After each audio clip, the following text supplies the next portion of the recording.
you goobers. How's it going?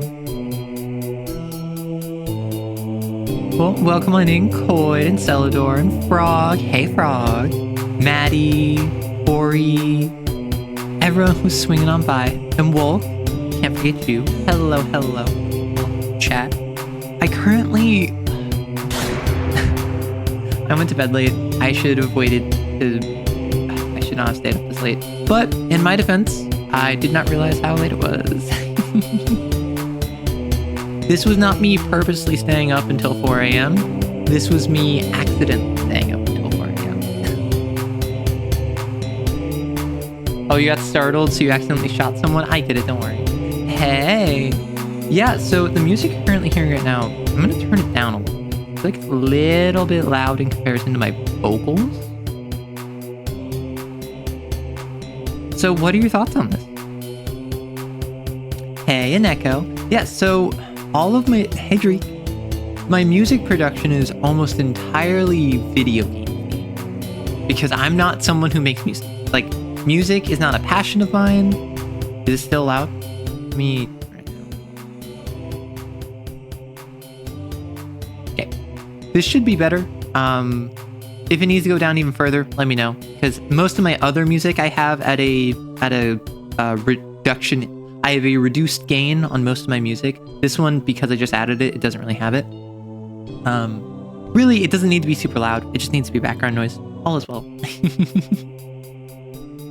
Yeah, very sorry about that.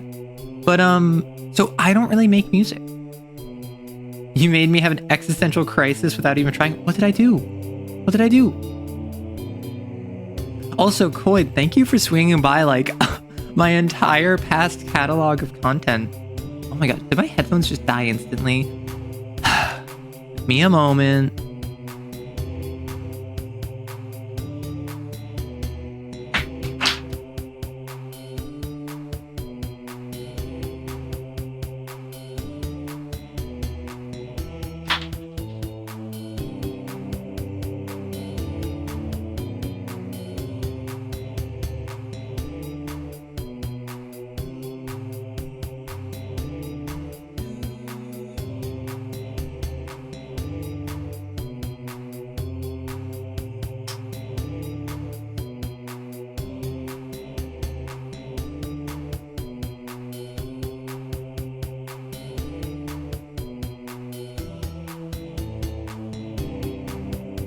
Not only did my vision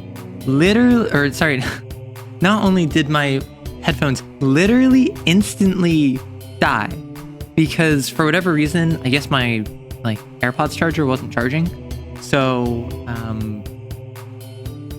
it wasn't charging them, probably because it's out of battery, and I just plugged it in, but my phone was nearly dead last night. So that's what happens when you don't have a million chargers. Oh my gosh, I've actually... Don't tell my roommate, but I started stealing my roommate's charger to use on my phone while I'm streaming because they have a longer charger than me. You can tell my roommate, it's okay. I already told my roommate. I asked for permission. It's okay. But I do find it funny how everything constantly dies around me. Technology-wise. Instant death technique. Exactly. That's all you need. But yes, I traditionally don't really make music. I'm not a big music person. I don't listen to much music. It really depends on what I'm in the mood for. Recently, because of chat suggestions, I've been listening to really only a few albums, but really on repeat, just trying to vibe with it. Utsupi, I believe a Japanese musician who uses Vocaloid. So they use Miku, for instance. Also, I've been listening to Disturbed because I just really enjoy Disturbed. But I had the thought in my head where I was thinking, so now that actually let me grab this link as well. Now that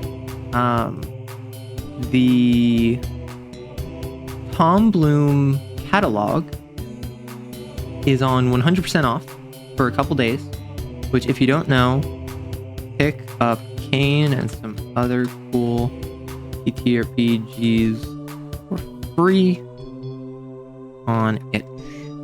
This is not sponsored. This is not... Oh gosh. This is not sponsored. This is not like I'm in cahoots with them. This is literally just, I think Kane is a really cool system and I want more people to see it. So if you have an itch account, or if you don't have one but you're interested in making one, make an itch account. Make an itch account, and then you can claim this to your account and you get it for free. It has Kane, Magnagotha, Malagast, as well as Games for Freaks. I only know about Kane and Magnagothica Malagast. Both seem very cool. I've done some more reading on Kane now. I like it. Honestly, the weird thing about me, normally when I like read a TTRPG, I read it and I'm like, oh, I want to play this. But with Kane, I read it and I went, oh, I want to run this. Because like normally I love running. Like I'm a GM, I've been a GM for like 10 years. It's so much fun to me, I love it. But a lot of the times I do that because I understand that trying to get someone else to run a game for me is a lot more time, effort, and problematic than just being like, hey, I'm willing to run a game. How are you feeling? But with Kane, I read it. I'm like, no, I wanna read this. The sins are what's cool to me. Like, yes, the blasphemies are really cool, but like the sins are where it's at.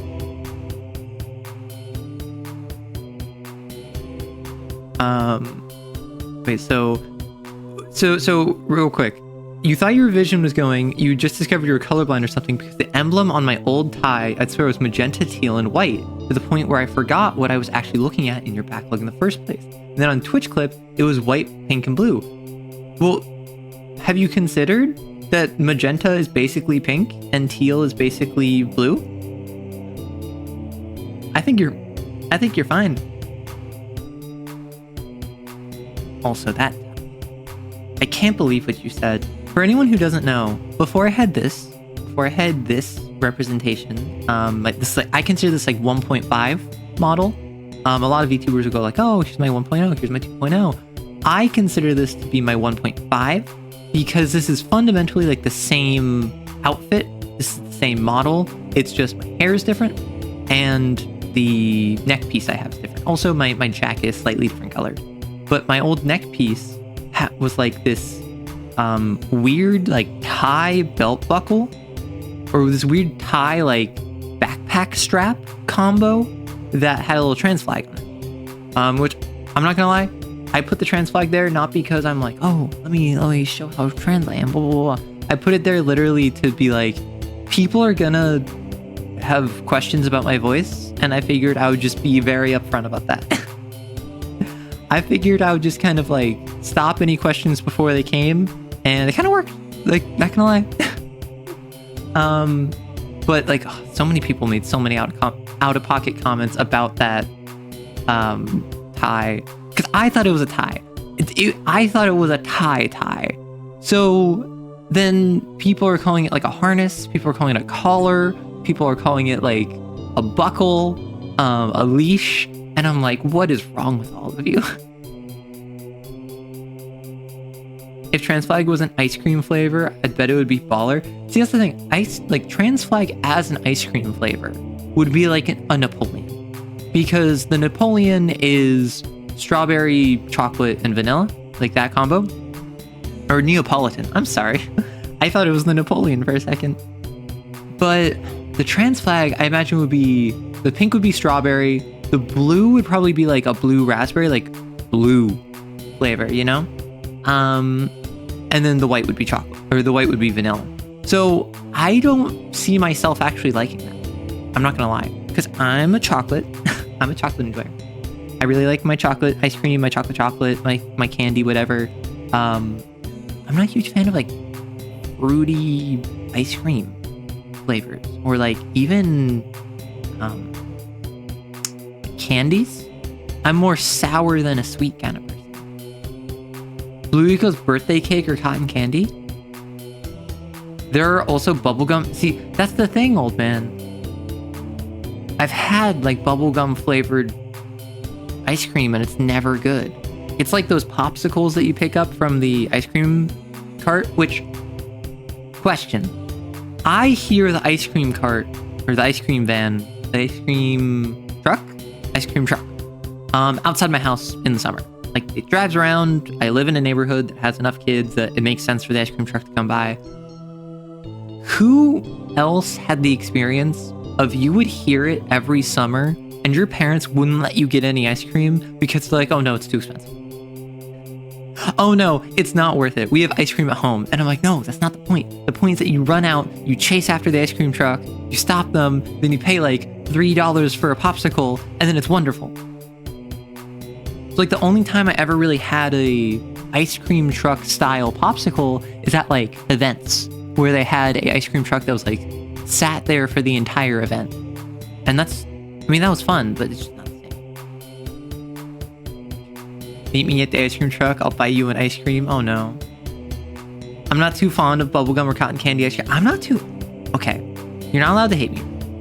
I'm not too fond of bubblegum or cotton candy, period. They are too sweet for me. Like, I've tried having cotton candy plenty of times. I've tried having like bubblegum flavored bubblegum plenty of times. Way too sweet for me, way too sugary for me. Even before I started like cutting down my sugar intake, it's just consistently been something where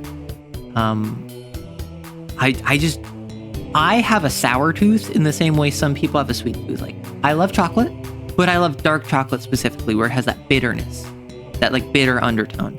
I love candy, but that's gonna be more like Sweet Tarts, Nerds, Sour Patch Kids, Warheads. Those are gonna be sour candies, not sweet candies. Like, I don't like Swedish Fish. Does anyone here like Swedish Fish? Is that something people like? I'll drive an unlicensed ice cream truck by your house just for you with police cars following closely behind. Dark and bitter secret goth. What do you mean secret? Like, okay, obviously, I have some gold, right? I have some gold in my... I have some gold here. I have some yellows. I have some warm undertones. Like, look at my eyes. Or my eye singular. But like, what do you mean secret? Honestly, the main reason I'm not in all black and white is because I felt that would be poor for branding. I figured having a single color ascribed to my palette would be more recognizable than if I was just in full black. Oh, shut up, Wade. You like Swedish Fish? Celador. How dare you? Also, I promise, the fact that I'm like swaying back and forth like some sort of like snake that is trying to like appease you to strike when you're vulnerable, that's just because I'm swaying in my chair. Like, I don't know who else does this, but when I'm in my chair and I'm just like not doing anything important, I've done this in interviews. I've done this in like meetings at my job. I've done this in like classroom lectures or whatever, like all of the different formal settings that you would imagine in meetings or whatever. I just like, which is most noticeable with my hair, but I just like sway back and forth. You lean back in your chair, you have fallen over a lot. See, I have like an office chair that I sit in. Like, I don't have a gamer chair. I know, crazy. But I don't really have like a gamer chair or like a standard like kitchen dining chair. I have this office chair, basically. And I've had this office chair for years. And I don't even do it because it's comfortable. I literally do it because it's like the best I got. Like, what else would I have? Like, I don't actually know how effective or comfortable or good gamer chairs are. But I'm not going to buy like, I'm going to spend $500 on one. Ah, because the eyes are a maze. Understood. I was worried that you're being parasocial. In reality, you were just being concerned over the fact that I do have hostile door patterns, which is a Kane TTRPG domain of the ogre. Okay, question. I know the answer is probably going to be like, sure, if you want, but like, genuinely, if I released a video which was literally just me reading out the names of all of the different domains of the sins in Cain, which the domains in Cain are like the special abilities of each sin, and they have really cool names, just like the unbecoming of flesh, the lash calls you brother, the glittering gold of the ultimate enemy, like that kind of stuff. If I literally just had like a 2-minute video where I just read all of them, would that be something that people would be interested in? Or would people want that to be a part of a larger like Cain video? But like basically, I'm in a Cain mood right now, in case you couldn't tell. I was really in a Lancer mood like a week or two ago, but now that I've started reading more Cain, I've been getting more into the sins, I'm really in a Cain mood. I want to make content on both. I want to still talk about both. So what I want is I want to make a video maybe talking about like all of the sins. Obviously, I'm not going to just go through like, oh, here's my interpretation of the sin, blah, blah, blah, blah. Because like, I can just point you to Zach Tech for that. I can point you to a better channel that has been doing this for longer, who is more established, if you just want to like learn about the sins. So I want to like figure out my niche underneath that and not just take the content of what someone else is doing, but do it faster and lower quality. Meow. Hey, Ewell. If you had a video of that where you're reading that, people just think it's some kind of ritual. I mean, it could be like sleeper phrase codes. Like, what if I just set up a code phrase with my community? We're just like, oh my god. I mean, I am by no means a large content creator. I consider myself a small content creator. I think I am on the, like, I don't know. I've talked about this before. Are we really doing this? Are we really? Okay, I guess we're doing this. All right. MS Paint. Let's see if you want to work. We love you, MS Paint. Everyone say how much you love MS Paint. That will make MS Paint want to actually work. Come on, everyone. Join in hand. I love you, MS Paint. Thank you for showing up. Thank you for not being problematic, and thank you for not having issues. We appreciate you, MS Paint. It worked. The machine spirit is appeased. Praise the Omnissiah!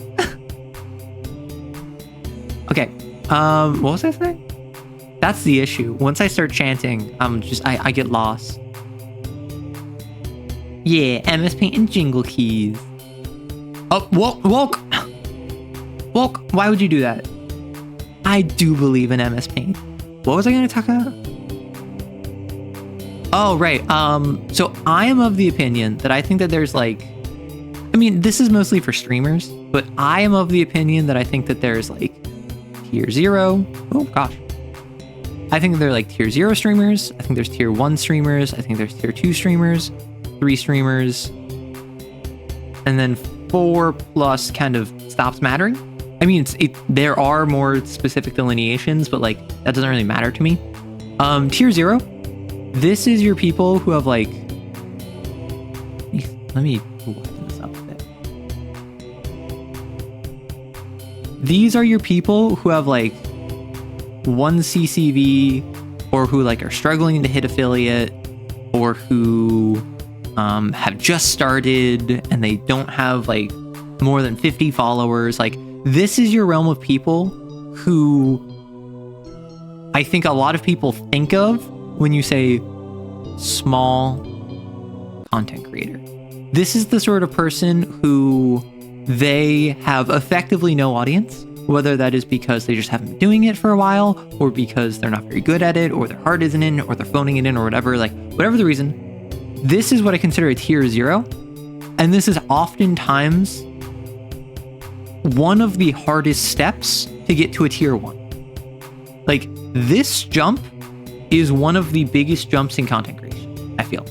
And based on talking to other content creators, they agree with this. Based on the numbers, that is what I've seen. Where this is where you start hitting like, and obviously this isn't just 1 CCV, this could also be like 3 or 5 CCV. Like, you're stuck in the lower end of single digits.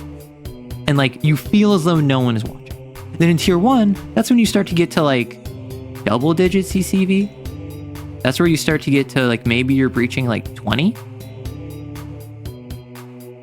This is where like you're probably like an affiliate.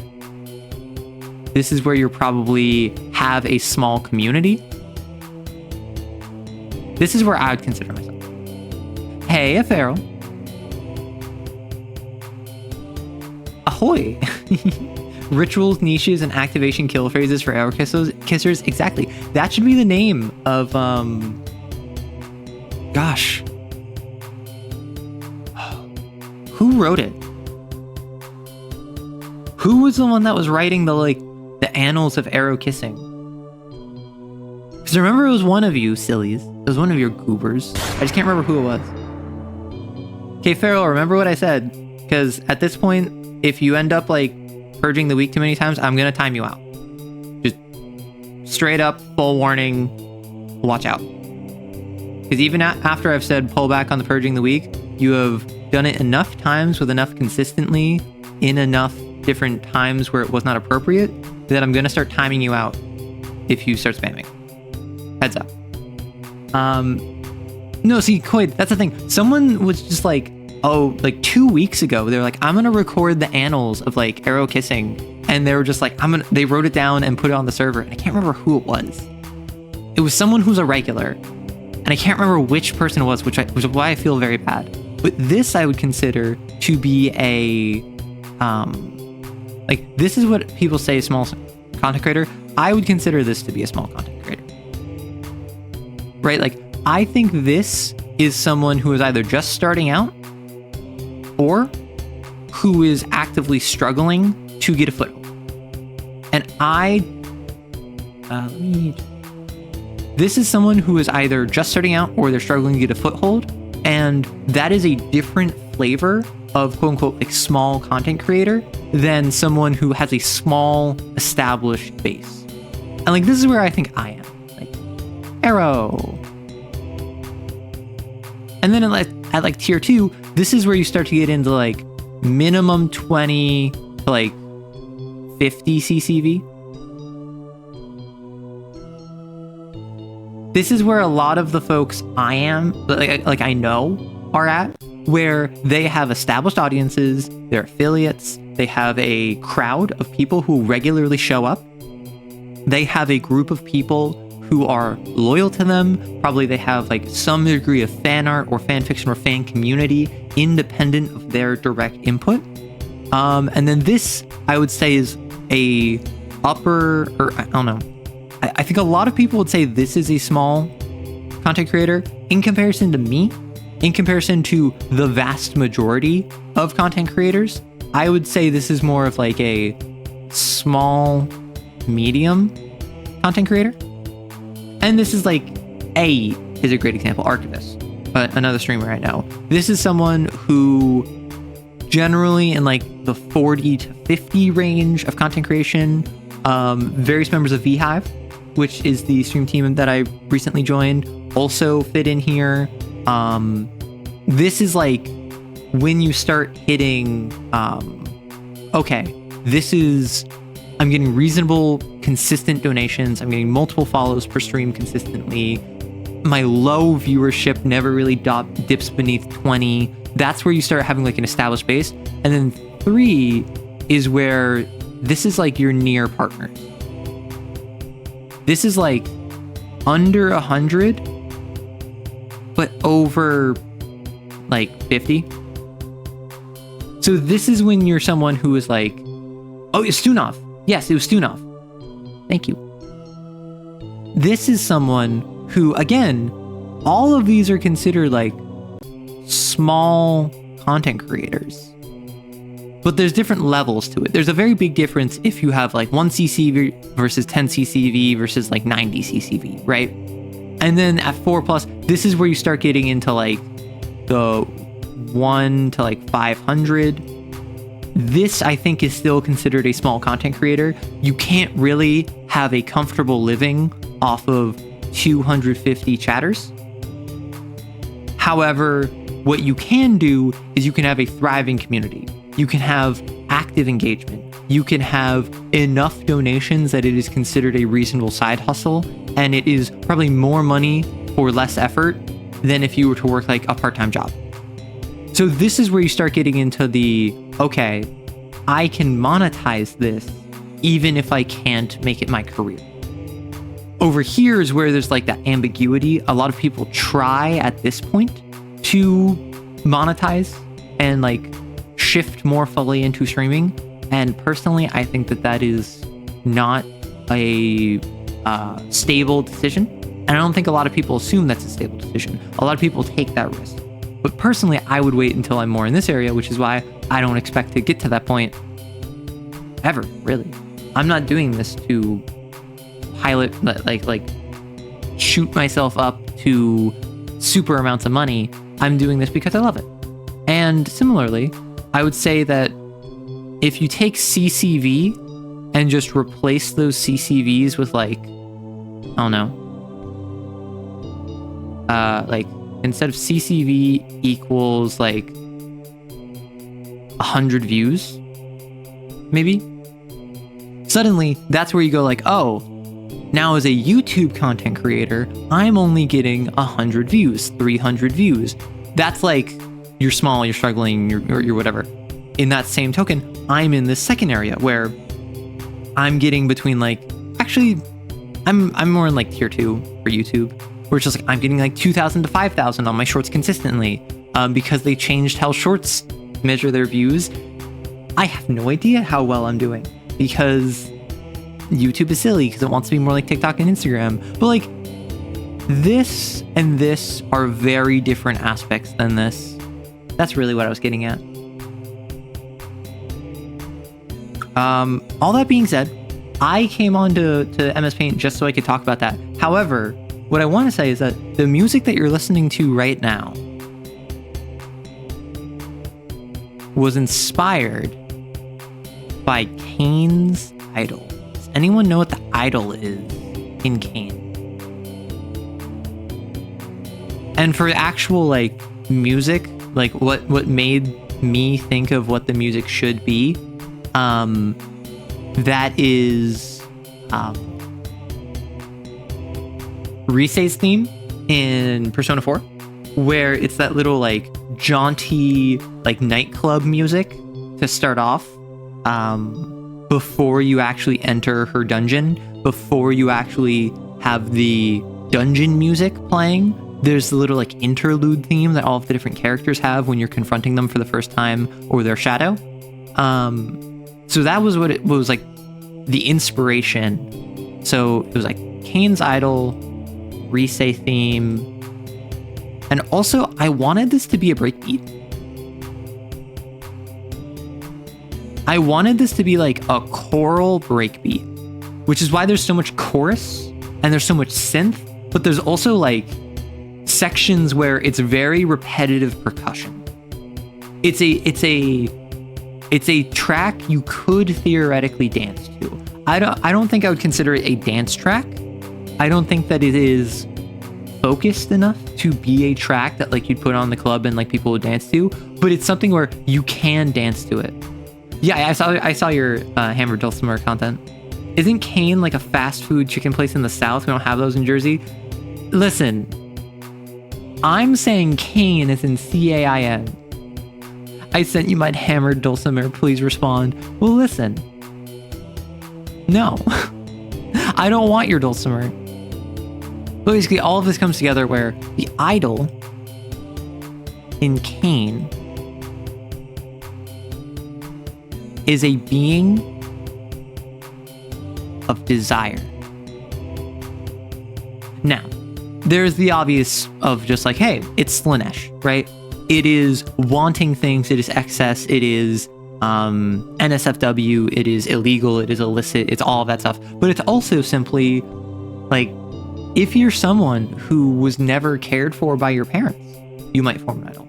If you're someone who has an unrequited crush, you might want an idol. You might be someone who you've always been ostracized and on the outside, and instead of that sending you into a depressive spiral that would form an ogre that sends you into this kind of jealousy, this seething resentment because you want attention, you want admiration like these other people have, that would form an idol. Idle hands means desire. Raise the cane and strike down the chicken of deliciousness. So with the idol, it's all about desire. It's all about wanting. And because of that, I wanted like this. And also the idol is very much like it sets itself up to be a god. It's the most god complex out of all of the sins because it wants that attention. It wants that aspiration. It wants that praise.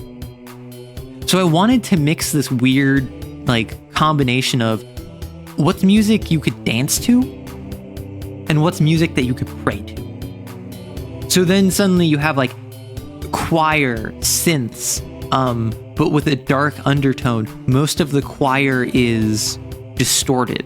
Most of the choir is at a low octave.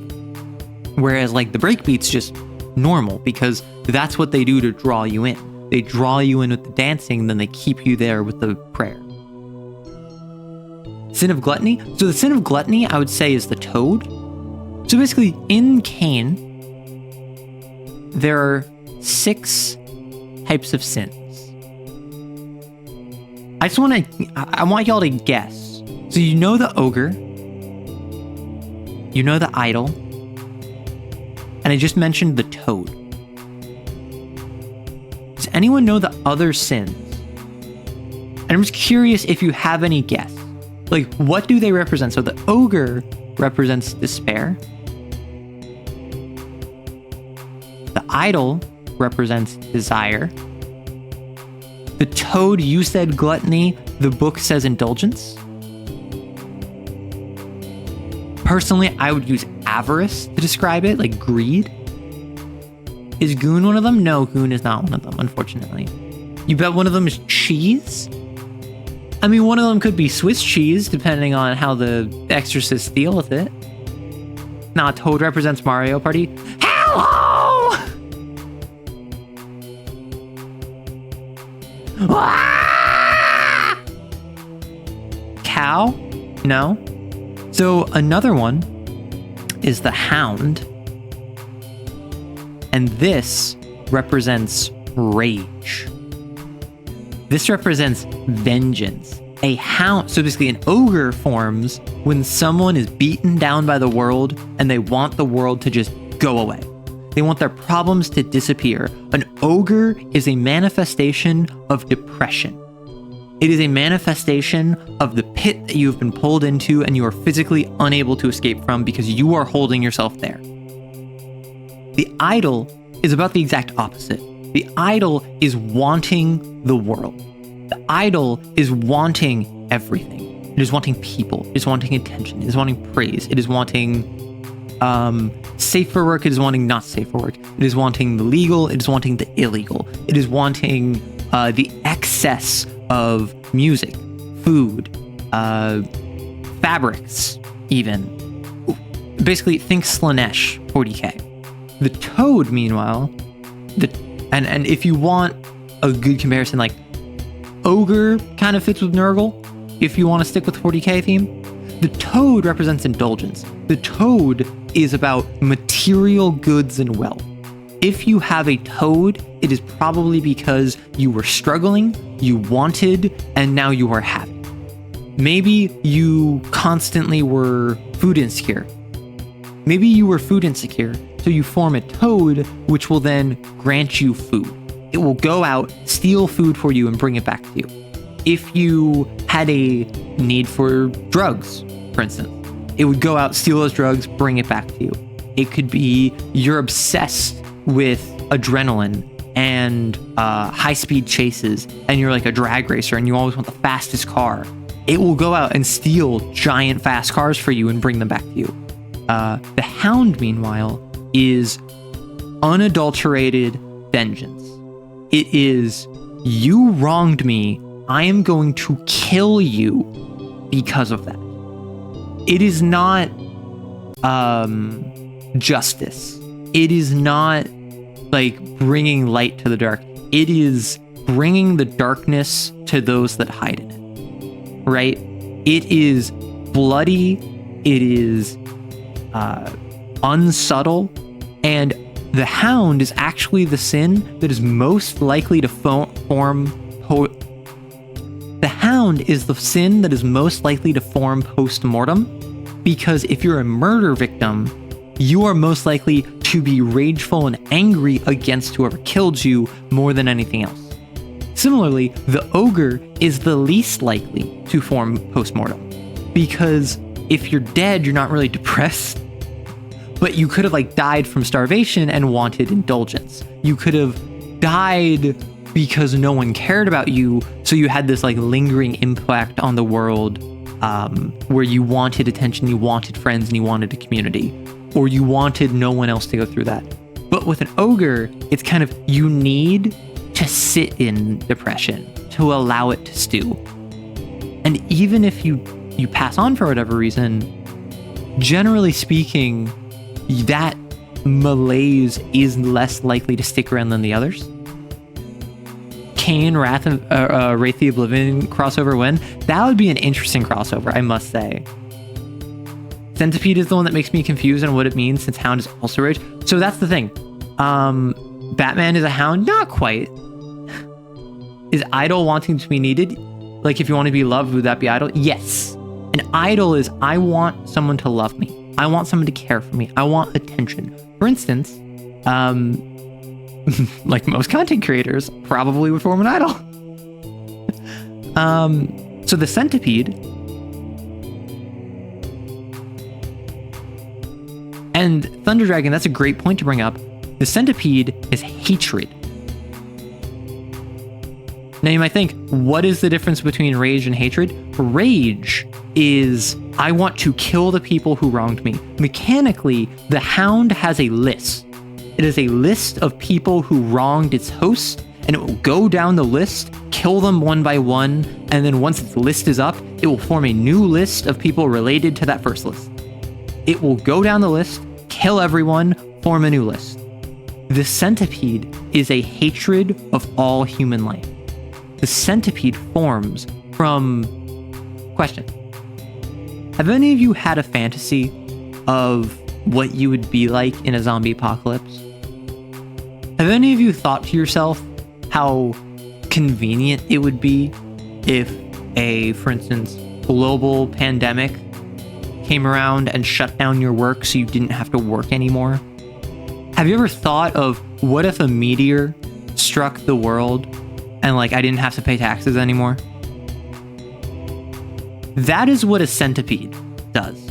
A centipede is a representation of apocalypse fantasizing in order to escape from reality. And therefore it manifests as a hatred of humanity. I would say instead of hatred, I would say misanthropy. Instead of rage, I would say vindication. Instead of indulgence, I would say avarice. Desire, perfect word. Despair, perfect word. I wouldn't even say perfect word. I would say depression, probably better. Centipede is the apocalypse cop? Exactly. And then the final one is Lord. And this one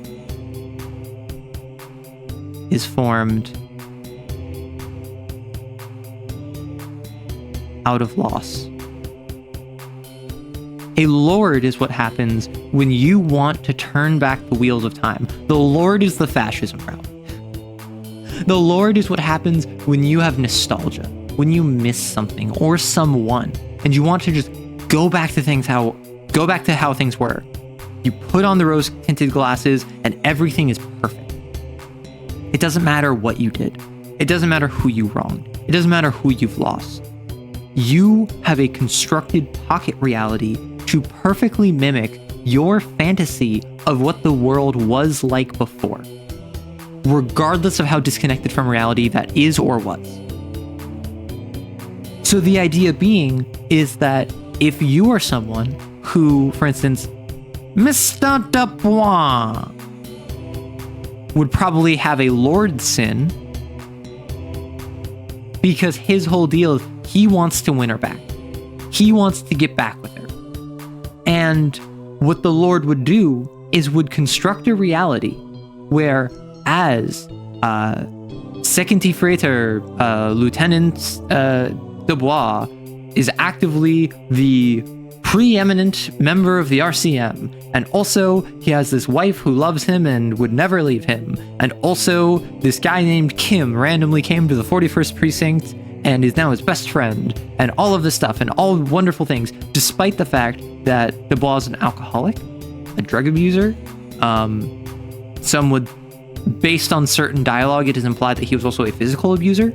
Like, despite how awful he was, it would not just be that his flaws were like glossed over, they might even be celebrated. In this situation, he would be celebrated for being an alcoholic because that would give him that drive to think outside the box like no one else can think of.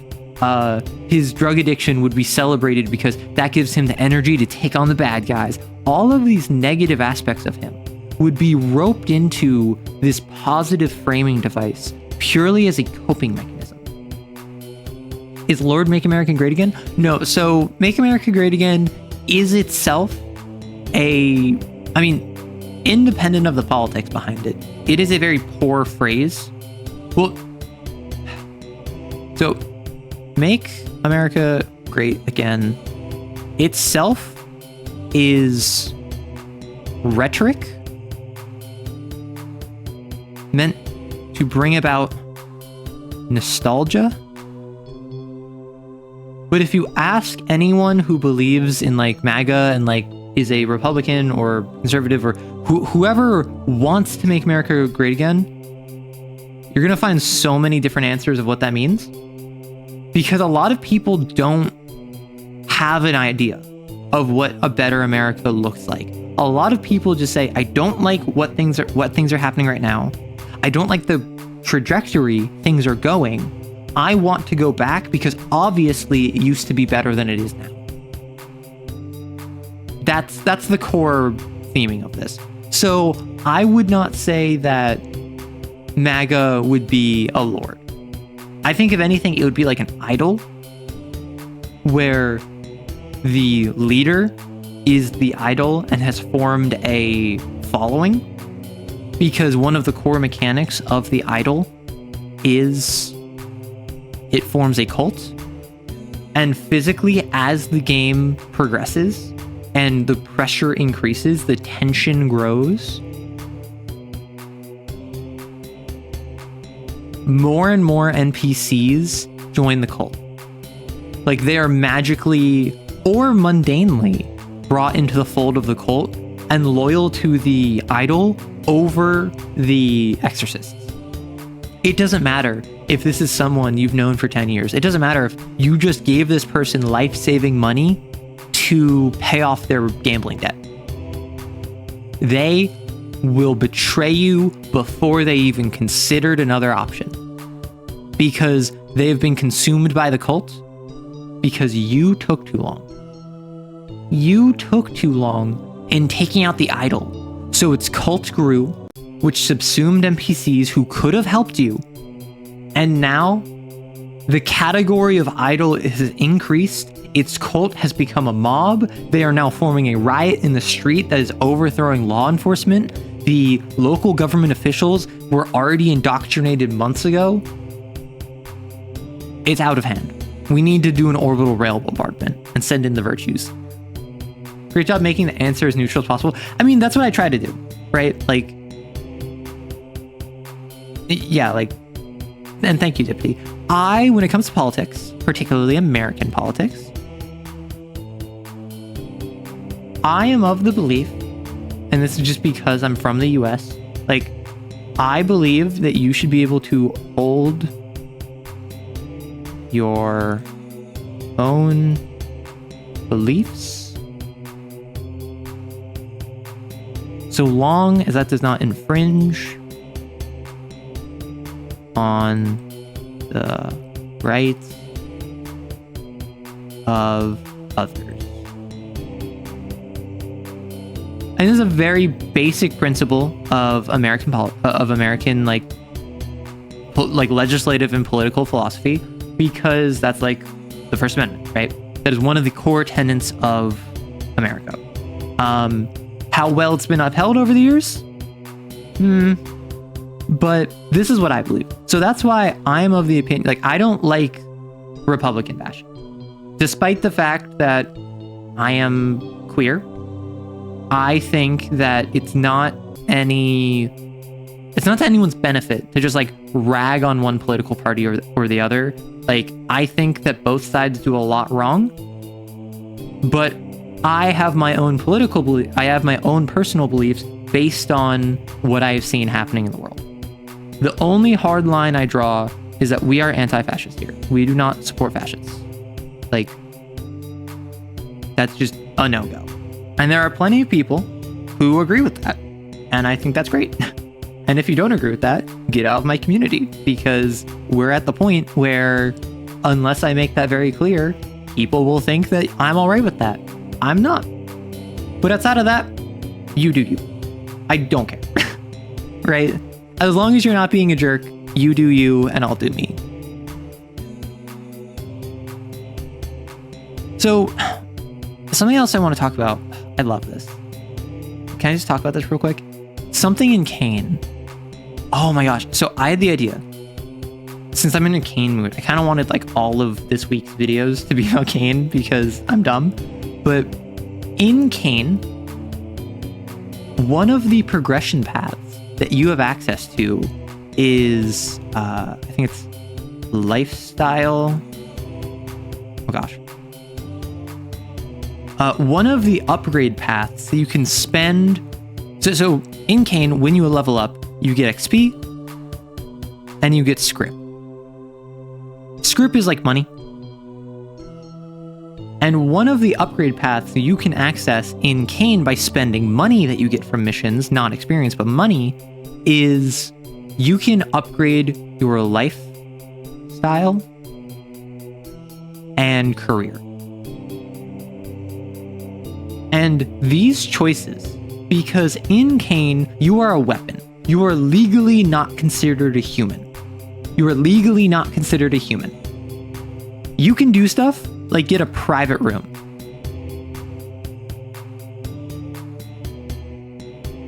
You can do stuff like get 1 week, or you can do stuff like get 1 week per year of vacation. You can do stuff like get visitation rights to family. All of these give very strong mechanical bonuses because the implication is that the morale literally increases your ability to take on sin. Yes, this is Kane. So the idea being is that, like, if you don't invest in any of this, you spend your entire time as an exorcist in like common dorm area. You're on meal plan A, which is the plan that nobody likes. You have uncomfortable shoes that don't fit you properly. You have a uniform, you have a weapon, and that is it. Right? Like, that's all you get. So if you spend your money on like a private room, suddenly you can take more damage because you're mentally prepared for it. You can spend money on a consumable, which it's literally just like R&R. You can spend in-game money on a consumable, which is like, it's chewing gum or cigarettes or money for souvenirs from wherever you go, or maybe it's like comics. Whatever that ends up manifesting as for your character, you can do that to gain extra healing in a rest. Because the idea being is that you are a weapon. You do not have a good life. So even the barest of luxuries, like a private room, or being moved from meal plan A to meal plan B, and everyone loves meal plan B, suddenly, mechanically, you are more effective at killing sins. And I think that's beautiful. I think that the representation in Kane of the non-combat or non-investigative impacting the investigative is one of the most interesting dynamics of progression I have seen in a while. And that's including all of like the blasphemies and like magic psychic powers that you can do. In your D&D game, you have your equivalent of the 4 horsemen of the apocalypse called the maladies. You have frailty, subjugation, scourge, and bloodshed. I think I'm getting a feel for why society keeps making sin ghosts. See, that's the thing. This is in Kane. Oh, in Kane, you are an exorcist, which means effectively you are a psychically. Oh gosh, you're effectively like a psychic, but you're not human. You physically are a human. Legally, you are not considered a human. You are considered a tool. You are considered a weapon. And you are effectively a tool and weapon of the state in a shadowy government organization called Kane in order to wipe away the sin of humanity. Most humans are fine. Most humans have a good life, but you're not human. Do not forget that. Hello, safety. Oh gosh. Oh, I was about to be like, wow, it's already been an hour already, but no, we're approaching an hour because I started 15 minutes late. You missed some of this? Well, I am planning on making some Kane shorts this upcoming week. I want to make... I'm not gonna lie, like, I've been in a very, like, Kane, Lancer mood. I want to keep making D&D content because I love D&D. But I think I might have, like... I might talk Kane some more right now. Upload a Kane clip Tuesday, Thursday. Tomorrow, which is Sunday, I have a Kane, like, video coming out. Monday, I need to figure out what my video is. Wednesday, I normally do Here's an Idea. I might do a Lancer video for that. And then Friday would be making a Mega Dungeon, which I want to keep up because people seem to like making a Mega Dungeon. Even though, like, despite the fact that now it excites me less than, like, Kane or Lancer, I do think that there is value in continuing it. I think there's a nice bit of consistency. It's a through line on the channel. And similarly, it lets me get out ideas. It lets me come up with cool D&D encounters. And, like, that's always fun. Out of curiosity, have you ever played Mothership? From what I've seen of it, it seems right up your alley. So Mothership is a game that I have seen, like, one video talking about. It's like a space game, right?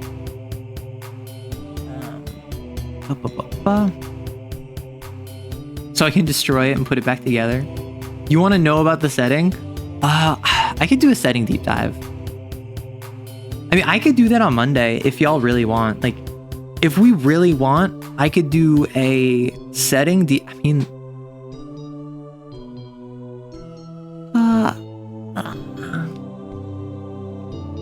I could do that on my Monday video, or I could just do it on stream Tuesday. Like, question, how did y'all like... I'll get to Mothership soon. How did y'all like the... / did you see the April 1st presentation? Obviously, it was a joke. It was me being silly. But it was a legitimate presentation about the history of D&D. For those of you who were there and who watched it, what do you feel about it? Is that something you want to see more of?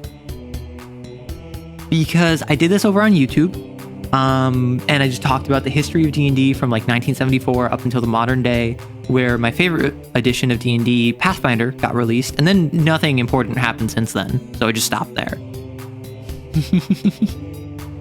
But I'm curious if folks want to see more of that.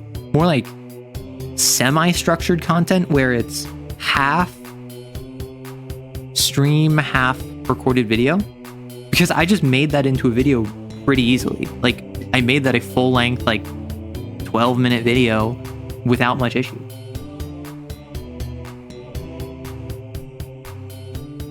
Well, yeah. I would take it more seriously. I'm talking like, do like a deep dive of Cain and all of the sins in that style of like, hey, here's a presentation on the world and sins of Cain. Here's a presentation on the different mechs of Harrison Armory in Lancer. You've recently fallen in love with 2E Planescape as a source of inspiration, as well as deeper dives in alignment. Yeah, so Dangerous Safety has been hounding me in my DMs because they've been very kind, and they've been going around to all of their content creator mutuals and be like, hey, I want to put you as like a cameo in my lore, and like in my or I think it was in Null's in Null's lore, and in like a D&D setting. What would you want to be, and how could we implement you effectively? So I've been talking with them a bit about that, and that's been very silly to see what they're doing. So the fact that like the 2E Planescape does not at all surprise me based on what you've been talking about. Can I tell you about the world in a sentence or two? So the world is a sphere, despite the fact that flat earthers argue otherwise.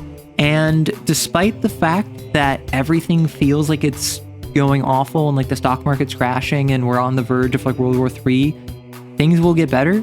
Things have always been precarious, on the verge of collapsing. It just takes a constant and monumental effort to keep it from doing so. That doesn't mean that you shouldn't. That doesn't mean you can't. It just means it's going to be really hard. But that's why everyone has to pitch in a little bit. See, Celador, that's a better question. I just told you about the real world. So in Cain, you are exorcists working under the shadowy organization Cain in order to kill the sins of humanity. That's sentence 1.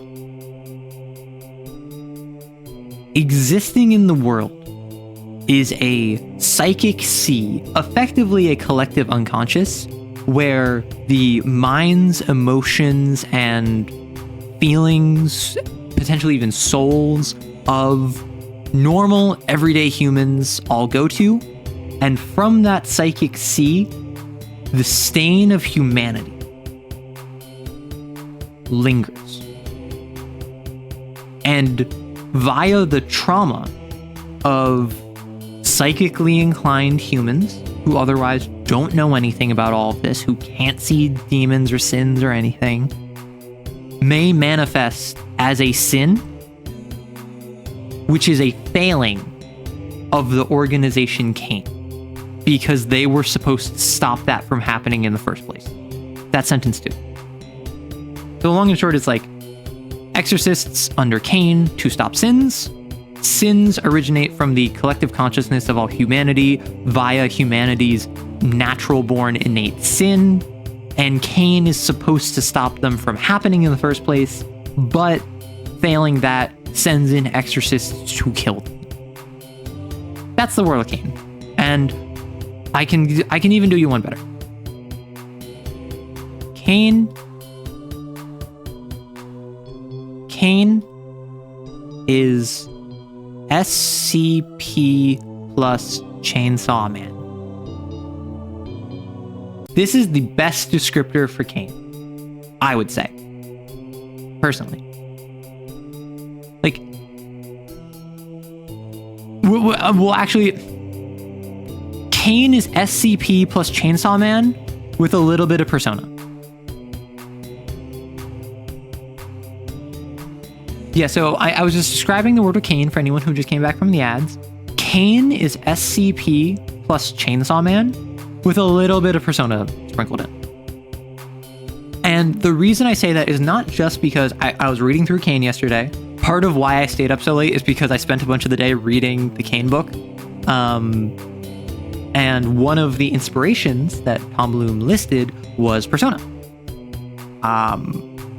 And I definitely got that because literally what you do is that when you track down a sin, so for instance, I don't know, let's say there's a small town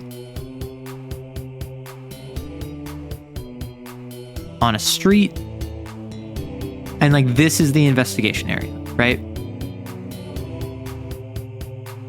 So, like there's a little lake here, and then there's a series of buildings with like some alleys between them, all this great stuff.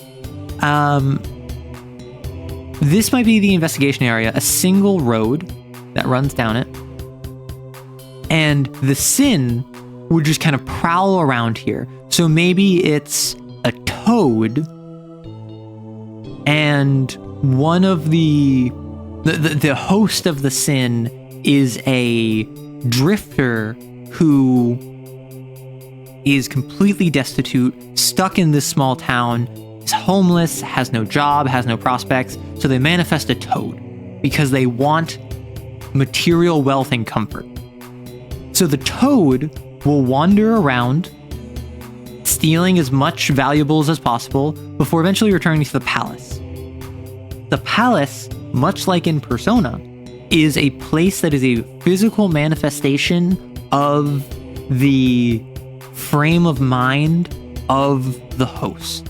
So in this situation, maybe the drifter can only stay out by this lake. So the palace entrance is you have to jump into the lake.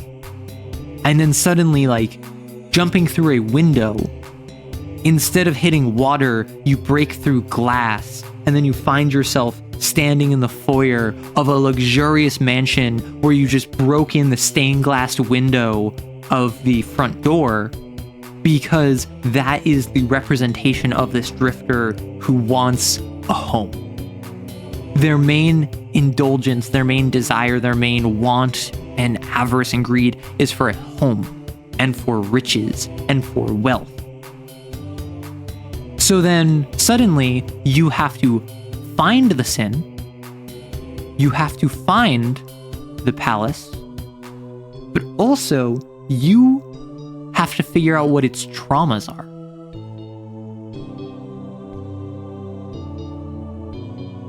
Now, this is a game where the drifter only formed the toad because they were traumatized, because they were hurting, because society and the world and other people forced them into a precarious situation, and their psychic stain on the their stain on the psychic sea manifested itself as a toad.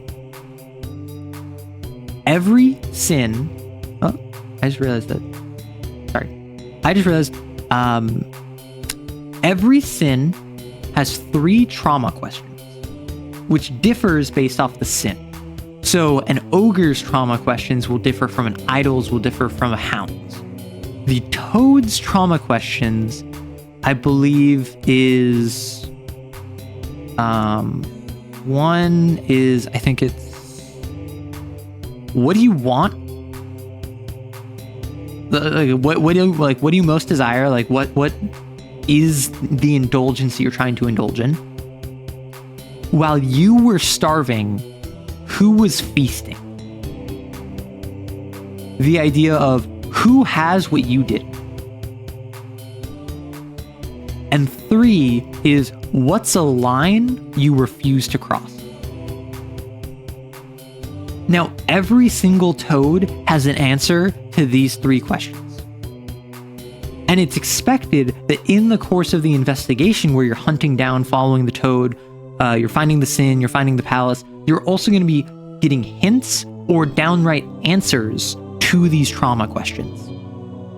And then once you confront the sin, if the sin takes an action against you, you can basically reveal the answer to that question to the sin and basically like abjure it as if you were like speaking aloud the true name of a demon, or like you were turning undead or something. It's so cool because it's the idea of, you know, the building blocks of what makes up this manifestation of trauma, because you did your research, you asked the right questions, and now you know that this drifter, what do they want? They want a home. While you were starving, who was feasting? The complacent but ultimately neglectful homeowners of this block. What's a line you refuse to cross? I will never hurt someone else who is struggling the same way I am. And suddenly you go into this fight and the toad is like about to like beat you up. It's about to like twist your neck or whatever. And you just say, I know that you would never hurt someone who is struggling the same way you are. And then suddenly, mechanically, the toad deals less damage. The toad takes damage. And it recoils from you. Like, it physically like pulls back and like repulses from you as if you had just like abjured it. You had magically warded yourself from it. It's so cool, but each question can only be used once. So once you like reveal that you know that the toad would never hurt someone who's struggling the same way that it is, that doesn't work again. However, something that's super cool, I did not expect this, but I think it's so cool. So sins in Cain are born from trauma, which I have to say, awesome band name, Born from Trauma. So sins in Cain are born from trauma. If someone is an unwitting host for a sin, or the sin assists you, and or is pleasant, and or is only doing it to help its host, based on what you know about the game thus far, you are a weapon, you're a tool, you are meant to kill sins and wipe away the stain of humanity. Sins are representations of trauma. They are effectively hostile coping mechanisms pushing back against the world from damaged, defeated, and broken people. Would you ever spare a sin? You personally, assuming that you were fighting that toad I just described, and you beat it up, and now it's at your mercy, and you can kill it, would you ever spare a sin? And in the game, in mechanics, once you reduce a sin to like 0 slashes, which is like health, once you like completely defeat a sin in its palace, you have 2 options. You can either execute it, which destroys the sin. Is gooning a sin? No. I mean, I suppose the idol would probably... You know what? I'm not going to think about that. Actually, no. Gooning would probably be a toad. Because it's like indulgence, right? I'm not going to think about that. So you can either execute the sin, which often is harmful, traumatizing, sometimes lethal to the host, or you can give up. Cain will read the mission as a failure. The sin will escape, and you will be penalized with money. You will be penalized with experience. Cain will discipline you. But if you learn at least one of the traumas of the sin, if you give up, you have the option, if the sin is willing, to spare it, where it will peacefully and of its own accord return to the psychic sea. The idea being is that if you beat up a sin and get it to the point where you could kill it. But for whatever reason, you reveal its traumas to it, you talk to it, you have a conversation, and it convinces you that you should spare it. You can spare it and it will just leave. It will just dissolve. The host will be fine. The sin will be returned to the psychic sea. Cain will consider the mission a failure still, because you did not execute the sin. However, because there is no sin present at location upon exfiltration, they will only lightly discipline you. You will still get paid. You'll get paid less though. And nothing traumatizing happens to the host from executing the sin. So it's the sort of deal where it's like, you get paid less for sparing it. But one of the examples they have in the book is, it's called the Blue Ogre. And I love that the book does this, because the book, obviously, you're a member of Cain, you're an organization that's like super shady, it's bureaucratic, it's hierarchical.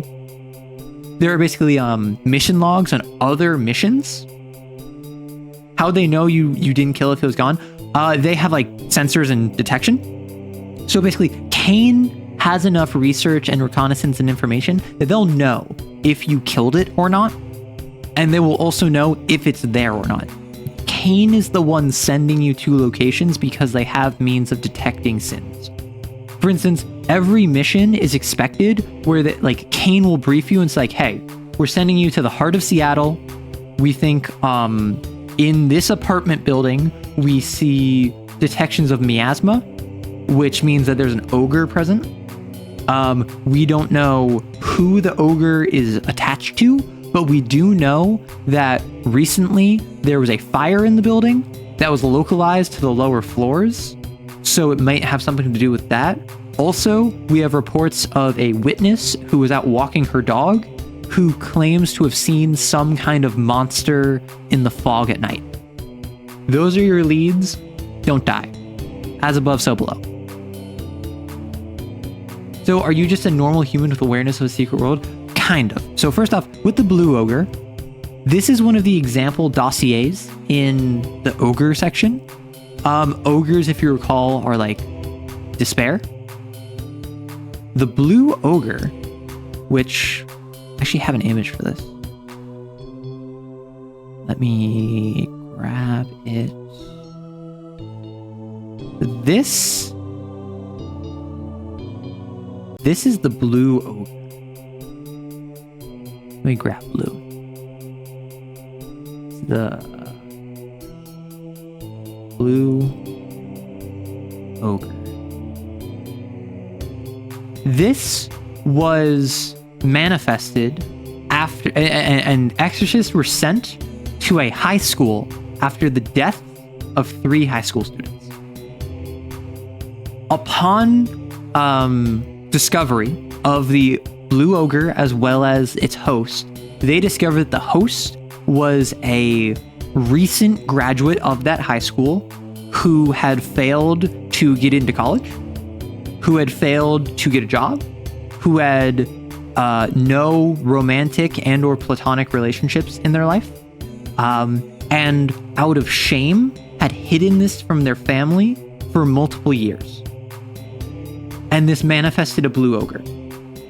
And then it is said that the end of mission debrief, for whatever reason, the sin was confirmed to be taken care of, but no execution was recorded. Therefore, the exorcists were disciplined and the mission was considered a failure. But the implication being is that the exorcists who went on site found whoever it was that manifested this ogre, and they felt bad for them. They like pitied them or sympathized with them, or like, this is someone who they were struggling. This was a person who was facing overwhelming odds and impossible circumstances and was so wrapped up in that shame and guilt and despair that they manifested a means of hurting the world around them accidentally. So the exorcists in this situation spared the ogre because they just felt bad for the person. And I think that that's a really interesting angle to take, particularly when it is reinforced time and time again that you are a weapon. And your sole goal in life is to wipe the stain away. But what happens when you see a host who is not in control of their actions, who is as much a victim, if not more so, than the people that they have hurt with the sin that they can't control? And who just makes you feel bad? Or maybe it's a toad and they offer you hundreds of dollars, thousands of dollars, and they give you fine weaponry that you couldn't find at Cain's arsenal if you just spare it, if you just don't kill it. Suddenly you have the means both of this like moral obligation to help people and not hurt the host further by sparing the sin, or you have the option of being bribed. What happens to someone who manifests this trauma when you destroy the creature? So generally what happens is that the host... So actually that is a good distinction to make. There are 3 types. So there are like 6 sin classifications, right? There's ogre, toad, idol, hound, centipede, lord. There are 3 types. Type 1 is where it's, this is the host, this is the sin. They are completely unrelated. This will probably like stay close to, but fundamentally is divorced from the host. Type 2 is that for whatever reason, they're fused together. So it might be a giant, I don't know. It might be a giant head with like spider legs. And then hanging from the bottom is like a person who is an unwitting,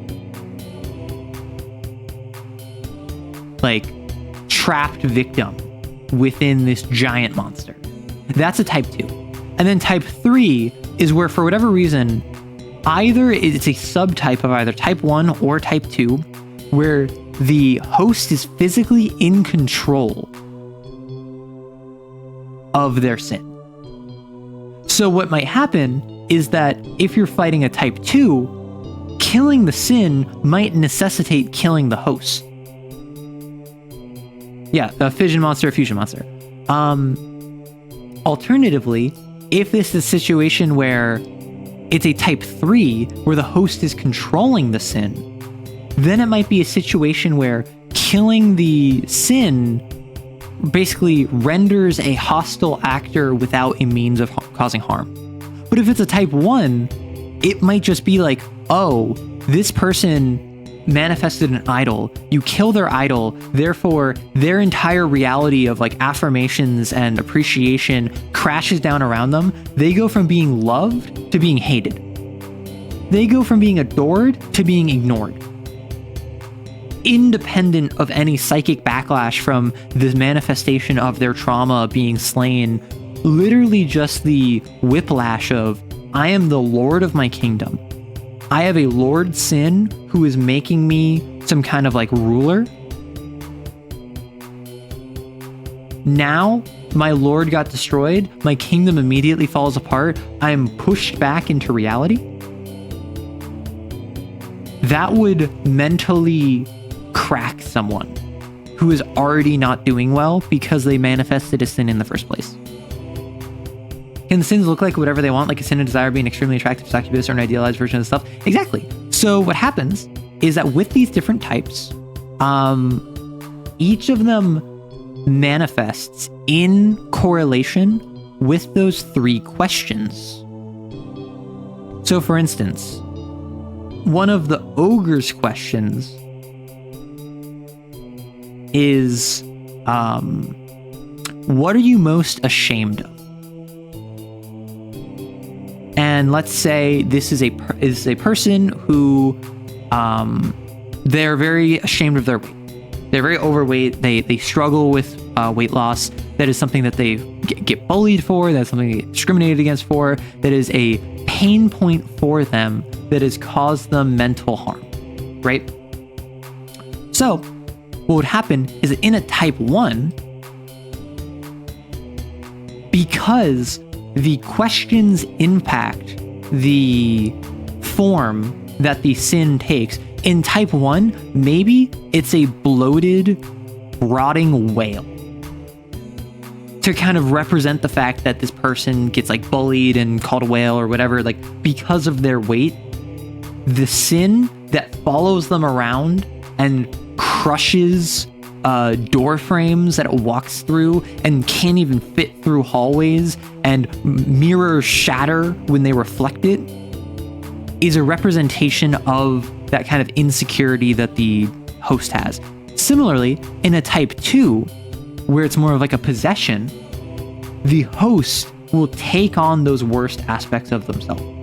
So in this same example, if they are really concerned about their weight, they might look as if they weigh 500 pounds, like unironically. They might look as if they're greasy and sweaty and acne ridden because they're just so ugly, and all of the aspects of themselves that they're so oriented around hyper criticizing, those are what's at the forefront.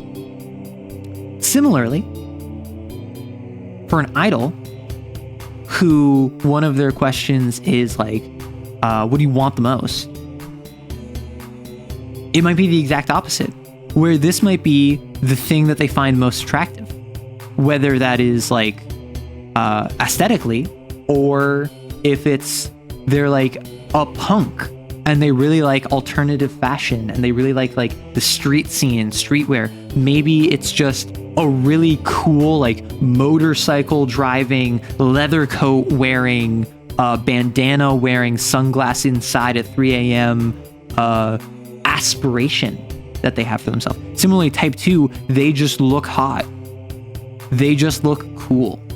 They just look however they wish they could look. And that's the sort of thing where it's like, with a lord, they look more regal. With a centipede, they look like they're a survivor in a disaster movie. But all of them comes down to those questions, right? An idol who wants fame and fortune will look like a celebrity. An idol who wants their crush to just fall madly in love with them will look like whatever their crush would find attractive, right? That's the kind of thing we're dealing with. It's very loose. In Cain is very much so with the sins. It is, here's a series of guidelines.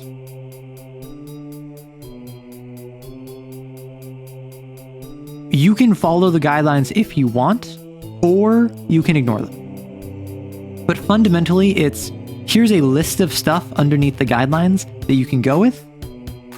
Go wild. Run with it if you want. If that interests you, cool. If not, also cool. I'm pretty sure you can jazz the concept up a bit and a nutty professor becomes someone like a lycanthropic Chad/Chad symbiote bodysuit, or is an object like a mask that somebody puts on to be beautiful. Exactly. Like, a type 2 implies some sort of fusion. This could be giant monster with person like physically fused to it. This could be person who is just like otherworldly in their affect. They look completely mundane, but there's something off about them. It could be, I am a individual with a mask that I wear, and the mask is my sin. It could be, the sin is a vehicle. Like, one of the examples of a lord, which was a type one lord was a guy whose wife died like 6 months prior. And what he did is that his trauma manifested in that he was like a 1930s noir detective. Like the entire city was cast in black and white, and his lord manifested as I think it was like a Saint Bernard, as like a dog that would follow him around and would basically like protect him, because he had this fantasy of like, my wife's missing, just me, my faithful hound, gotta find her in the mean streets, but once I find her, I'll hold her close and tell her just how much she means to me. But like, she's dead. And he could not cope with the fact that his wife had died like 6 months prior due to cancer. So he was on this like fruitless quest to just turn the entire city upside down in an investigation, where the Lord didn't even like have a hand in it. It was mostly just facilitating what was already happening. Meanwhile, there's another Lord, which was like lords are the most, or lords, I think, lords and toads are the most talkative.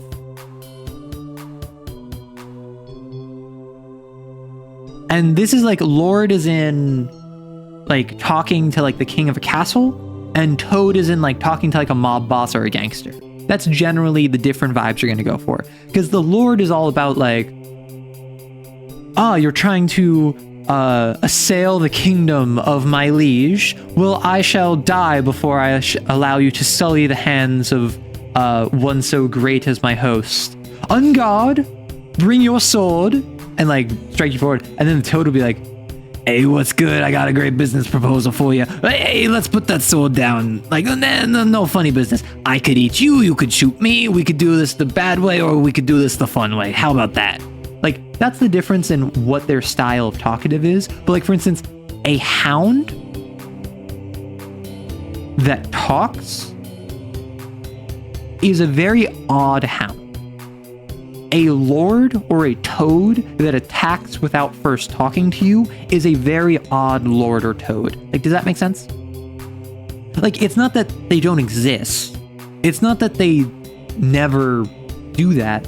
But a hound wants to find the people on its list and kill them. And then once it kills all of them, it's going to make a new list and kill those people. It's not really interested in talking to you. Even in terms of like, hey, could you help me kill these people? I'll make it worth your while. That's not really the hound's MO. Meanwhile, a toad that just out of nowhere kills you. A toad that just fights without first talking to you. Very unusual. Their whole MO is, listen, I know the benefit of having like friends in my pocket. How about you look the other way? I put something in your pocket. We become friends. We start talking on the back line, like you and me, you know, we'll go far. Like that kind of style. A hound that can talk can be a hound that can plan, and that is dangerous. Yeah, so the hound is a creature of rage. That is its defining characteristic. And it is basically a barbarian. Right? It is unsubtle. It is dumb. It is brutal. Right? Like, if you see a sin charging towards the person that is behind it, like, if you see a hound charging towards its target, and you are standing between the hound and its target, you probably should move out of the way. Like, you're not going to talk it out of this. You're probably not even going to be able to kill it before it just eviscerates its target, bathes in its blood, and sends its flensed skin as a coat to drape over your eyes, right? That is what a hound does. But one of the domains of a hound, and domains are basically like the special abilities that the different sins can have, is that I think it's called catching of the doe. What this does is this allows the hound to be stealthy. This allows the hound to be an ambush predator. Instead of a barbarian, now it's an assassin rogue. And its active ability with catching of the doe, because all of these domains have like some passive. So like now the hound is smart enough to be silent. The hound is smart enough to make attacks of opportunity instead of just blindly charging forward. Its active ability is that, like, I think it's like 3 times per hunt, choose an exorcist and they see the hound. Regardless whether or not the hound is there, they think they see the hound. And you can just screw with the exorcist. You can screw with the players by being like, hey, Coyd, you know, no one else sees this. You see a glint of metal behind that bookcase over there. And it's the shining glint of fangs. You see the red striations of dried blood. You see your quarry.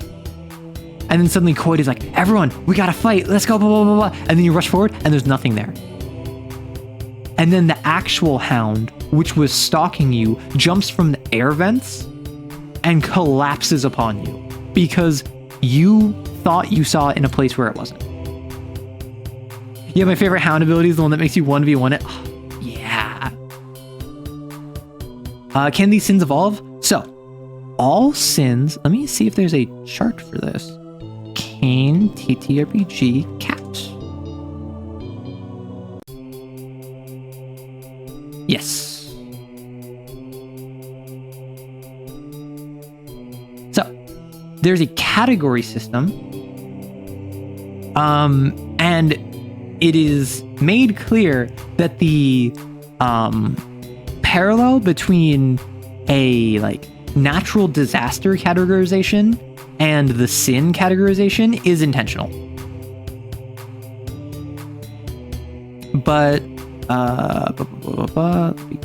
that just so we can focus on this. So all sins are on a rank of 1 through 7. Generally speaking, exorcists, you exist on a scale of 1 to 5. So sins are generally, like, when you're first starting out, you're going to be fighting like imps, geists, maybe a revenant if your admin hates you. But as you level up, you hit Cat 2, Cat 3, Cat 4, you're going to be fighting revenants, wraiths, demons. It is said that no sin has ever reached Cat 7, because if it did, that would be like, that'd be like an SCP XK end of world situation. Like an ogre that is a Cat 7 would make the entire planet, or at the very least like a continent, overcome with malaise, depression. They would slow down, infrastructure would rot and decay, and then suddenly all of mainland Asia stops manufacturing. Or all of North America simply ceases to function. There's a story I heard where someone ran a game of Kane where I think it was that they had a Cat 6 hound and the moon was in 2 pieces because someone on the hound's list went to the moon, so the hound destroyed the moon. Like, that's the power scaling. And what the thing with the game is that you are, say, you're a group of Cat 1 exorcists. You're on your very first mission, right? So you're on your very first mission. You'll probably fight a Cat 1 imp. So you have like 4 Cat 1 exorcists, because remember, you're not human. You're measured on the same scale as these sins. And then the sin is also on 1. However, the thing with the sin is that over time in the game, there's something called the tension talisman. How many of you are familiar with clocks as a TTRPG tool? Like tracking clocks, task clocks. I don't know this familiar delineation, but basically in TTRPGs like Lancer, for instance, it is a common practice to have a clock where if a task will take 4 completions, you divide it into 4 sections. On 1 success, you mark off 1. On 2 successes, you mark off 2, 3, 4. Okay, cool. You succeeded the clock. Easy. I actually didn't know about this until I read through Lancer. Talismans are just clocks. Excuse me. Talismans are just clocks, but they are a line that you draw slashes through. So it's the exact same principle. The tension clock, the tension talisman, has room for 3 slashes, and once it fills up, you clear all slashes and add 1 slash to the pressure talisman. Once the pressure talisman gets 6 slashes, suddenly, whatever bad thing whatever bad thing the sin is attempting to accomplish, if the ogre is attempting to shut down the casino where its host is trapped in gambling debt, if the idol is trying to form a cult of every member of the HOA of the local community because the host is like a PTA mom who just needs to be a petty despot, once pressure maxes out, whatever bad thing the sin is trying to accomplish happens. So like the miasma of the ogre fills the entire casino. The cult of the idol affects the entire HOA. The zombie horde that the centipede formed takes over 90% of the city's population. And this sin, which was Cat 1, increases to Cat 2. This doesn't sound like a lot. It's a lot. Because remember, there have never been a demon god, and a Cat 6 is like a unbound Cat 6 will wreak havoc on an entire like continent. So imagine you have a rank 4 wraith, a Cat 4 wraith that becomes a Cat 5 demon. How close is that to a continent destroyer? Right? The unbidden are drawn to the realm of flesh by an overwhelming desire to fulfill intense passions. Beast, passion, architect. Oh, and Whispering Vault, stalkers hunt down and imprison rogue spirits known as the unbidden, who have infiltrated the mortal realm because their actions distort the natural order. Very similar to Cain. Very similar. But yeah, so I just find it so cool that Cain is so cool. I'm having such a good time looking through it, and like what I really want. And I don't know, like I'm currently trying to set up some TTRPG games. I'm currently running the werewolf game for my roommate. That one is like, we'll play like 2 sessions in a week, and then we won't get a chance to play for like a week and a half. Then we play another session, and then it's like another session a week later. It's very inconsistent, but that just kind of works with our schedules, so I don't really care. I'm trying to set up a game of Lancer with some other people who I've talked about before, but that has not happened yet. Ideally, it will happen next week. It was supposed to happen last week, but stuff happened, so whatever. And now I really want to play a game of Cain.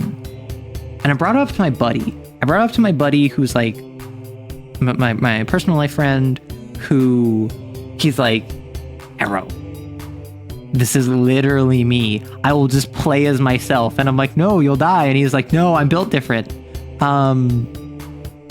But I what I really want, and I've said this before, I want to grab some other content creators, which is kind of what I'm doing. I'm trying to set that up with the Lancer game. I want to grab some other content creators and play a game.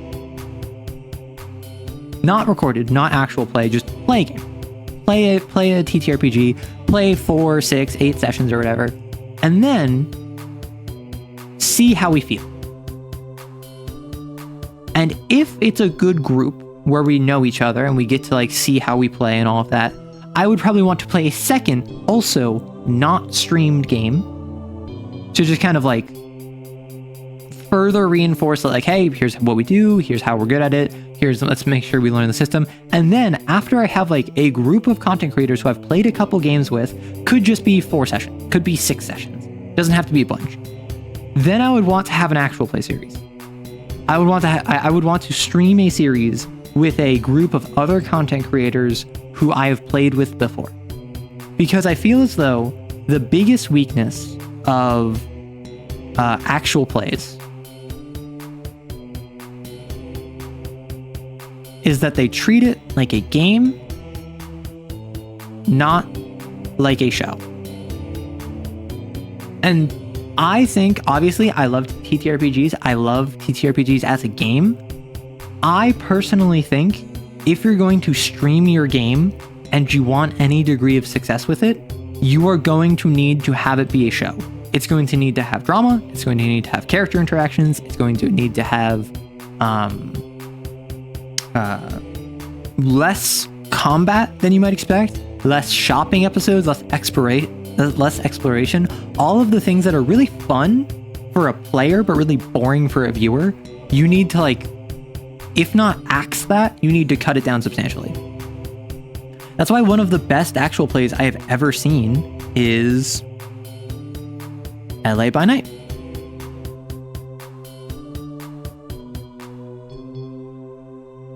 Being Vampire the Masquerade, it was almost entirely role-playing, drama, character, and plot. I can think of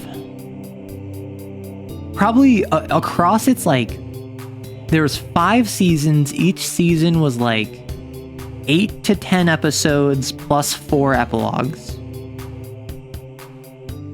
So what is that? That's like 60-ish episodes? If we don't count the epilogues, that's like 50-ish episodes. I think that there's probably under like 10 combats. Maybe under 20. And even then, the combats, because it was World of Darkness, was very narrative.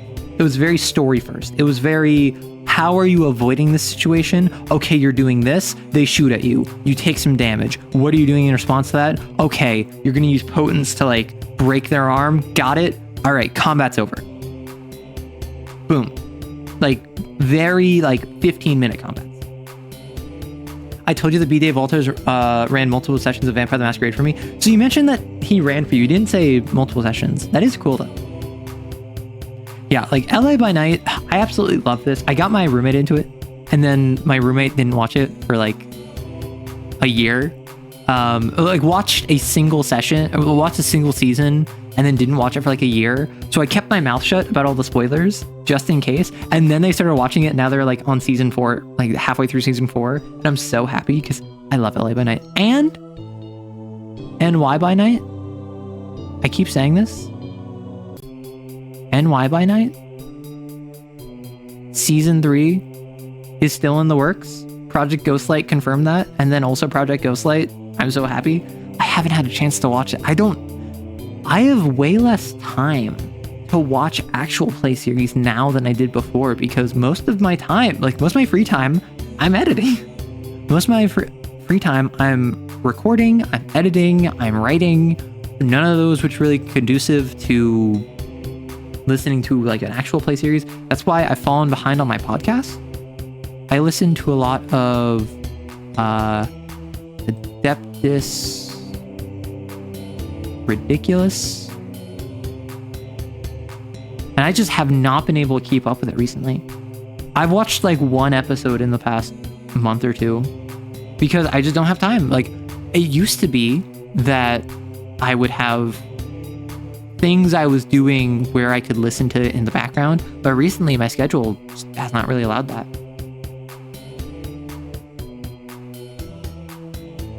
Oh, awesome, Zeldor. The editing dungeons. No, literally, I love editing, but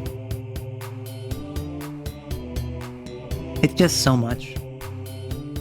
Like, I absolutely, for me at least, video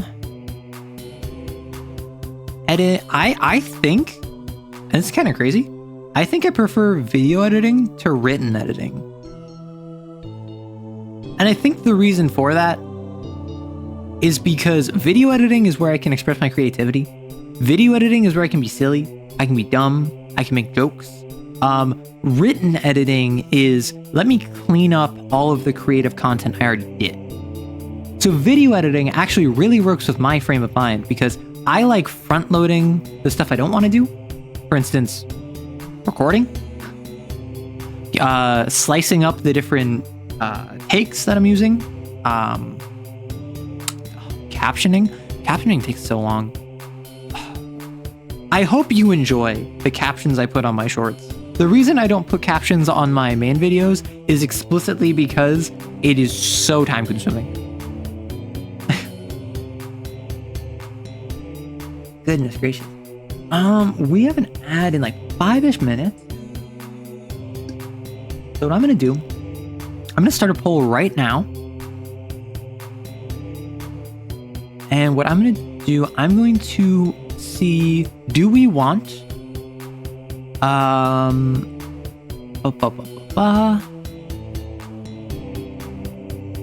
start a poll, new poll, what do? This is going to be Dredge, because I want to finish Dredge today. I don't know how long Dredge will take. I'm not in a game dev. I'll say music dev, quick visual novel. I'll add chatting as an option. So here's a quick poll just before we have the ad.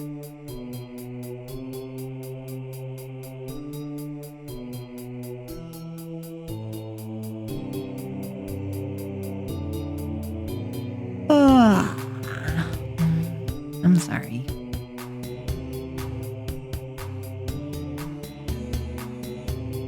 You can only now imagine how nightmarish captions are. See, that's the thing. Captions, I used to do, so I've altered how I did captions over time. Initially, it was just, so I have my script, right? Script my videos. I would be like, okay, so I'm saying X, Y, Z, A, B, C. So what I would do is I would script it, or I would just caption it where X, Y, Z, and then as soon as I start saying A, I would say A, B, C. Which, if you look at some of my older content, I feel as though it's very stiff. I personally am not a fan of that. So what I used to do was, when I say X, I do X. When I say Y, I say Y. When I say Z, I say Z. When I say A, I say A. When I say B, I write B. When I say C, I write C. And now what I've started doing, because that took so long, oh my gosh, word for word, trying my best to like line it up one at a time, took so much time and effort that was not worth it. Now what I've started doing is, if I go X, Y, Z, A, B, C, I will just go X and then YZ at the same time, and then ABC all at once. So it's the idea of, I kind of line my captions up better with how I'm vocalizing and how I'm actually properly speaking it, because that ends up having more, what's it called? That ends up having more bounce to it. It ends up having more momentum, but also it's easier on me.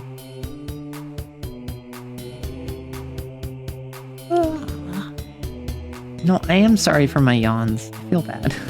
I don't want to like yawn in people's ears, even if people are like, oh my gosh, like yawning, please. Like, I'll be like, that's kind of weird. I'm not gonna lie, because I don't get the appeal of ASMR. I'm not gonna lie. So something where it's like, oh, yawn compilation, or like those like weird sneezing compilations, I'm like, that's kind of weird to me. They're not. People were saying I was cute when I was scared. People on my short that I released where I was really scared were saying how cute I was. And I'm just like, no, I was terrified. You don't do the shorts captions on the long videos, but do you use the YouTube built-in captions? I don't.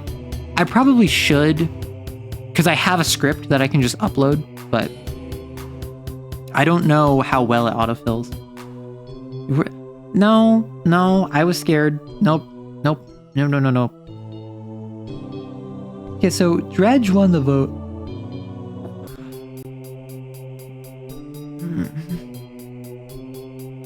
See, that's the thing. I have enough people who seem to like it when I make noises that I could just like start making noises and make that content. Terror can trigger cute aggression. You can be scared and cute at the same time. Nope. I deny. Who do you think you are? Who exactly do you think you are? Wait, why is my gun there? Do I have multiple guns?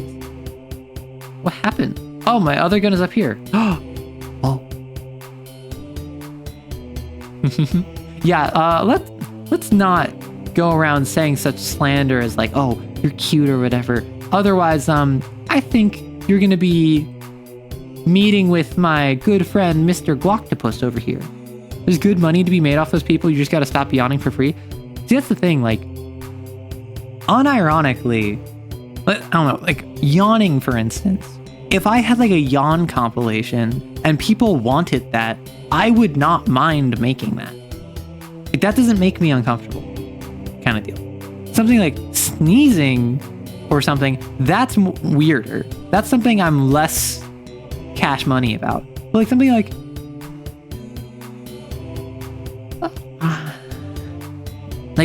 that doesn't make me uncomfortable. People are like, oh my gosh, so cute, I want to watch this. Like, I just don't get it. Why do they call it caption when you of in the word of out, close caption the speak? Yeah, me too.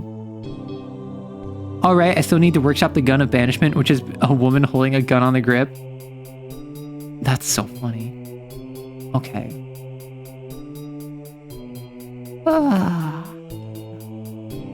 Okay,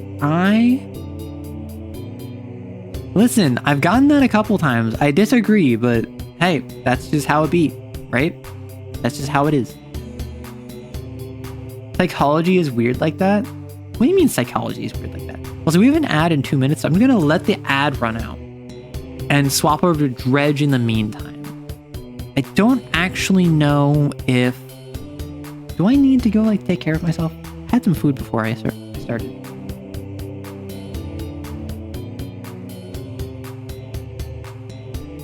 Protective shield! Protective shield! Protective shield!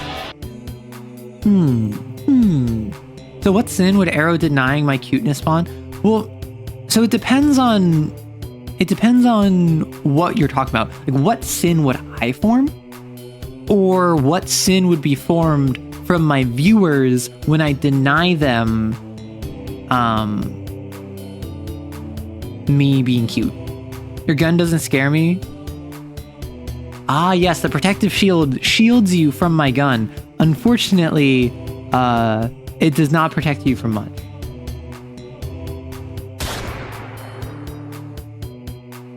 But like, I don't know. I feel like right now, what sin would I form? I don't think I would form a sin.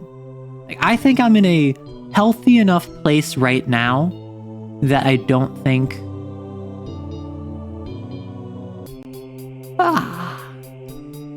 I need to stop yawning. Seriously. I think I'm in a healthy enough place right now where I wouldn't form a sin. I think when I was younger, I could see an ogre. I could see a centipede. I could see an idol.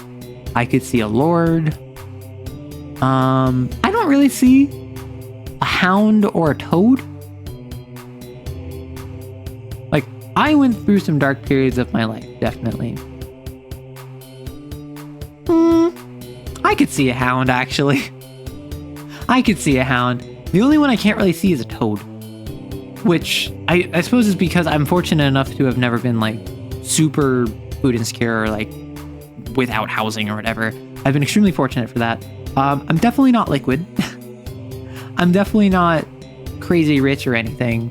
But I've been fortunate enough to be spared from the struggles a lot of people have. So I don't think that I've been in a place where I would have a toad. And that sounds like it sucks. Like, that's why I'm not gonna sit here and be like, oh, it's so hard. It's like, no, I've really not. I've had struggles that I've gone through, but I haven't had to the same extent as others have, to anywhere near that degree. And I've known many people who have had issues, whether it's homelessness or food insecurity, or they grew up extremely disadvantaged. I definitely think that when growing up, I wasn't in the best of spot. Like in terms of, in growing up, we didn't have the best financial situation, but also, like, I was a kid at that point, right? I was a kid and that was my life. My parents did their best to provide as well they could, so I didn't really have to worry about that. And then since then, I have had better situations, better circumstances. I've been incredibly privileged. Would a toad make its own clump compilation of yawns or manipulate a human into operating the computer for it? I feel like... Wanna know what? No, my chat would absolutely... Actually, I was gonna say my chat would be an idol, but given how much, like, you commit violence against each other, I feel like it might be a hound, like, because you're constantly getting shot and then demanding revenge on each other by taking shots back. That'd be kind of silly.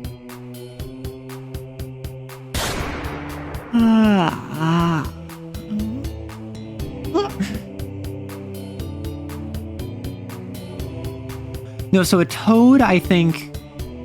Oh, I didn't even get to how silly the toad is. So the toad, for those of you who are, like, not seeing the ads, a toad's deal is that it has a giant mouth and it will eat the stuff that the host wants, and then it will basically, like, regurgitate them in the palace. So the toad will run around and, like, if you need food, will run around eating a bunch of food, return to the palace and, like, regurgitate it all back up, and then suddenly there's this unspoiled, like, Michelin star array of food. However, higher cat toads, and also once pressure increases... Let me wait 3 seconds. Welcome back from the ad, everyone. Once pressure increases for a toad, it won't just go around eating money or food or valuables or jewelry or whatever. It will go around, and if the pressure increases, it will go around eating restaurants and regurgitating them back up in the palace. Because it's the idea of, oh, you want food? I can just bring you a place that will give you more food and will go swallow up an entire restaurant. Higher category toads will go around, they can eat entire towns if given time, and then return to their palace and regurgitate it back up for its host. But the really cool thing about Kane is that there are rules for what happens if a single person manifests 2 different sins at the same time. You can manifest multiple sins at the same time, and there are rules to reflect that. So imagine you are someone who hates yourself, you hate the world, you hate humanity, you think that everything should just go away, you should die, the world should die. Suddenly, you have an ogre and you have a centipede. you are simultaneously pushing the world away from you to keep yourself sequestered while simultaneously trying to destroy the world around you. Imagine how much devastation that would cause. Are there rules for player characters manifesting them? There is. There is literally rules. No, Maddie. There are rules for player character. Oh, okay, I'm gonna. So real quick. I'm gonna turn off idle theme. We have Dredge on in the background, but first, I'm gonna bring back up MS Paint with just the noise in the background. So there are rules for player characters for Exorcist developing sins. And what it is that it's the Exorcist has a sin tracker where during the course of the game, you might accidentally take on sin. A idol who is like messing with your mind might add sin to you. Using some of your special abilities, your blasphemies, might accidentally increase sin within yourself. I don't think it's literally like Vampire the Masquerade humanity. I don't think it's like, oh, you did a bad thing, you get sin. I think it's more like magical taint. Yeah, it does. It has a vibe to it, right? And like with the waves in the background. So the exorcists all have a sin tracker where as it fills up and fills up and fills up, suddenly you hit a point where you have to either give up and like allow yourself to become a sin, or you have to resist. And you have to make a roll. The roll gets more difficult the more times you have exceeded your maximum amount of sin. And eventually, once you get like 3 sin marks, once you fail that roll, you resist, you successfully resist, you get a permanent mark on your body where you nearly turned into a sin. Once that happens 3 times, you can't make that roll. You are forced to give up and become a sin. And what this does is that you become an Imogen,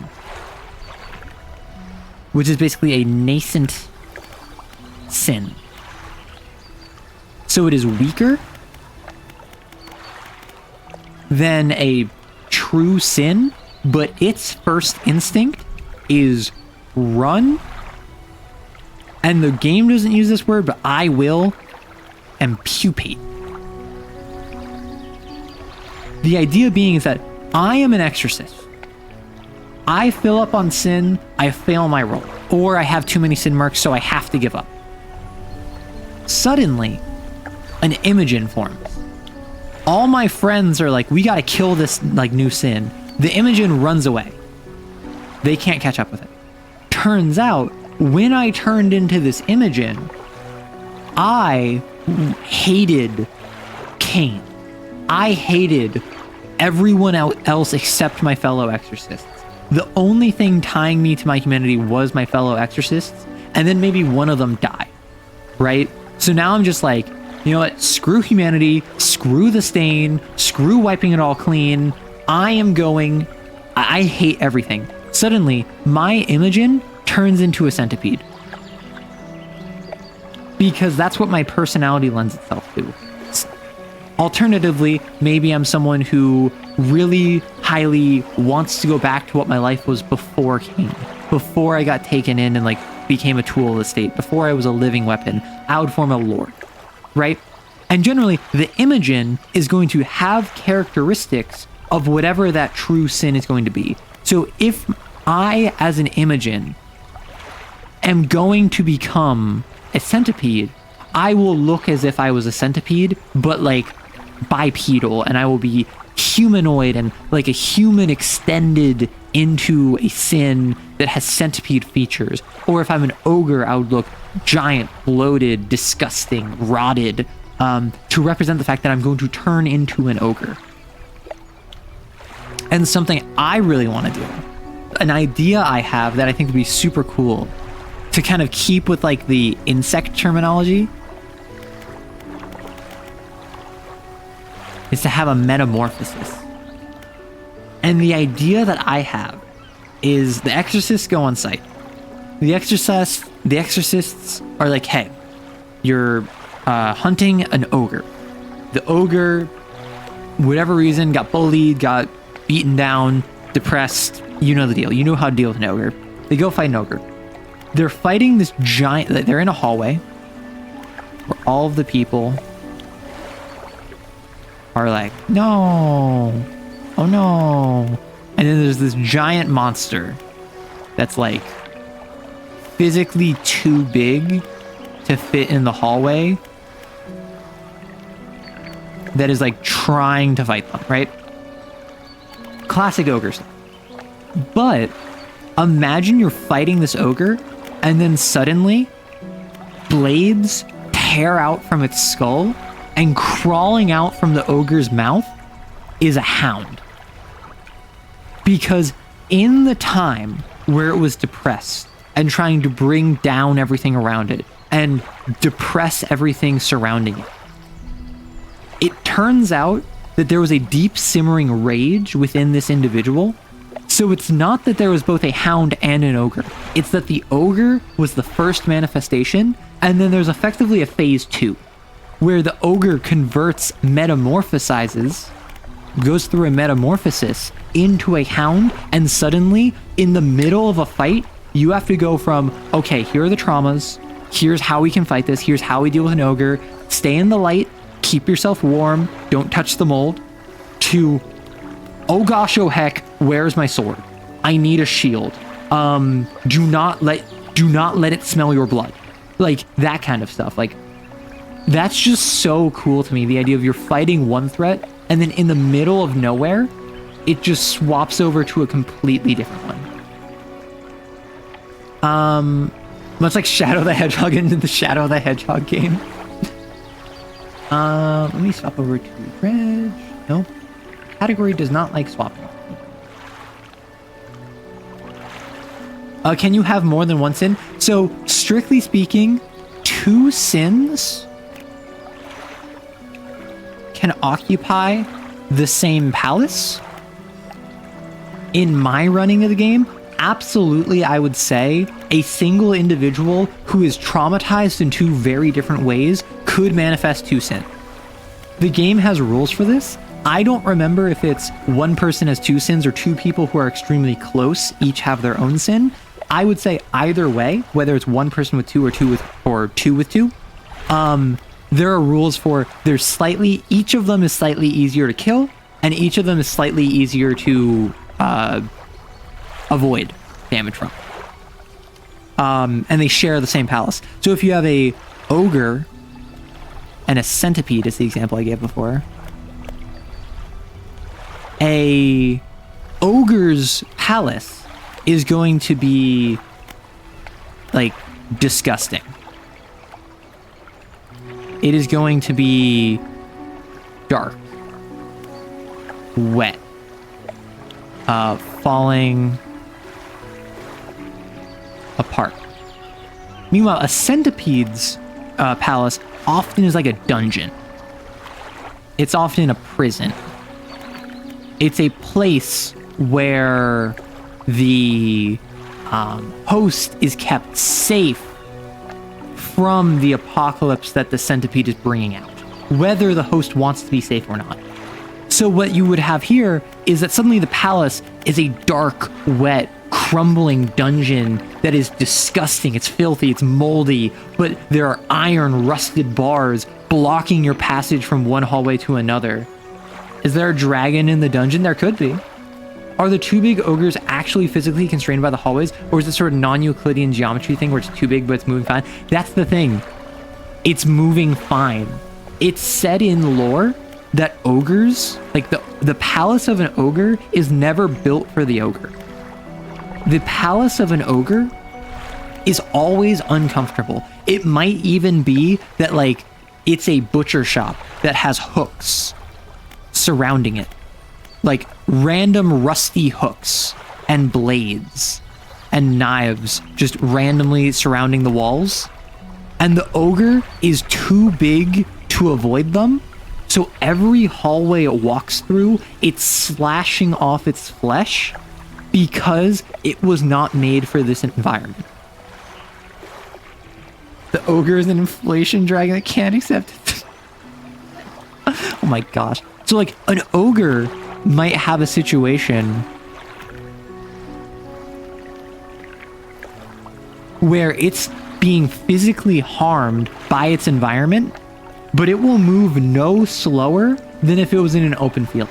That is the most terrifying thing about an ogre.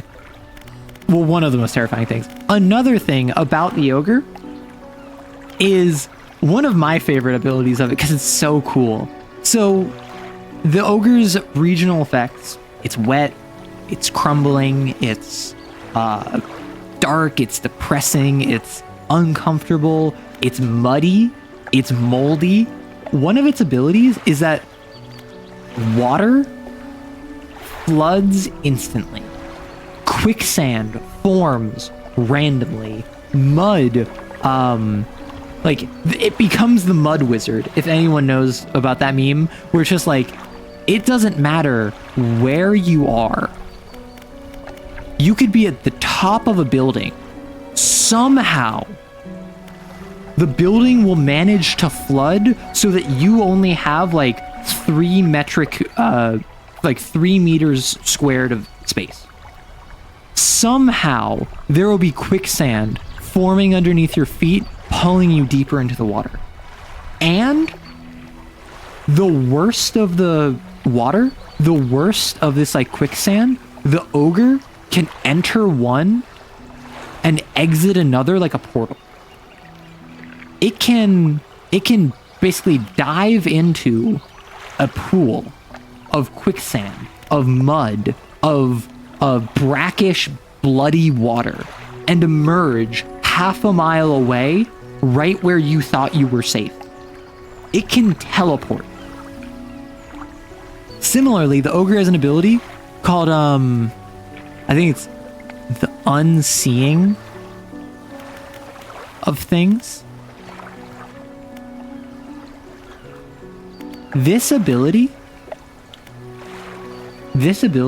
allows, not only is the ogre's domain even darker than it was before, lights go out.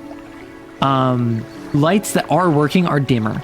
Sunlight doesn't actually warm you in the same way that it normally does. While in darkness, the ogre is invisible.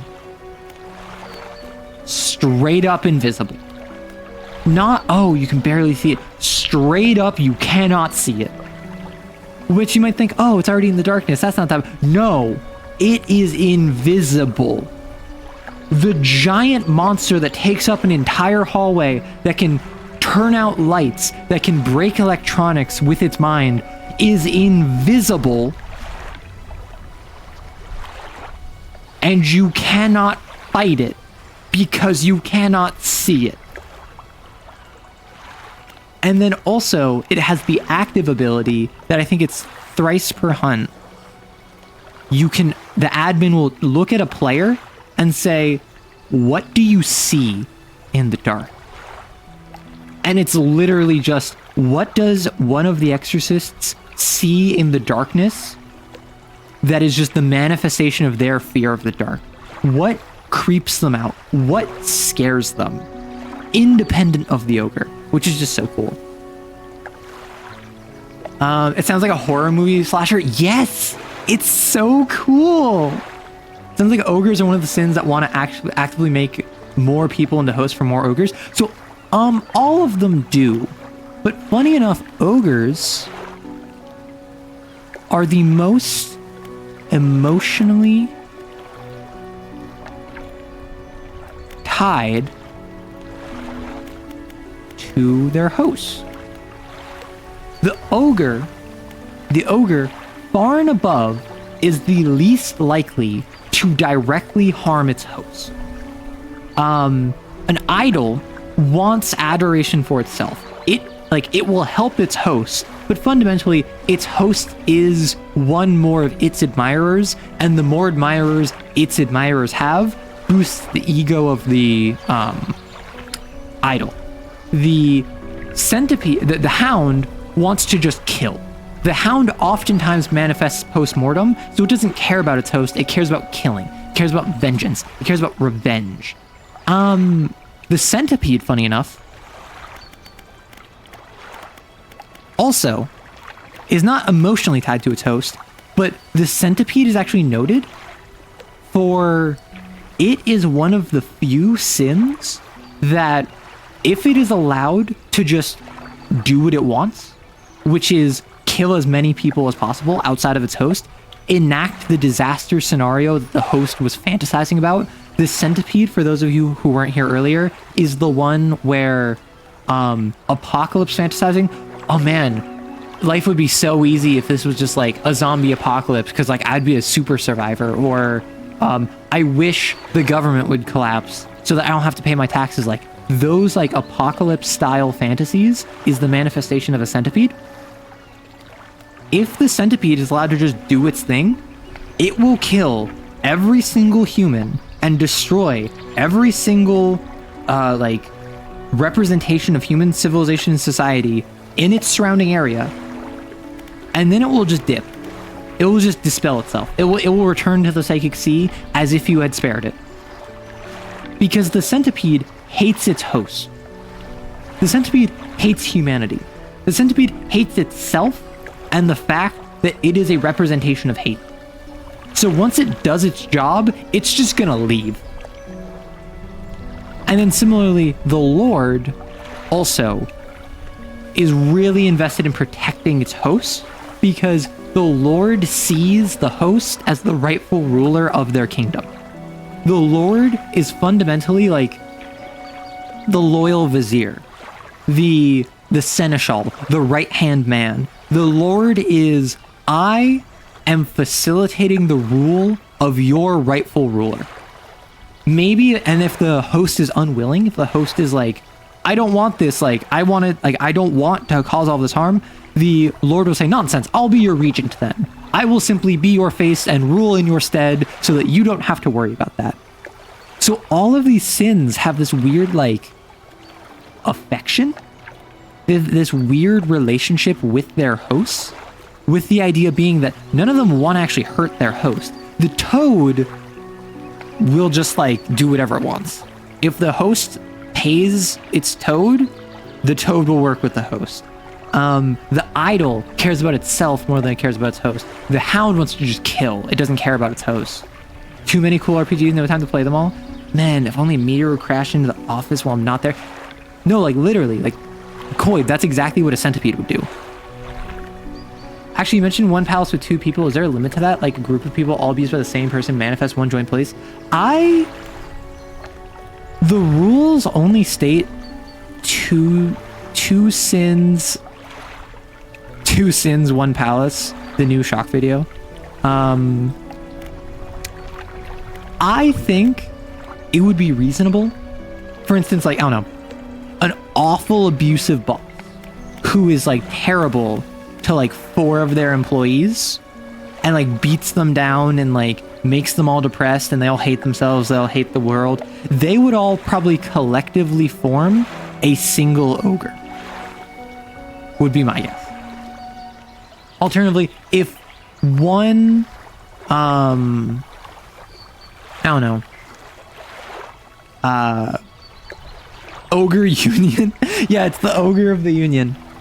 Alternatively, maybe it's not that they all form an ogre. Maybe it's that the boss forms a centipede.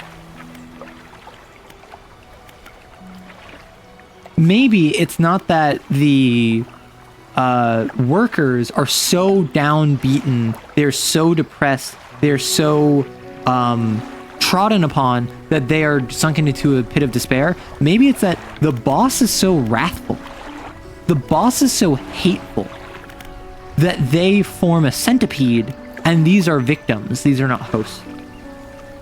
That's the kind of mindset you have to get into, because it's the idea of sins are reflections of humans. That is why the core ethos of Cain is until the stain is wiped away. The stain of humanity forms sins in the psychic sea. As an exorcist, you need to eliminate sin. Are we talking about, is this the monster we talked about in the short? Yeah, we are. An ogre that is ashamed because it wanted to be a toad instead. Ogres are beaten down, Gooners beaten down for hours. Goodness gracious. Yeah, we've been talking about Kane for like 2 hours at this point, and I am not upset. Because I stayed up late last night making music based around Kane. Funny enough, I actually, first I started making, an ogre theme. And I actually have like half an ogre theme built up. And then like, I was like, okay, I'm gonna put a pause on this. I'm gonna let it sit. I did other things for a couple days. Yesterday, I was like, okay, I want to go back to the ogre theme. But then I had the idea for an idol theme. So then I started doing that.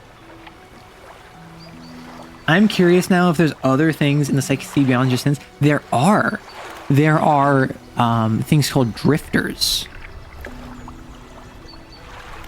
Hey, a milk.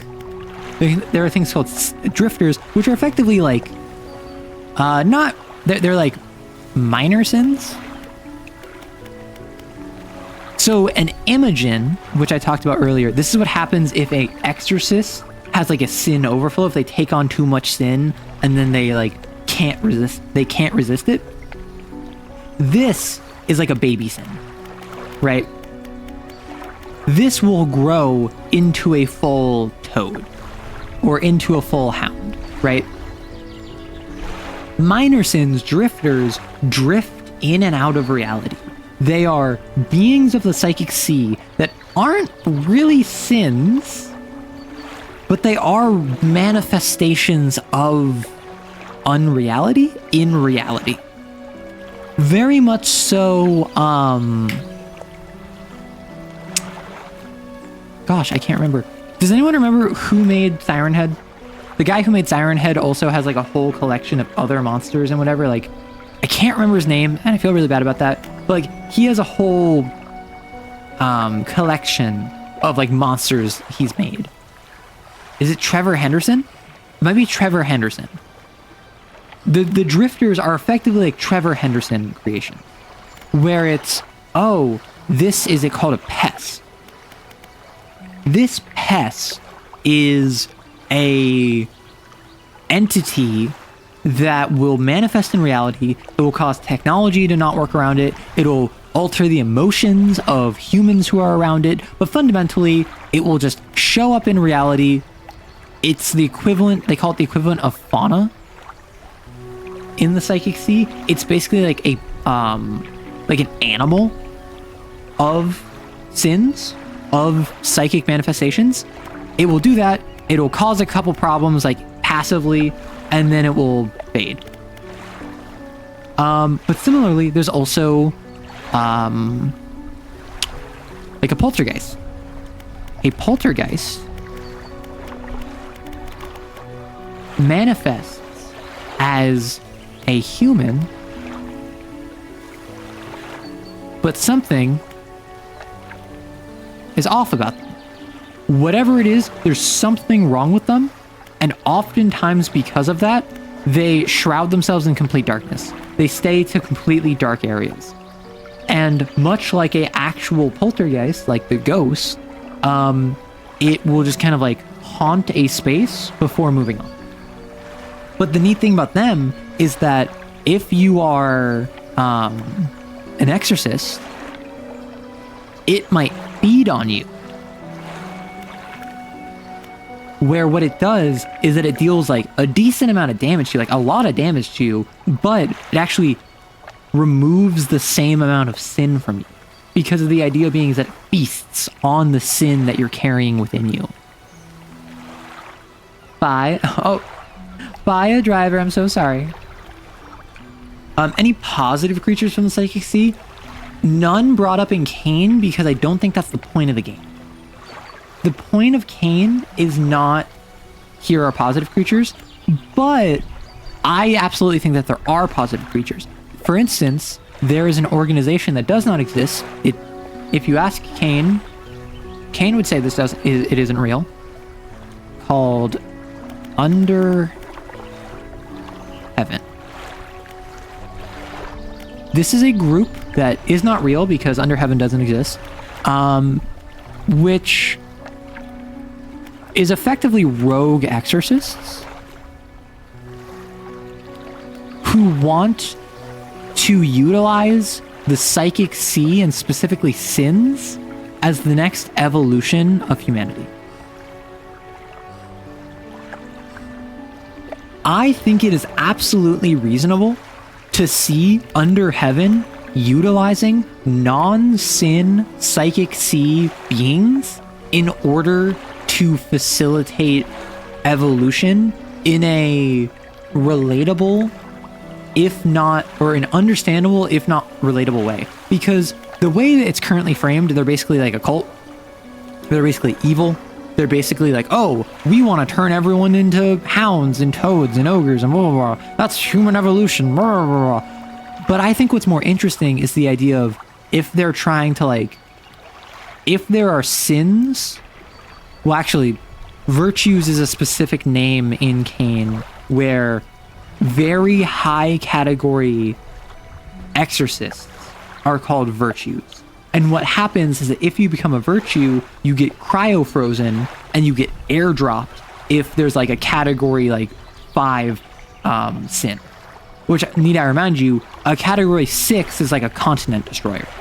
A category 7 has never been seen before.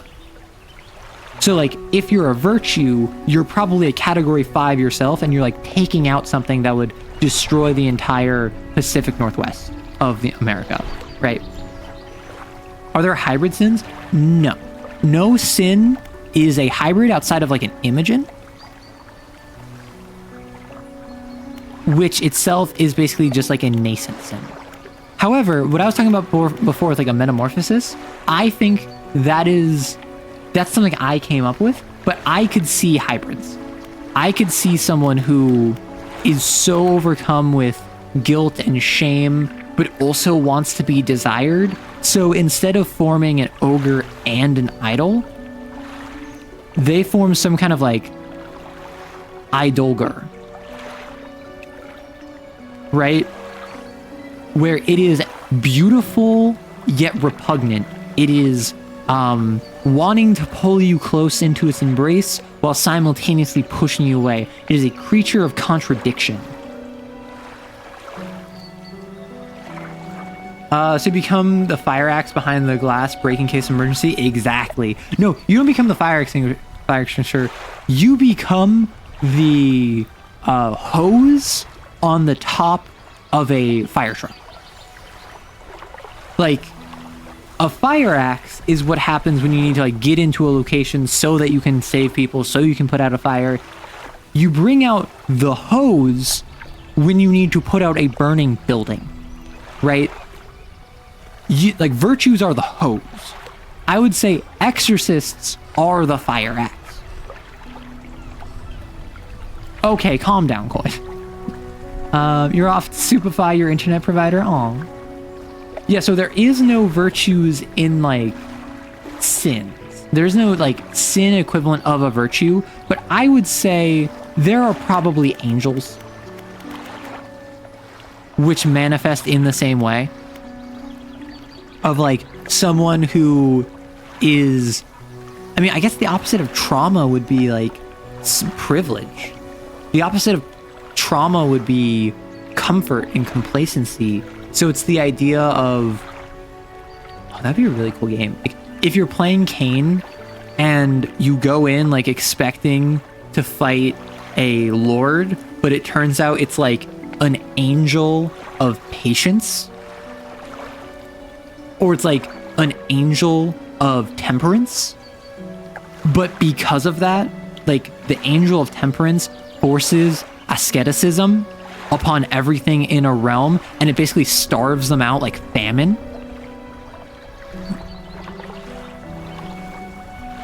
Virtues are the hose. Anti-sins right now. Flip the script. See, that's the thing. I really want to run a game of Cain. I also really wanted to run a game of Lancer like 2 weeks ago, so this is just the new thing that caught my eye. I'm probably going to shift off of Cain in a little bit. So I really want to run this, but I just need to get a group together for that. And Kane, because it's so trauma oriented, because it's so difficult, because it's something that isn't easy to get through, I would want to make sure I've played a game with other people first, and then I play Kane with them. Kane is the current shiny jangly. I mean, look behind me. Shiny jangly's right there. Also, do you guys want me to turn off the keys? I've left them on because people seem to like the keys. I think it's funny, but like I can see it being distracting, so let me know. Raw dog you immediately into Kane. All right, I see you. We have an idol on our hands.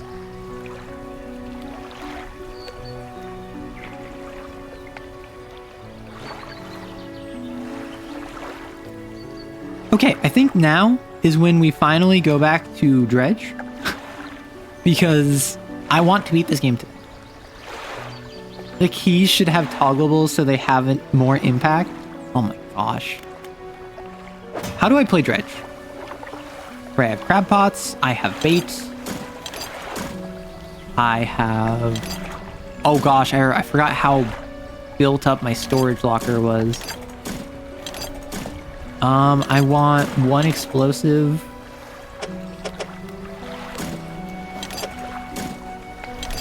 I have some basic crab pots I'm going to toss out.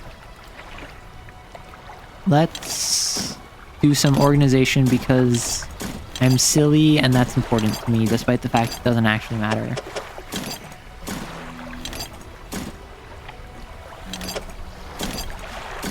I'm sorry, this is boring, I know. The photography equipment. Who is the photographer? I've heard about the photographer. You there. You there. Oh, I should probably replace this because I'm not really doing Abyssal and Hadal anymore.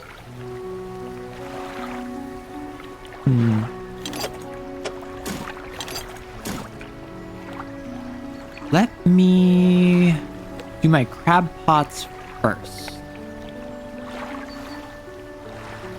Oh, I can sell this basic trawl net because I have Coastal and Oceanic. Okay, so let me throw up my crab pots. Trawl that net, maybe check if there are upgrades. That's probably smart. I have 3 research parts. I could get a better engine. I probably should. I got the... Did I? Yeah, I got the best heavy-duty trawl net. I suppose I should probably invest in a better engine. Because, like, I've just been raw dogging it with, like, with the basic engine and one of these engines. What I'm going to do, I'm going to...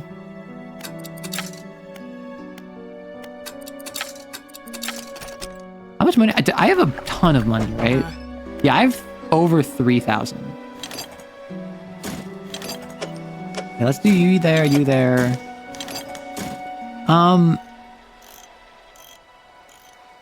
Engine.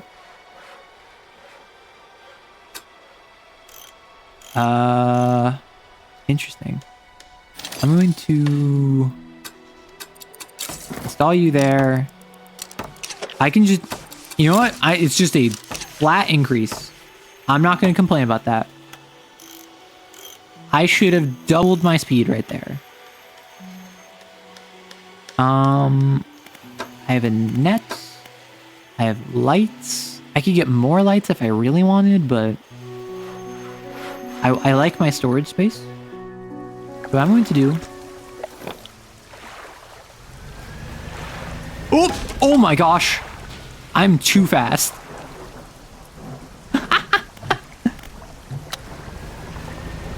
Oh my... Do you see how I'm zooming?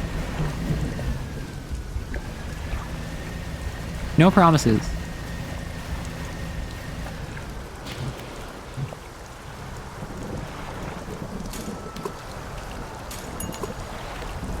No, I don't want that. Want you. Oh, what's that? What's that? I think I'm just faster than you. Yeah. I don't even have to be worried anymore. I'm just zooming.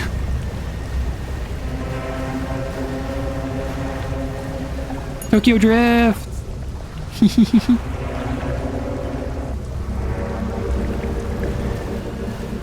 Hiya. My fear has been replaced by hubris. That is how I cope. That is how I cope with the world. Fast af boy. Take that, Cthulhu. I have a faster boat. I mean, honestly, like, maybe my hubris will be my undoing, but at the same time, I feel kind of invincible after that. What are even my quests? Search for relics. Catch a fang tooth. All right, figure in gold. The mackerel. Right, you want a blue mackerel. Boarfish, gulper reel.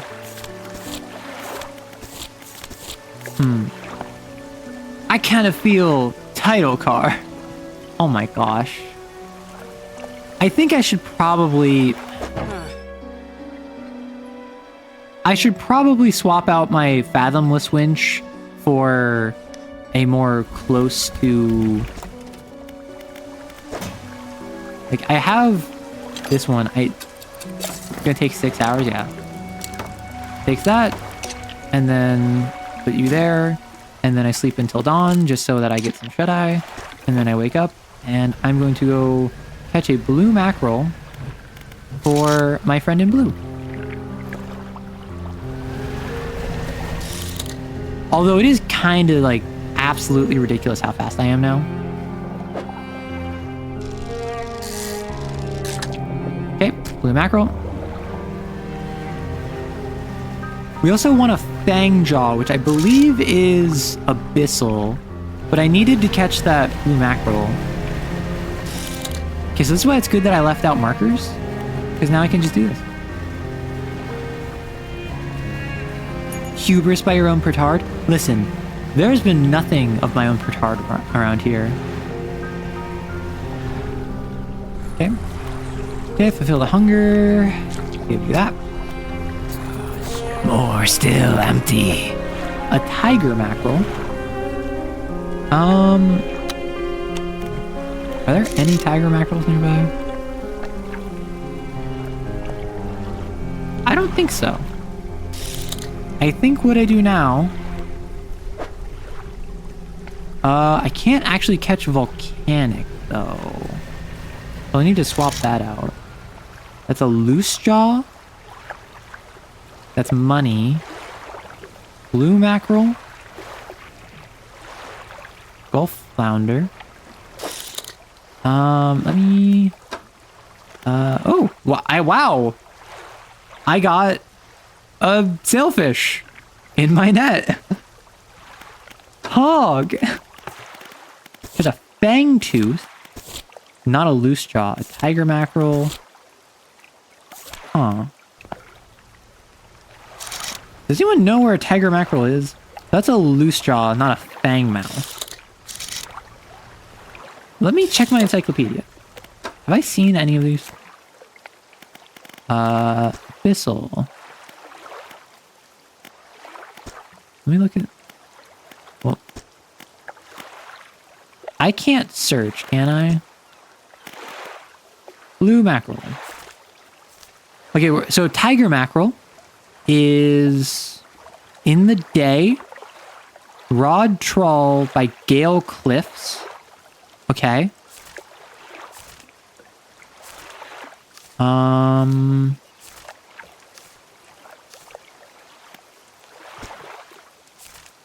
Let me... I'm also looking for a tiger fish.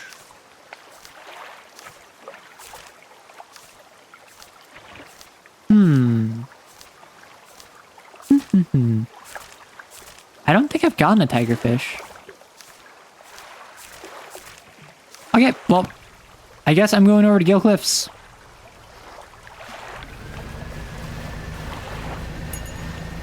Encyclopedia, medium, failure. You have no idea where it is. Your mangled brain would like you to know that there is a boxer named Contact Mike.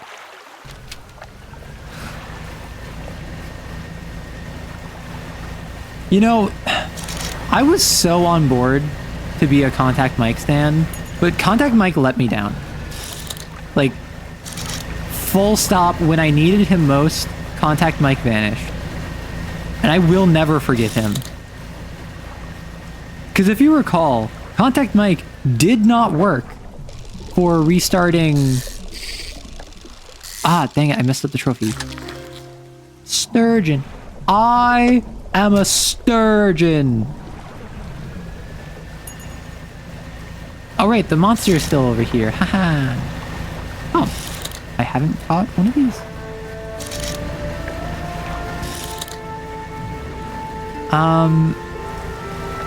Oh yeah, I'm way faster than the monster in here though, which is kind of funny.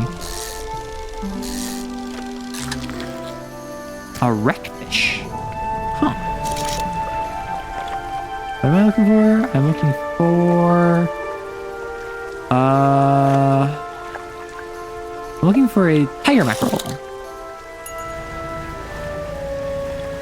And I'm at the point where I think I can just sail the open seas without much issue. Oh, a flayed mackerel.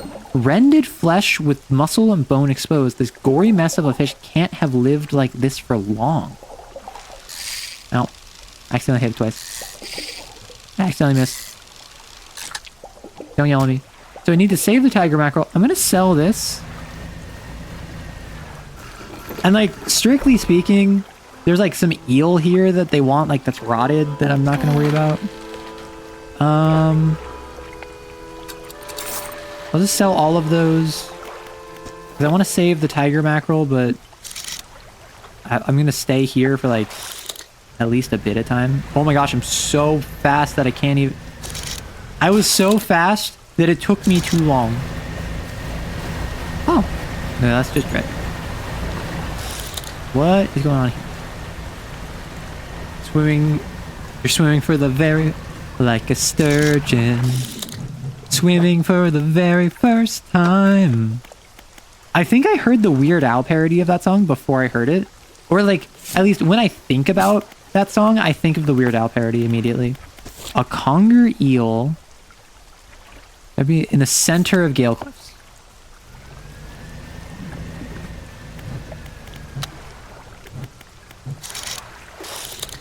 Yeah, so actually there's a good bit of dredge up here that I can get.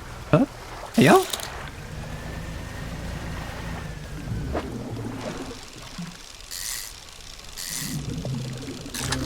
Huh, a devil ray.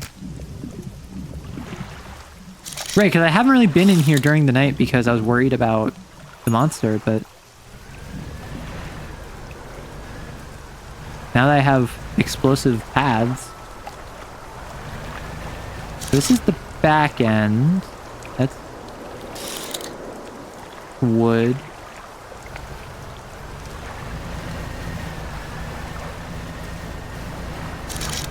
Ah! Here we are. So I want this to just hang in my inventory.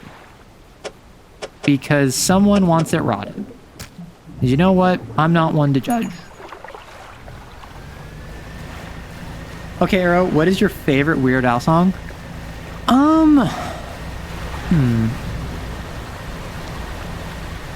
Well, I must say, I can't think of too many. Like, when I think of them, I think of, like, the really popular ones, like Fat or Eat It. Like, obviously, the Michael Jackson ones were super huge. I don't think of his, like, original songs too much, because I know he has original music that isn't parodied. But what comes to mind is, like, the Michael Jackson parodies. And I'm not sure why, because, like, I like Michael Jackson. I think Michael Jackson is good music. But I also don't, like...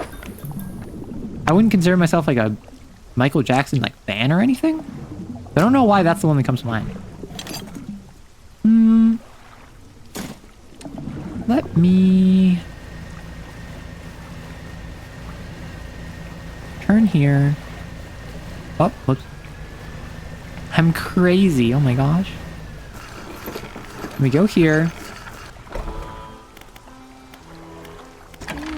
I'm not gonna sell everything. I'm just gonna sell...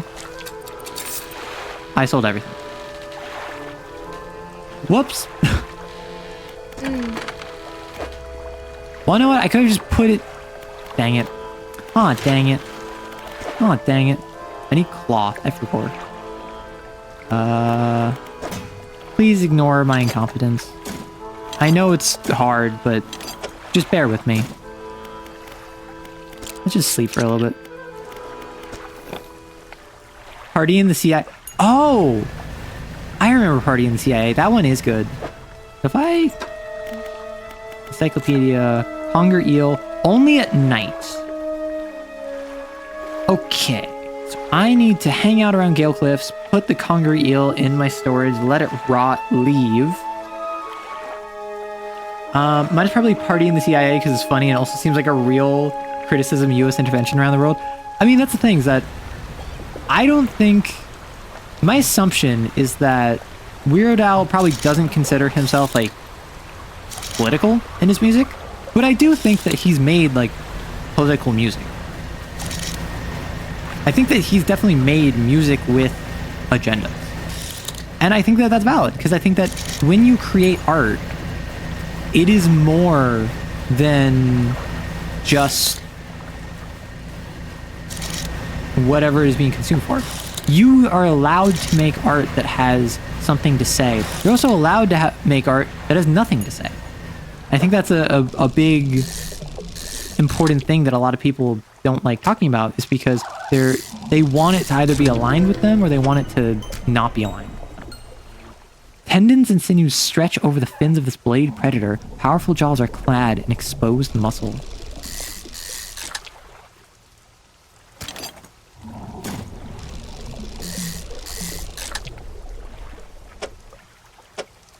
Can I do this?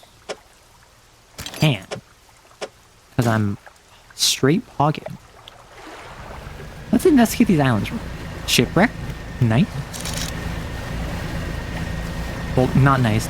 Not nice for whoever crashed, but... There's a lot of crash. Oh my gosh! Oh my gosh! Frank, we talked about this. We talked about this back at the other island. Disrespectful.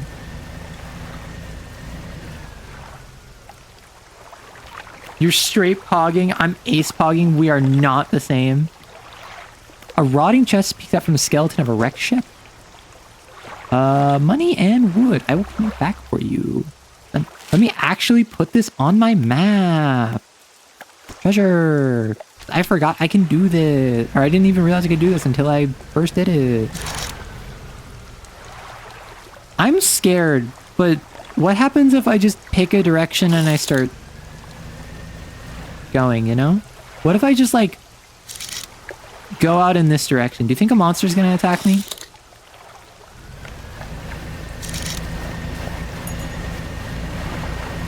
Dredge. Dredge tends to give pretty small items.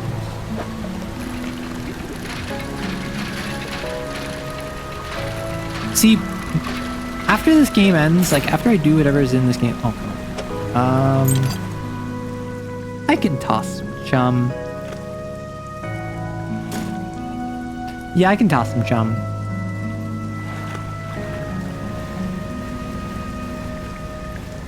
And now it's been enough time that I can head back, sell all my stuff, and all will be well.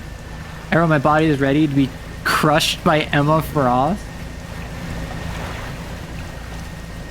I got a chance to play some Marvel Rivals last night, and I played a bit of Emma Frost, and I'm not gonna lie, she's pretty good. Like, not even from like, oh, she's like, she can crush me.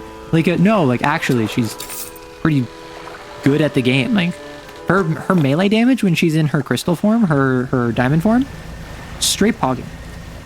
Exactly what does that mean in context? So everyone's simping over Emma Frost, which, like, I get, I don't partake in, you know? Decaying blackmouth. A shimmering blackness permeates the flesh of this relentless fish. Muscles atrophied and decaying, but still it swims on. That's inspiring. Like, I will say, out of all of the characters to simp over, I'm not too upset over it being Emma Frost because not only is she like, oh my gosh, not only is she really cool. Yeah. The turning on this sucks. Not only is she really cool, like people are also like just being kind of normal about it, surprisingly. Despite the fact that people are weirdos, they're mostly being normal about it. They're just like, oh, mommy dummy. And I'm just like, oh, calm down. But that's to be expected with a character like Emma Frost.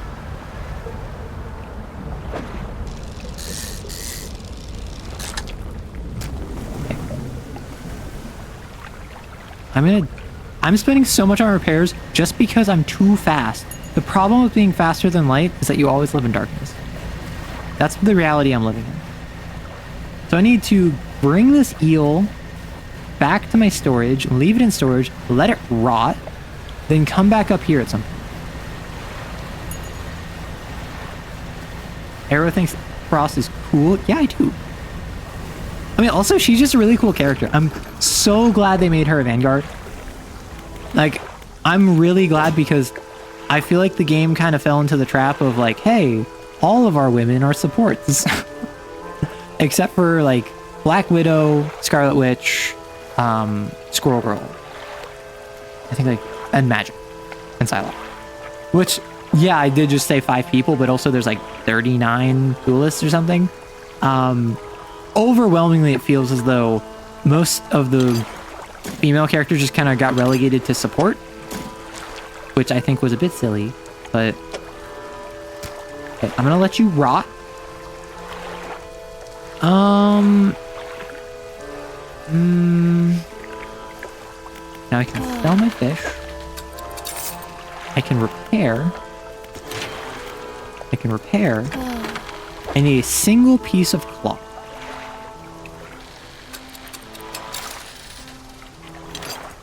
And I don't really care about the wood too much, because I mean, I do care about the wood, but...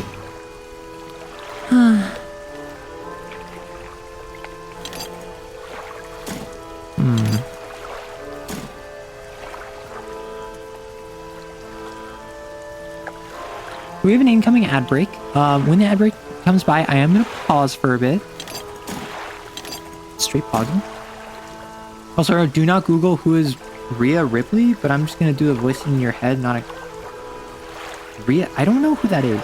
Squirrel Girl got a punk skin, and it's so good. I know a lot of the characters got punk skins. I know Hulk and Magic got some at the same time. I wasn't a huge fan of them. Honestly, I liked the Magic one more than the Hulk one. Right. Money.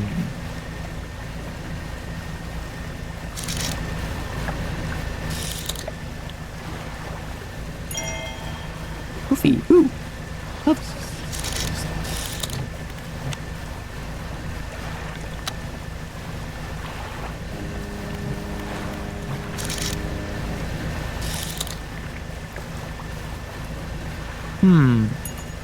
Maybe my hubris is getting the best of me. Yeah, I passed by the island. There we are.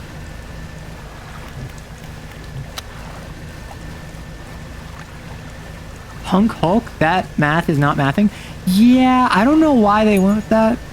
And like, basically all they did is give him some like studs and some... Hello? Oh, that's Frank. Don't worry about him. All they did was like give him some like studs and like a mohawk.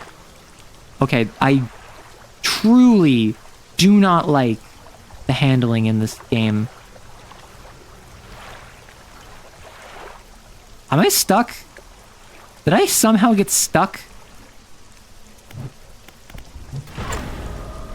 Well, I somehow beached myself. This would be a shame if I didn't have the power of teleportation.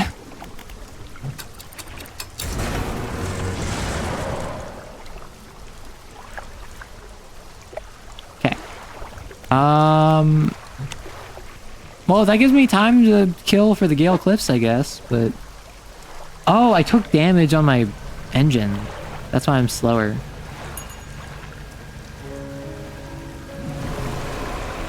Hey, yo? What the heck? Okay, never mind. Don't go crazy. Got it.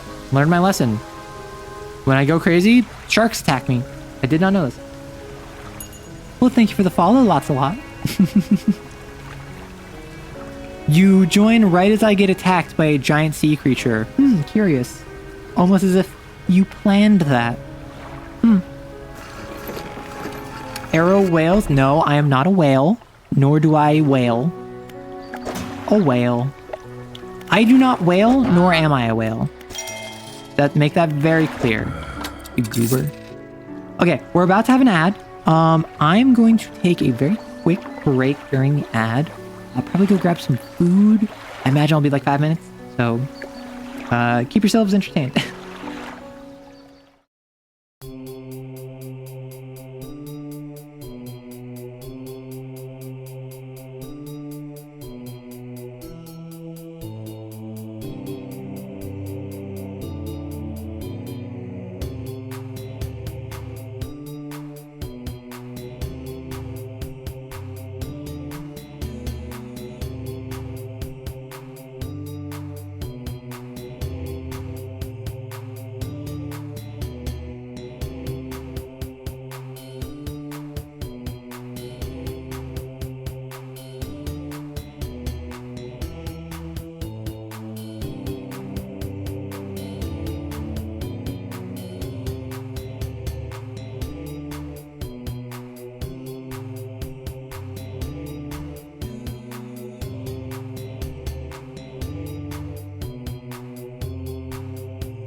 Protective shield!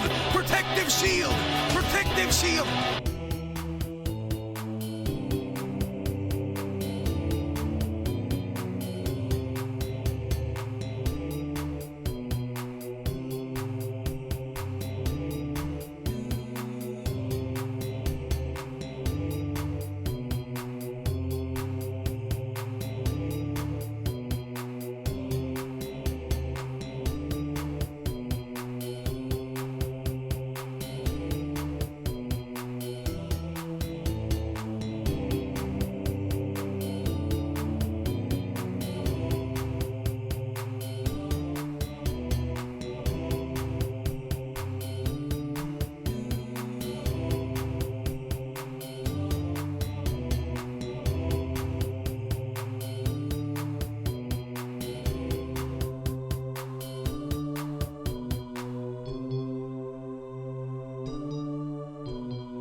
Well, hello again. Very sorry about that. I just had to go get some food. Currently have an apple that I'm going to be eating probably in my next break, now that I just had some food. One of the best decisions I did was when my roommate made katsu sauce for like the first time months ago. Probably longer at this point. Like months and months ago.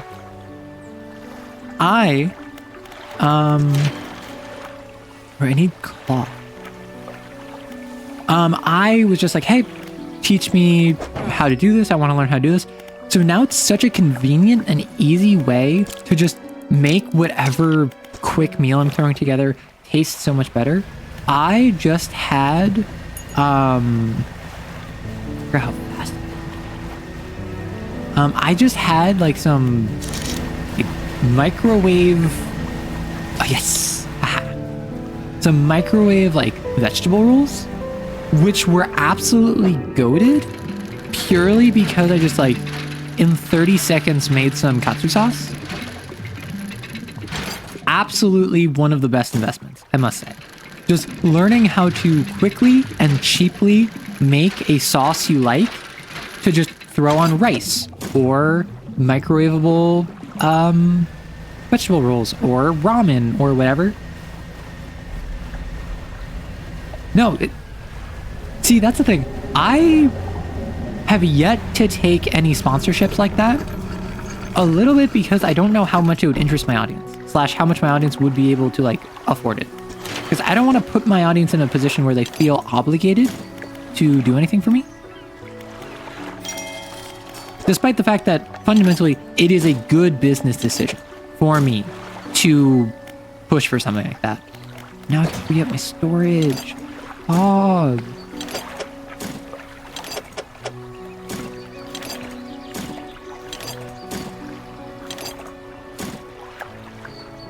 Like, I am the sort of person who I want money, but I am very uncomfortable trying to push money, which means that I don't make the best business decisions. I make decisions more oriented around like, what do I think my audience would enjoy? And I think that a lot of people appreciate that, but at the end of the day, that is not the best business decision. Like, just blanketly, right? That is just not how that decision making works. So what I'm saying is, I need to sell out. I need more cloth. Is what I need. Where can I find cloth? Cloth.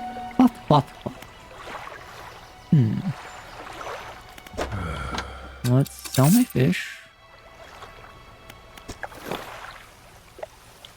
Either way, I think that we are heading out, ignoring our crab pots, going all the way back to Gale Cliffs because we have a stale and soon to be rotting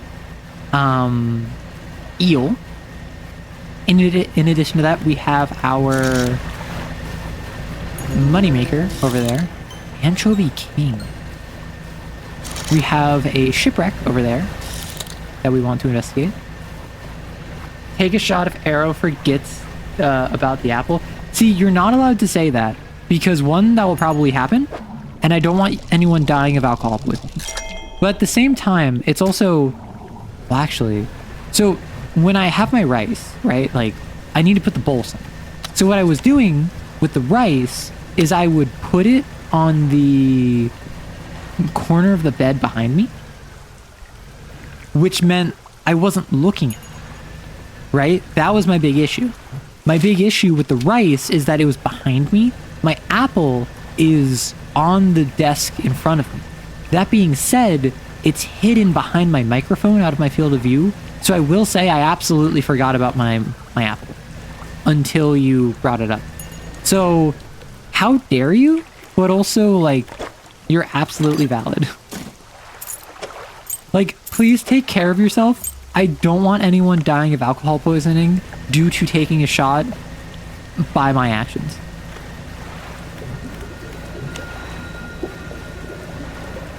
Eyeballs.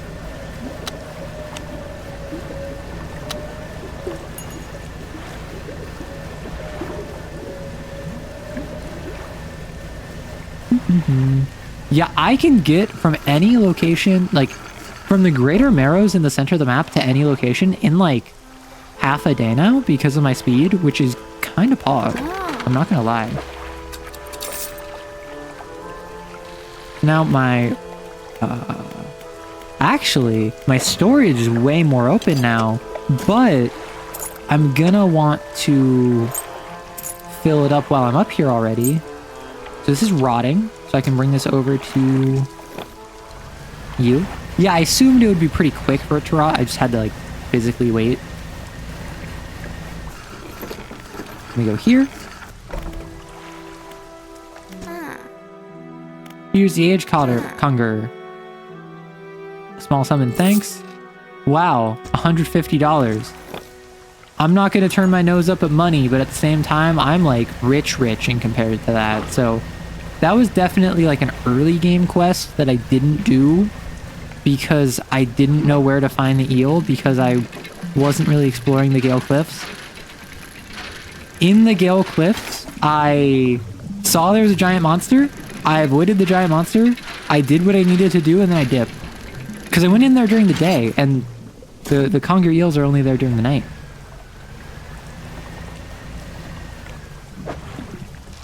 Let's get whatever is special over here. There we go. Bleh. If we don't move the rice, I can't see it. I mean, I'm not gonna deny that. I have made it very clear. My vision is based off of movement. Now, is that indicative of anything mentally? Probably. Should I be concerned? Most likely. However, that's just the truth. That's my truth. That's my life.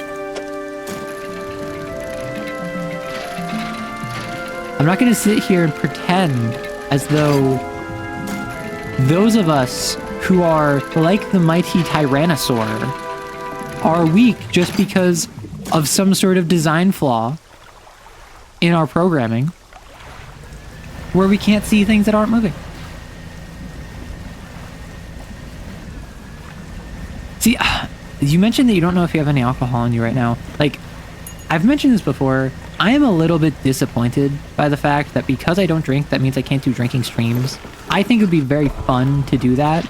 So I think that the best thing I can do in its stead is to conscript my friends to drinking for me. So I have lots of wood, lots of scrap again. I always have so much scrap. I got doubloons.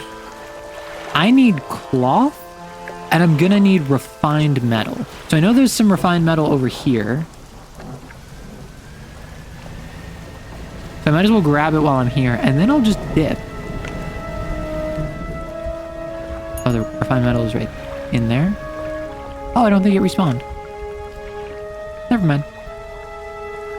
Oh, I saw the giant monster. I don't know if you saw that in the corner. I'm going to make the long and harrowing journey over to the volcano place because I want to beat this game today. Let me remove you. I want to beat this game today, so I'm going to go over to the volcano place. Arrow inhales food. I don't inhale food. If anything, I get constantly worried that I'm taking too long eating. Because I don't inhale food. At least most of the time. Sometimes I definitely do just kind of like... Get that slurp going. Is that a whale? Yeah, whales. Hello, friends. Remember when I saw that giant fish and it scared me? Which time? Yeah. Which time indeed. Ooh. So I have some deep sea fishing I can do. Hello, friend. Lots of whales over here. Yeah, I got from one side of the map to the other. I got from like over here to, actually no, I have a little bit more. But I'm way closer than I expected I would be in under nightfall. What? Oh, this is just loot. Like, is this wise? Probably I should find wherever the place is. But I got a single doubloon. Oh, there it is. Fog. Huh. There's a campfire here. I wonder if it's because this is the 4th location of the campsites I found, or if this is just because this is the one that always has a lit fire. Which time that's a Bayonetta reference. I have Bayonetta 3 on the Switch. I've never played a Bayonetta game. I actually have a couple Switch games that, like, I've never played Mario Odyssey. I haven't played Tears of the Kingdom. I have both of those. Like, I could stream those at some point, but I feel like I have a different list. Like, I don't know how I would set up capturing a Switch game. You undock next to an old rowboat. Somebody's here. He's hunched over the campfire, muttering to himself. You cautiously approach. Oh, it's the old mayor. No. The book! No. I'm not seeing things. It's really you, isn't it? No. He turns away, wringing his hands. He speaks to the fire. It was him. Him and his damned wife. They dredged up that book, but something cloaked in fog followed it out. Right through the boat. Boom! The man makes crude explosion noises and motions wide with his hands, still talking to the fire, as though pantomiming a story to a child. It spoke! It said it was coming for our breath, and we would be needing it soon. And then darkness crashed down. An age later, some of us washed up on the shore, not him, still clutching that book. Throw it back, we cried as the fog rolled ashore. We thought, surely, it can still be undone. What book? Silver and Crimson, the book, covered in her blood. Okay, so this was the old fisherman. So I assume that the collector archivist on the island is the old fisherman. This is the old mayor. It's a situation where, oh, the more you help the archivist collectivists, the more you strengthen the power of Cthulhu, blah, blah, blah. But... throw it back! Please, the lighthouse keeper, she saw. She knows where it came from, where it needs to go. Tell me more about this book. Silver and Crimson. Silver and Crimson. What do you know about the fog? The fog's coming, the fog's coming, the fog's coming, the fog's coming, the fog's coming. Wait, what? What are you dancing? Oh my gosh. Don't you wiggle at me and Mel dancing? Although I will say, if someone in the community makes a gif of me doing that, I will absolutely make it an emote. So if you need to drop something in the Discord server, or you need to calm someone, like you're gonna commission an emote, I would absolutely make that an emote. Because I think that would be silly. Cloak's that calamitous thing. It's evil. Have you felt it? What does the lighthouse keeper have to do with this? She saw it all. That ruinous day. Ask her, beg her, tell I. He trails off, his face collapsing in sorrow. Oh, I think that she was speaking to me every single time I went to a campsite. Because, like, the lighthouse keeper would occasionally just approach me for no reason. And I was like, huh, weird. What is... cloth. Okay, this is dangerous.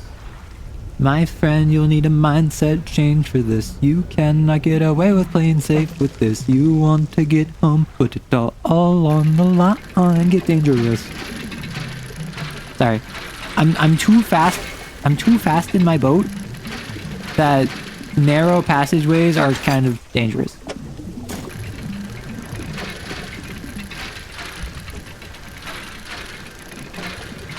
Well, I will say, like, of the Epic the Musical songs, I do say, like, Hermes' music is some of my favorite.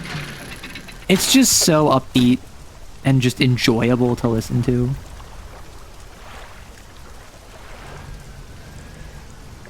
What is this? Is that lava? That's underwater lava.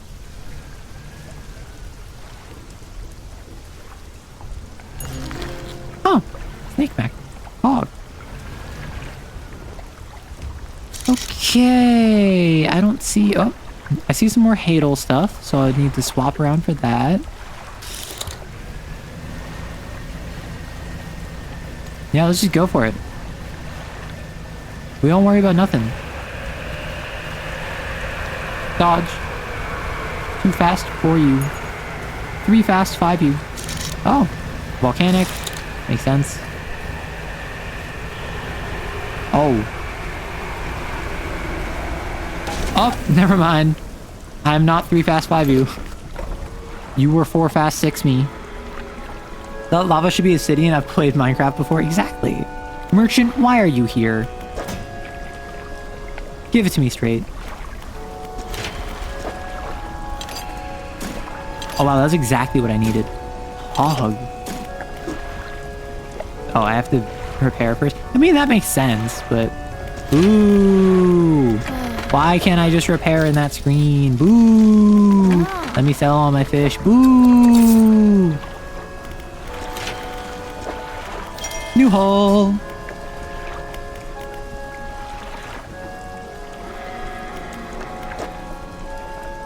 Oh gosh. Look at how advanced my boat is. Well, let's just take all of this stuff and start applying it.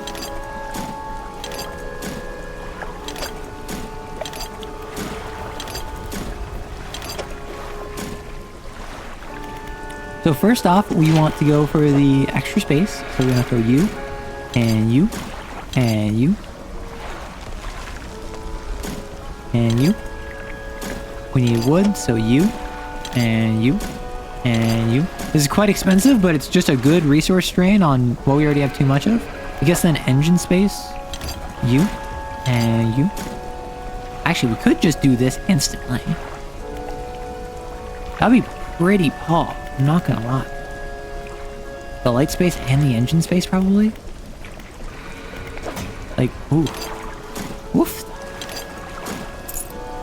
That's pretty nifty, if I do say so myself. If I take out these... If I take out all the wood... I go... You... Like, I can get wood and I can get scrap really easily. Yeah, so if I just do that, suddenly I grab 2 more from you. I'm nearly fully developed in my ship. Just a matter of I need this, I need this.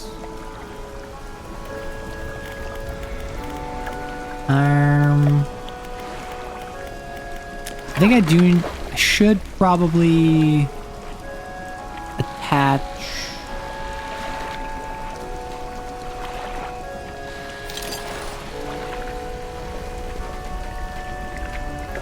I'm gonna install this because I want to get volcanic.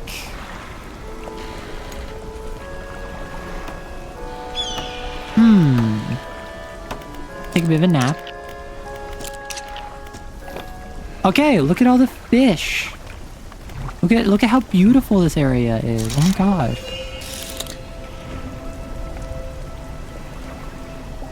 Why are there What? Look at all those chickens. Oh, I know how to do this.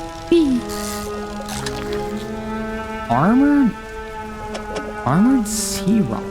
Oh my gosh, they are chickens. Are you friends? I don't think you're friends, but...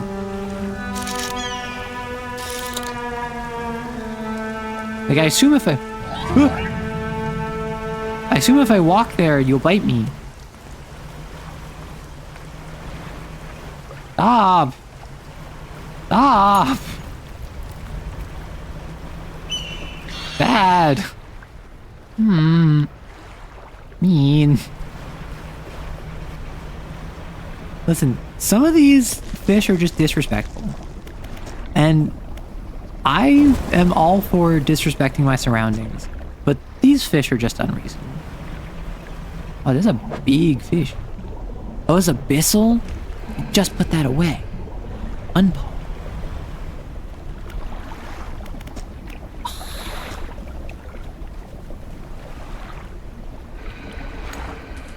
What are you?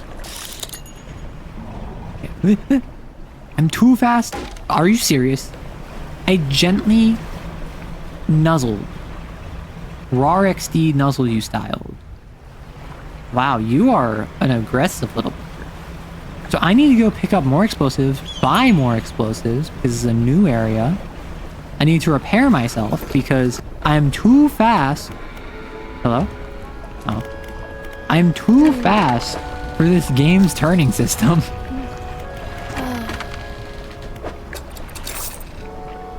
And shipyard. I'll buy you. I have so much money to burn. My storage. I have another explosive. Two there. I'll just grab all of my explosives. And I'll put away my research.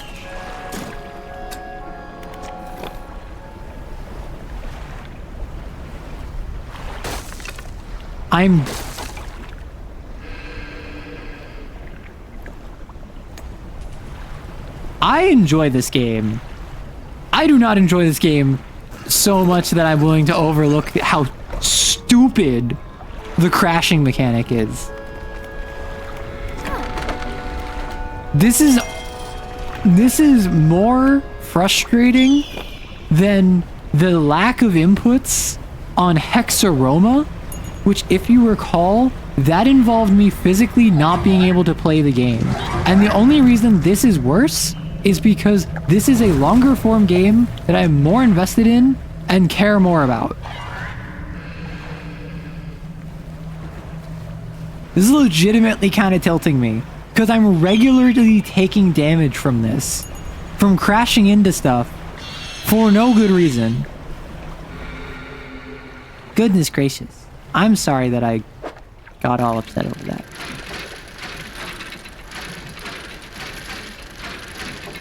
That's the closest I'll get to raging, I hope you know. Stone tablet. Ancient stone tablet bearing a strange little glyph. Maybe the trader Little Marrow knows something about this.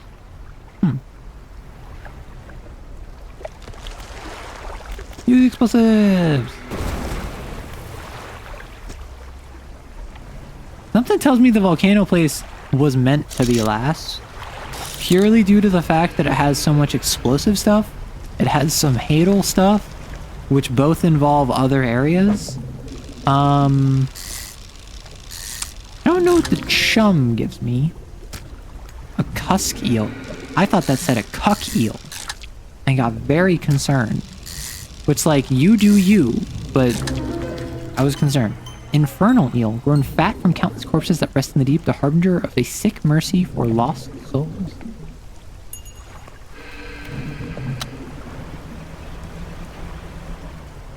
Okay. I'm not tilted. I'm not tilted. I'm simply maneuvering more efficiently in this video game.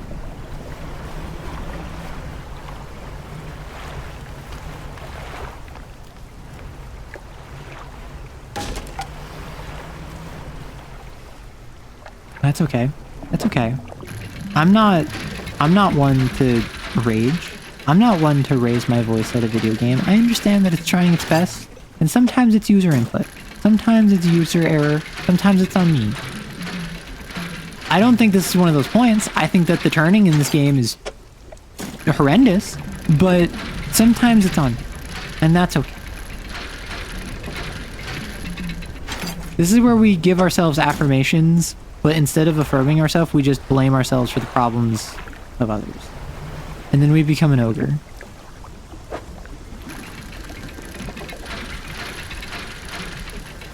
Listen, my anger is healthy! Even though I've never played Mantis. I tried her once in like a practice range. I've never played Mantis in Marvel Rivals. I'm not a support player. I've been playing some Luna Snow, some Rocket, some Adam Warlock, but fundamentally,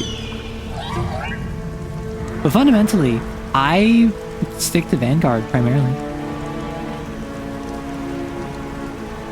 Okay, calm down with the ogre comments. You care about yourself more than I think that you give yourself credit. And if you don't, then we're going to be having problems. That's where we start having a talk with, call them therapy and good vibes. And don't you make me get daily information in her too. Sorry. Spit out my gun.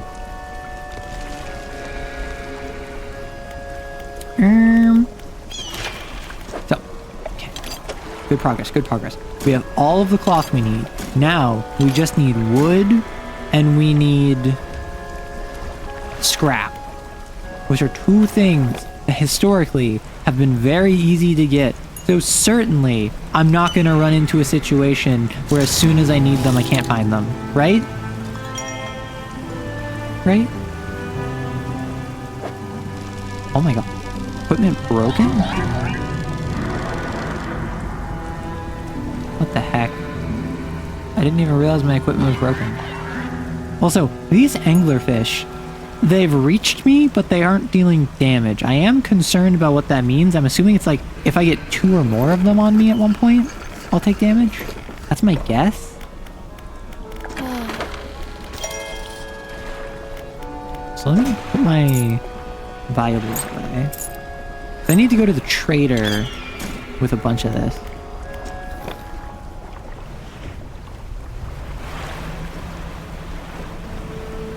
Okay, zooming on back. We have our fishing rod.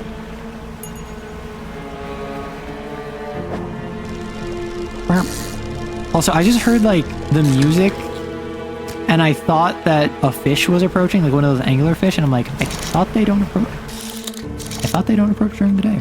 All right, cool. We have exactly the dredge we need.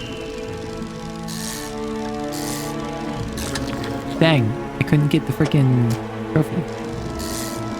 Because they weren't letting me. Because they're dumb. They're rude. I actually only wanted to grab that just to see what it was. I don't actually care about getting too many of them because I don't need to sell stuff right now. I need to upgrade my ship right now. That's my main goal.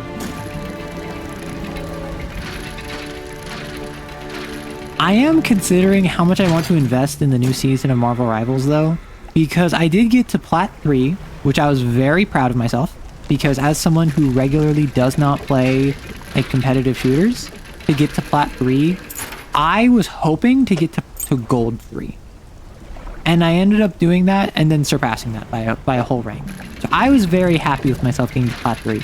I don't know if I'm going to keep that up though, particularly right now, because in the first few days, I feel like now is when all of the like people who are going to grind are going to like be getting out of bronze.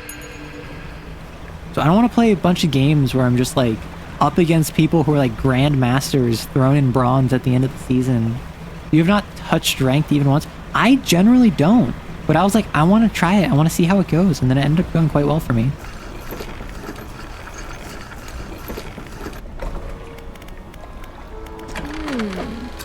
Sell all you. Gonna go to the floating dockyard. We are straight pogging. Now all we need is 3 more wood for more storage space. Incredible. Let's see, do you have any more? You do. Just so I don't have to worry about this. Like, I only have $600 right now. I just realized that. I should probably save more money, or sell more fish, really.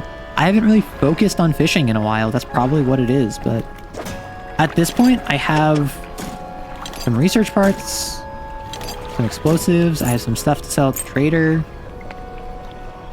I'm Gucci. Okay, let's go. So there's a spot right there. There's also a spot up there. Really? As soon as I turn on my light, it turns off? Did I?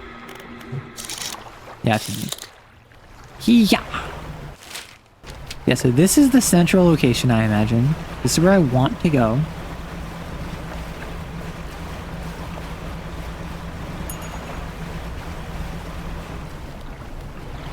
Oh! More wood. Oh, cloth. Of course, as soon as I don't need cloth, I get more cloth. But hey, I'm not going to complain. Maybe there's a secret final tier of upgrade.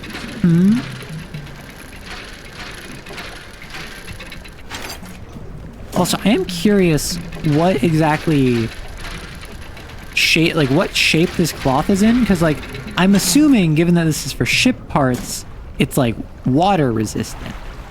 But it's also been like water logged, same with the wood and the scrap. Like, I can't believe that they're that good. A man meets you at the dock, bracing himself against the wind and spray.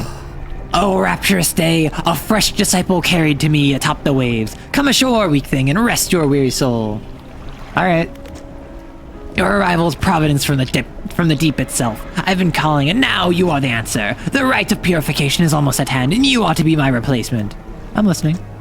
Your trial begins immediately. Tell me, what does your spirit seek? Emptiness. Yes, a pure vessel. Only those devoid of mortality can ascend past it. And your flesh, what does it crave? The chill of the water. I sense it in you. A glimmer of what awaits below. Finally, what does the world deserve? Nothing. Exactly, and yet it takes endlessly, harvesting, draining, and soon it will know that it has taken too much. It is already too late.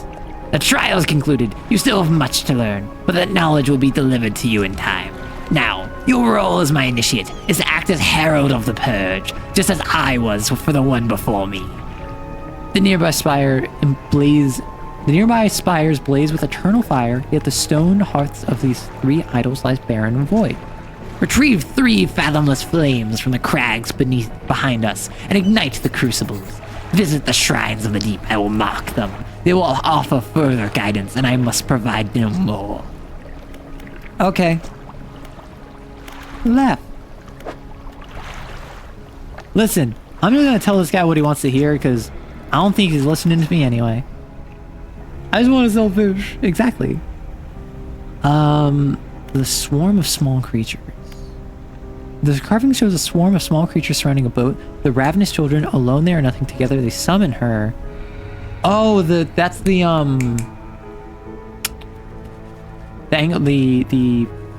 piranha looking things. Do not let them grip you. Burn them away. Okay. The large eyeless beast. Crossed out eyes, the unseeing mother. When the starving cannot eat, she approaches. Beneath these words, someone a screwly crouched note. Blind but can hear her children. Avoid at all costs. Okay, so it's don't let the kids get onto my boat because then that will attract the mother. A bubbling underwater vent. The breath of salvation. It burns those that mean harm. Only the pure remain. Protection. Follow the magma. Find them. Huh. Interesting. I'm looking for any sunken relics. Are there any shipwrecks around here? Yep.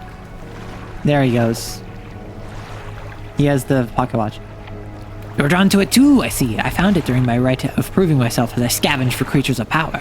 It sapped at my spirit when I first recovered it, but I came to appreciate its strange nourishment with time. As will you. When the ritual is prepared, it will be yours to carry forth. What's that scroll you're holding? I found it at the end of my other life. It washed ashore, as all great gifts do. It took some time for me to decipher the runes. It speaks of an incomprehensible door, and those wretched, twisted fish that swam through. Their flesh is the closest thing to the key. Are there any others that share your beliefs? They're pretenders, failures that make a mockery of the deep. I tried correcting their ways, but as I soon saw that they had lost their path. I left them to their ceaseless hunger. Okay. Cool. So I need to go get fire for this cult, follow the magma. I'm gonna go over there. Pick up whatever this is.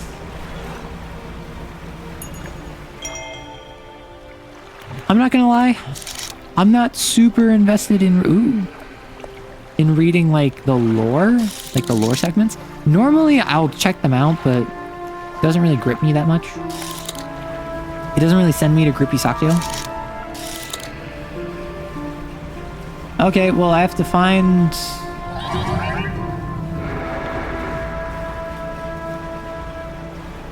Okay, so if I go here... There we go. Understood, understood. So the mechanic of this area is I have to stick to the vents, follow the magma. Outside of that, I just have to find the lava. Oh, they're marked over here.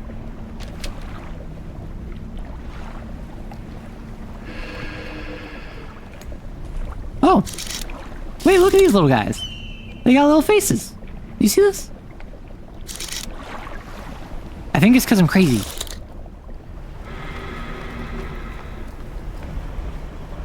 You know what? You might say I'm crazy. And you'd probably be right, yeah. Oh, I see the fire now. Whoop. Yeah, I kind of hate turning in this game. Some might say with a burning passion. A stone shrine, an upright slab bears a carving, 2 malformed fish riding under the sun. A lower slab holds 2 shallow grooves. 2 malformed fish writhing under the sun? Huh.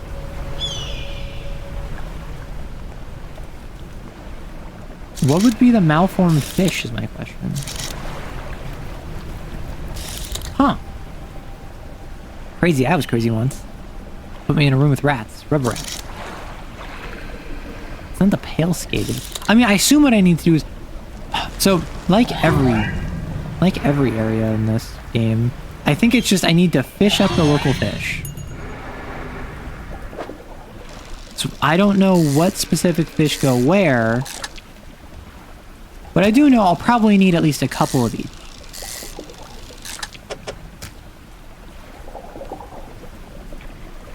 Like, are these crooked fish?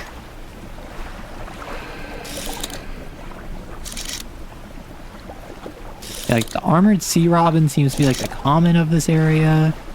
Is it the it might be the frilled shark.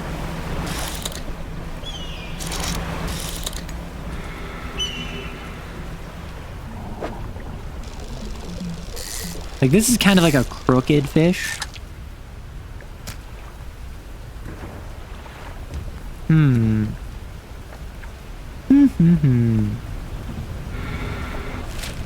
Very, very interesting. Very, very interesting indeed. There's also a point of interest over here, like a docking point. What is... That's just Dredge. Honestly, the explosives, not very useful. Probably because you're allowed to target this in like whatever order you want. But I wish that there was more like use for the explosives outside of, hey, you want some extra money? Here's like an easier path to do it. No. Because I feel like I don't actually need the explosives for anything. I was hoping that they would actually like change how I interact with the world substantially, but realistically it's just, oh, you want to go to this location? You can't get this piece of refined metal. That sucks, doesn't it? I'm like, not really. I have like 4.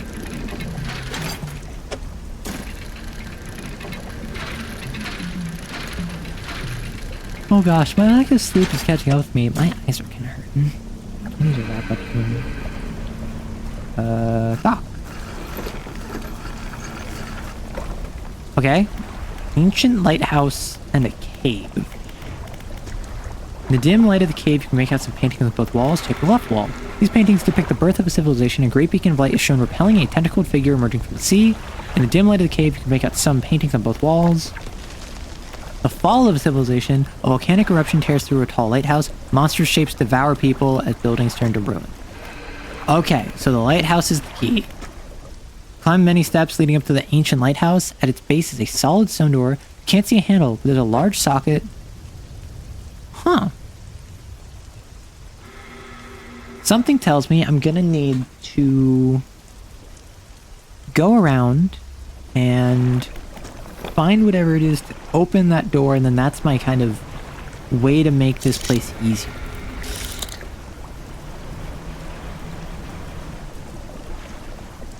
Stone hums quietly, puts your hand on the stone. Huh. Off in the distance, the lighthouse. I do like how the lighthouse is visible from every point on the map. Alright, I need to get like abyssal fishing. Do I have? Oh, cool. Yeah, I had one more. 3 comes away. Yeah, if I take damage from this. Aha! Oh, it's another... It looks like another one of the stones, or is it a research gizmo? Yeah, it's another stone tablet. Huh! There's multiple stone tablets.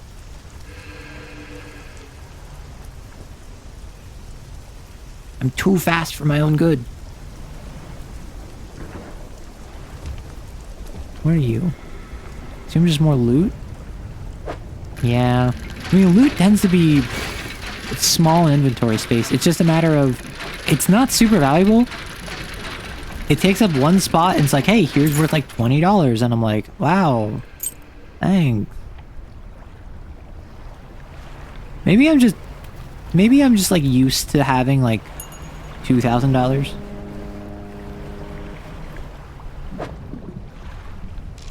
Sure, let's just get all of the native fish of this area.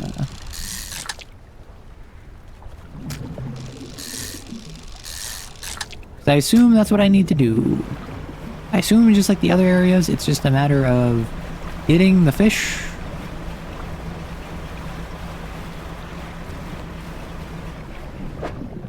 And depositing them as you would. Infernal eel. I already have one. Yeah, whenever it turns day, it gets so spooky scary. So let's see what's over here. There should be another shrine.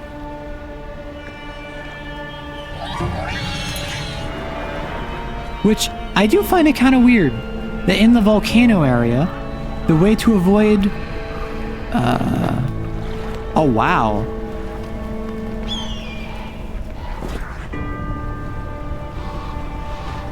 In the volcano area, the way to avoid the danger is to stay by the sea vents, which is only native to the volcano area. That's how all these. I will put you away, you away. Oh, I lost a piece of lumber that would have let me. Dang it. Aw, dang it. Aw, dang it. Yeah, it does kind of look like the sky's on fire. I'm not a huge fan of that. Honestly, I've had a lot of fun with this game.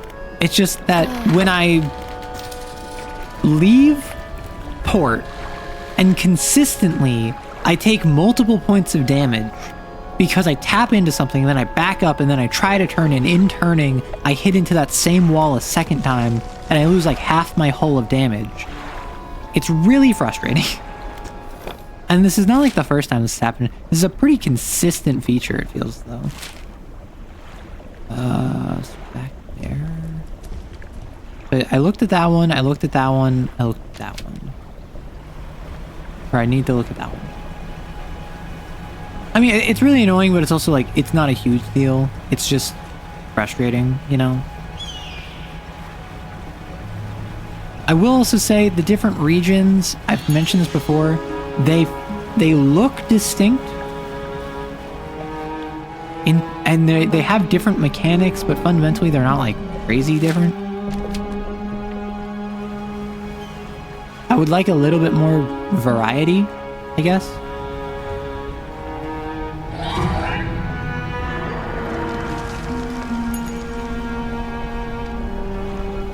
So I'm trying. I don't recognize like any of these shrine things, which is kind of crazy. Because like I figured it would be super straightforward. Like the research thing over at the trench was super just like, hey, I need this, this, and this. And it's like, okay, I don't have any more explosives. Oop. This would be a nice one to explode. I should probably go get explosives so I can do this. See, this situation where like explosives are useful, but by no means required. Oh my god. Explosives are useful, but by no means required. And I think that's good game design, but I think that there should be more of a benefit to explosives than... Oh my gosh. There should be more of a benefit to explosives than just like the odd time save. Wow, that took me like all day.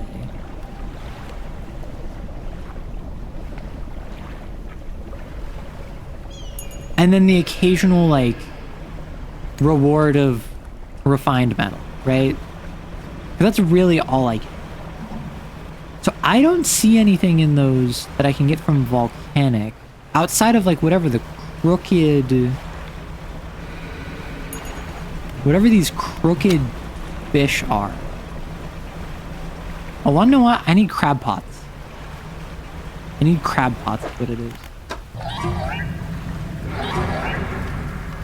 So what I can do is I can go buy an explosive.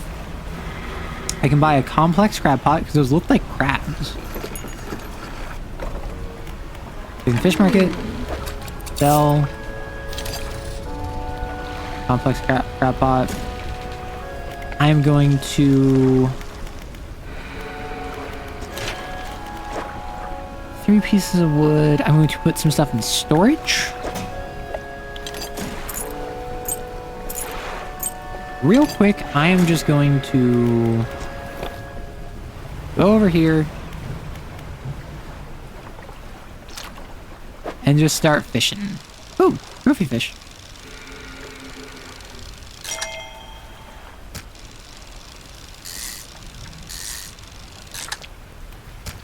Okay. This is what I assume it means by like the crooked fish. I don't know if that's right. A trophy. Nice. See, this could also be a trophy. Why am I getting so many trophy fish? That's kind of odd.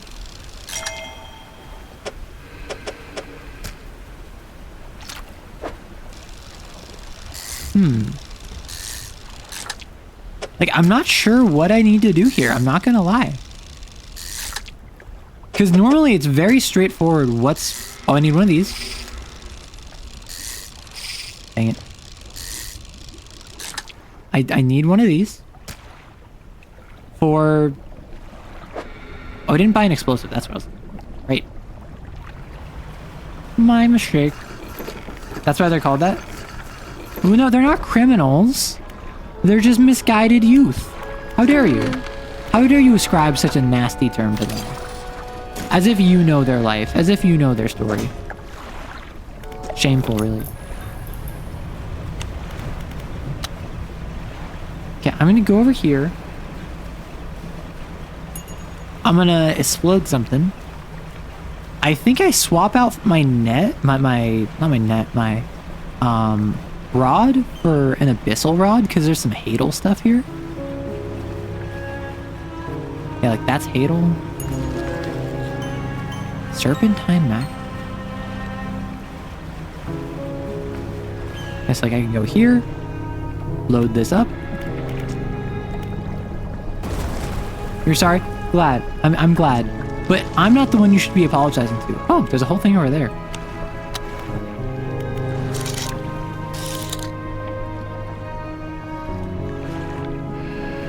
Keep. Okay, that one was kind of deserved. That one was on me. Okay, so this. What is this? Is this a hadal? I think this one might be a hadal. Because like I have not seen it, and I feel as though I've reached everything. Yes, it absolutely is. But what I'm gonna do? Toss out a crab pot. It's right there. I'm going to return and repair my think thing. Sorry, misguided youth fish. I'm sure that they would appreciate your apology if they could understand you, but unfortunately they can't because they are fish. Honestly, what if I just did atrophy? Honestly, I don't even need to do like... I don't even need to worry about anything like deep sea fishing. I can just atrophy them. And yeah, that would damage the fish population, but this is kind of an evil area anyway. Like what if I... Like, I could dispel y'all, I think. Yeah. Like, yes, I could have hasted away, but I hardly ever use dispel because honestly, I just don't need it. Yeah, I have some trophy fish. I'll sell these. Going to repair. I'm going to repair. And then in storage, I'm going to take my... Versatile... Do I have 2 versatile rods? Why do I have 2 versatile rods?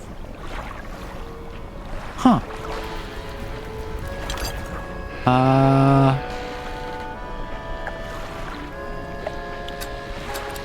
Well, let's get hadal fishing going. Love how the merchant just doesn't care about the ominous red orb on your boat. Listen, when you're out here this long, do you think anyone cares? Do you think anyone who would survive out on these waters would care about an ominous red orb glowing above your vessel? Because if your answer is no, you'd be wrong. They absolutely should care. I want this one.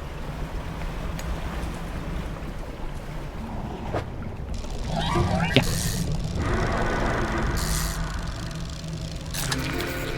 Ooh, that's big. That's another explosive area, but it doesn't really matter because like it's just a minor area to help out. Oh, a coal can.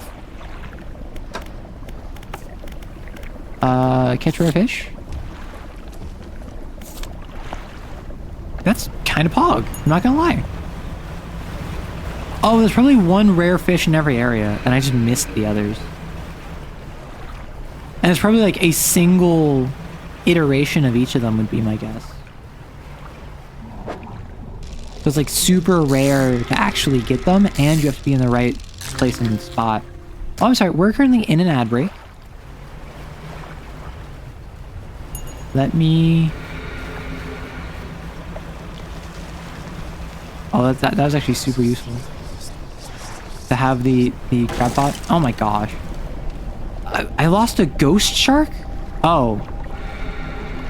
What I was just about to deliver. Well, you know what? That's just the game saying, hey, listen, we get your chat didn't see this. We're gonna help you out. Don't worry. Spider crab. That's exactly what he needed.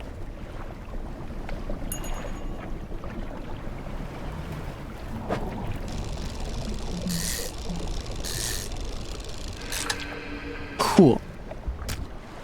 So, now, no one can complain because I am a surgeon.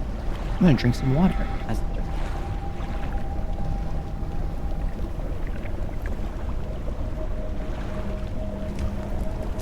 Yeah, I mean, the tax ads are really dumb because they're telling you to pay your taxes. It's like, I want to pay my taxes, but I don't want to have to put in effort. So like, okay, pay us, and it won't be effort. And I'm like, but what if I just did it for free? Oh, I have an apple. I forgot I had an apple. You were so right. I absolutely forgot that I had access to an apple. Like, gosh. It's been 4 hours, and I want to beat Dredge today. I'm probably going to beat Dredge within the next like 2 hours, is my guess, based off of how this game's going. Like, probably gonna wrap up this area in like half an hour, because I already have like half the fish I need. I just need to figure out that last one. And then it's a matter of, I'll get the pocket watch, and then I have to like decide, oh, I have to fight the big monster, or I have to turn on the lighthouse, blah, blah, blah.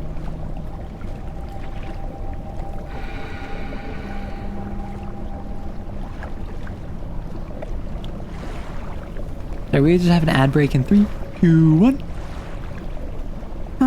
Welcome back with a yawn. So, I caught the fish I need at the beginning of the ad break, and then I immediately dropped it overboard because I took damage.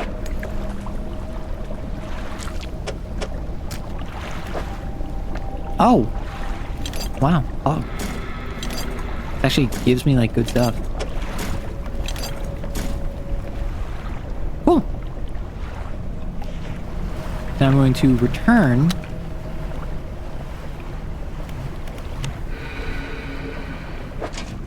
Another spider crab.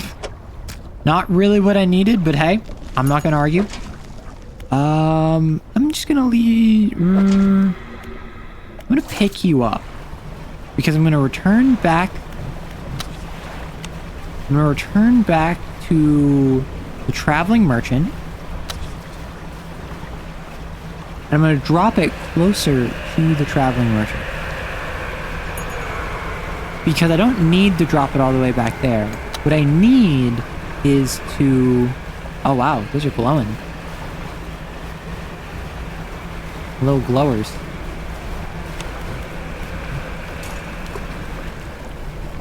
I'm gonna drop it back by the traveling merchant because I don't think it needs to be super deep. I just need it to be in this area for volcanic. So I'm going to... What those rare fish? I found a coal sand. That's great news. I'll add it to my records. Here, take this. I'm sure you'll find some use for it. Go with the other fish. Nope. Protective shield! Protective shield! Yeah, thank you for the protective shield. Some kind of ancient civilization. Yeah, apparently it was a sea monster that killed them. I thank you. I need the shield so I don't damage my ship halfway. At 253. So I need one of these.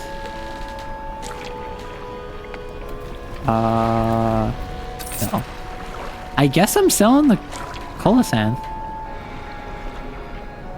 I don't see what I would do with it.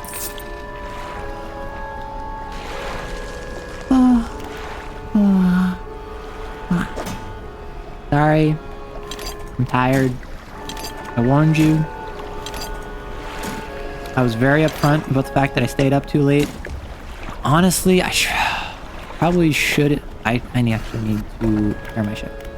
I probably shouldn't stream like a full 8 hours today. Because, like, I'm at the point where I need to, like, rest my eyes.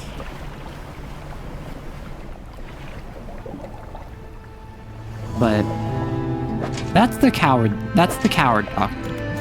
I'm simply built different. I am a surgeon. Yeah, but that's the thing. I wasn't up until like 4 a.m. being productive. I was up until 4 a.m. because I was just working on a creative project, which I could have done when I was like more awake. But I wanted to get it done before today because I wanted to, what's it called? I wanted to... What is this? I assume, yeah, it's a crab. I wanted to get it done in time for today's stream so I could incorporate it into the stream music. I did not need to do that. That was strictly me being silly. I did not have a deadline for that.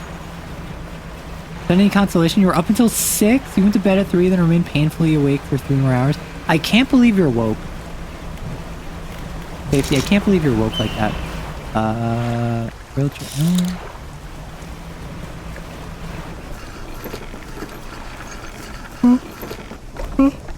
no. Right. Be cold, unnatural flame, dark shapes swirl and flicker inside. That's all I need.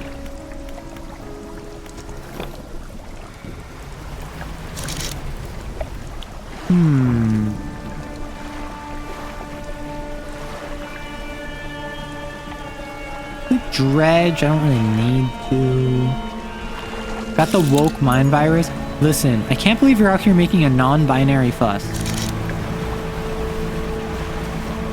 Remember when that was an actual tweet that an actual senator in the actual United States of America made?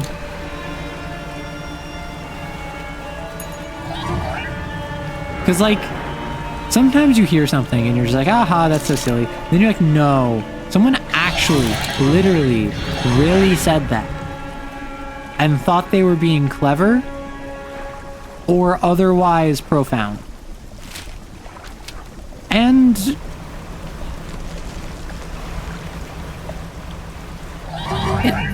it's painful in a way. Okay, that one was kind of me.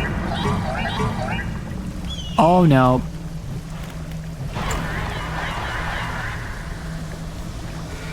I feel like a monster's about to attack me if I don't get over here. Dang. It does feel like such a Senator Armstrong line.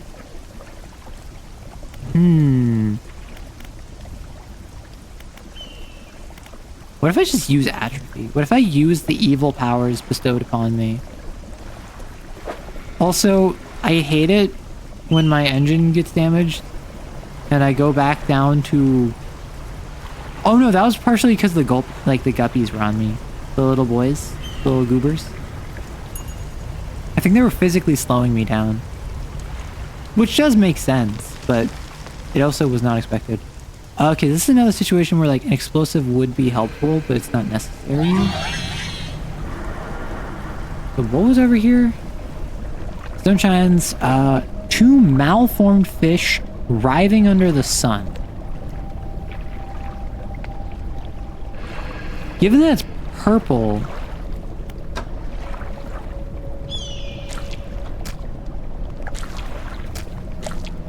does it just want like... And in their numbers, they will rise. Like, does it just want like 2 special ones? I assume it just wants 2 purple ones. That's my assumption of what it's looking for. Most of the time, it's fairly straightforward in what it's asking for. This is like a rare case where it's actually pretty vague, which I don't necessarily hate, just not what I'm used to. Wow. Camera? Please. Please. Help. Help. Me. Help. I do appreciate how much of a meme Senator Armstrong has become, though. I have never played a Metal Gear game, including Metal Gear Rising Revengeance. However, I have seen Metal Gear Rising Revengeance, and I know how silly it is. Oh, that's Big Mama. That's actually not that intimidating, I'm not gonna lie. Like, it's not quite as large as the creature from the Gale Cliffs.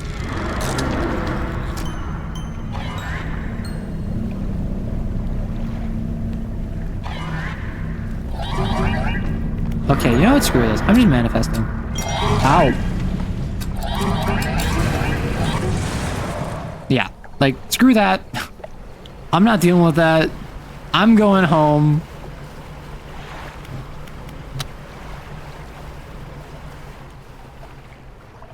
If I'm so inclined, I can pick up my crab nets, and I can bring them with me.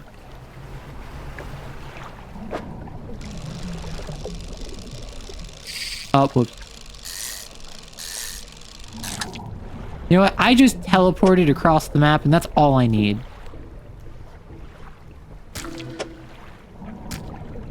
Wrapped shark. A grinning maw turned upwards to the sky, wing-like fins ready to take flight.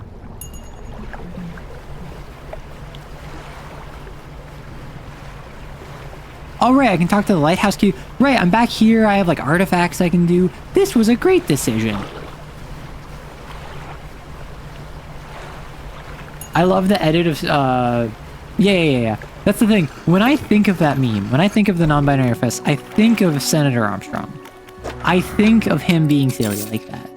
Because he's a silly guy. Right? Now, realistically, he's awful. Like, he's a warmonger, war criminal, does all of that awful stuff. But also, he's also just a silly guy. You know? Not enough people give him enough credit for how silly of a guy he is. Too many people focus on that, on like Jetstream Sam and all of that. I think more people need to focus on just how silly Senator Armstrong is, because clearly that is what needs to be focused on when talking about Metal Gear Rising: Revengeance. You. I'm gonna go over to the trader after taking a nap. Oh.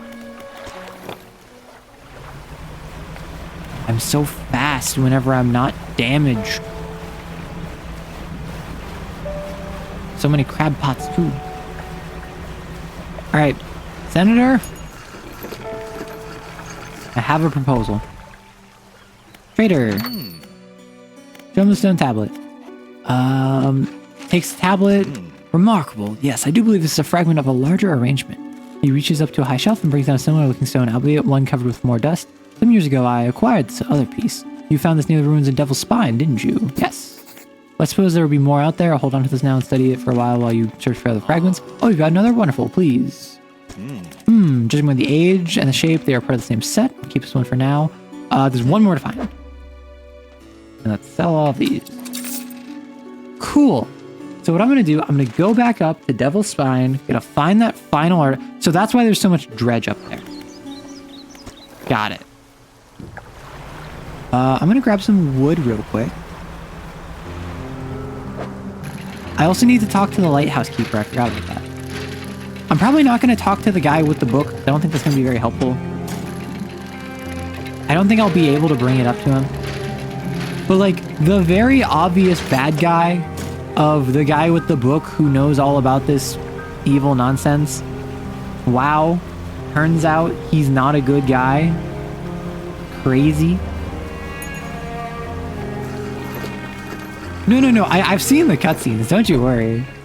Like, Senator Armstrong is a silly villain that comes out of nowhere.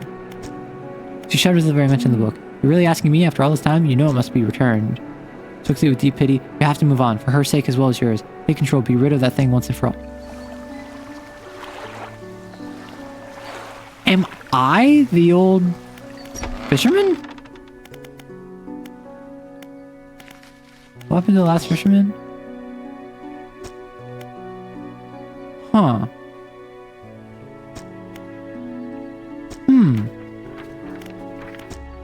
Weird.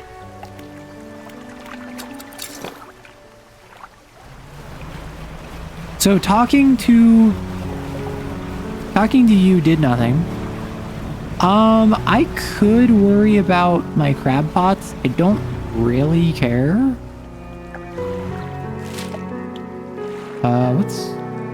I think I did explore over there. I mean, complex, basic, efficient, basic. Well, actually, let me grab the cerebral just in case. Like, I think it might be I just need... I think I literally might just need... I don't care about. Crabs. I literally might just need special crabs.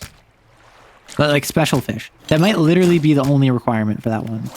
So I'm gonna just grab a couple. I'm gonna talk to the builder who I set up with this cool new shack. I don't think there's anything here except I can put some stuff in storage, which is pretty pog. I should have enough for more storage space, which would be even more pog. Yeah, there's nothing here. I want to swing by here, actually. Since I'm already over here, I should... Oh, this is the place that had the person with the package. Whoops. I forgot about the package that I immediately dropped overboard. Yeah. Well, not worrying about that. Not my problem.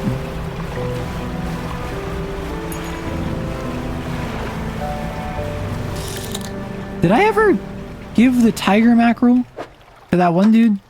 Wait a second. No, I found a tiger mackerel and I never brought it back to the figure in blue. I still have a quest to do at the Gale Cliffs. One of the main reasons I went over there, I just completely neglected. I'm so silly. Don't mess with me. I'm silly. And of course by that, I mean stupid. Like, dumb as a rock. A brick has more IQ than I do. That's what I mean when I say I'm silly. Oh, rock, that's lava. Because... Volcano. Volcano.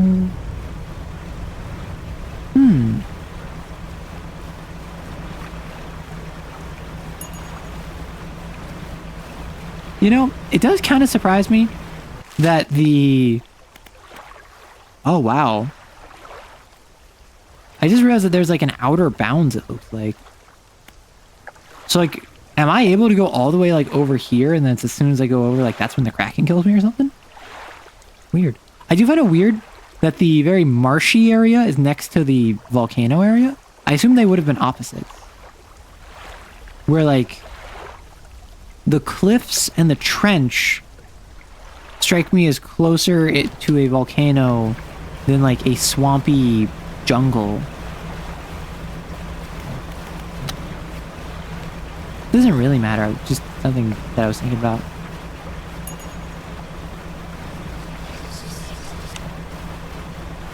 I have to try now. I'm going to try once I beat this game. I'm gonna wait. And I'm gonna be scared, and I'm gonna need someone to like help me, because I'll be frightened. I will need someone to like...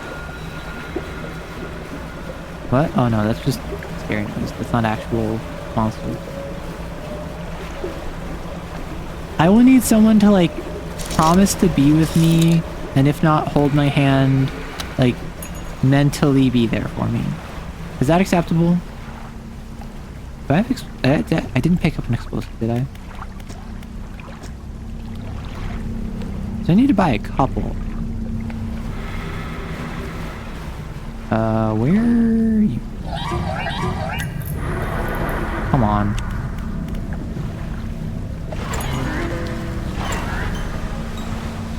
Some fancy use of haste and I'm gone. Like, if I go out there, I will absolutely be scared and I will require some moral support. I hope that is well understood. I think I'm actually good enough to loading dock, more space. I just need one more piece of wood for my inventory, which I have. And then boom. You get 3 booms. Boom, boom.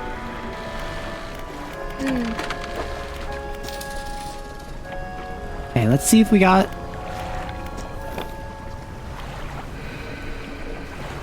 Crab. Where is my crab pot?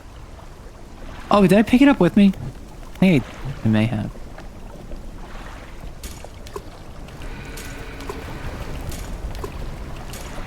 Okay. We have a couple. Oh, right. I want to buy explosive. I need to sleep.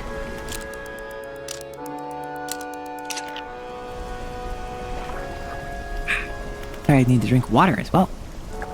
Because you gotta take care of yourself. It's like, I gotta take care of me. Because no one can take care of you except yourself. I think what I need, honestly,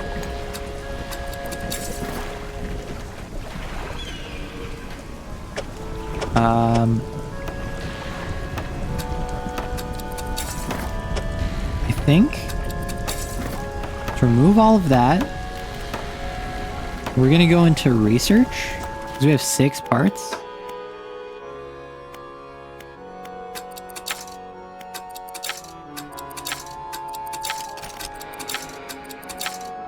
Like, let's just say screw it, right? Like, we have the money. There's no reason not to.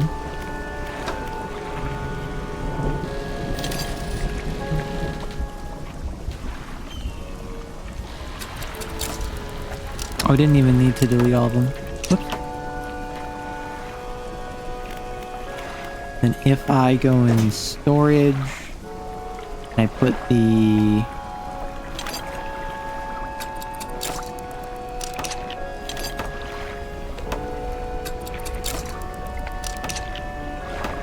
Okay. Watch and learn, bozo. Okay, very quickly repair everything. I think I have like a crab pot or something. Look at how fast I am. I actually have no idea how fast you're at. Oh! Okay, I'm definitely fast. Okay, crabs. Lobster. That's what I needed. A snail.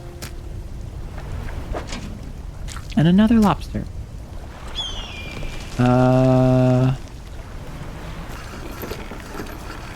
So I understand that generally dwarves are thought of as crafty, but would you say that if a gnome ran a construction, like, materials store that was open to the general public, it could be called Gnome Depot?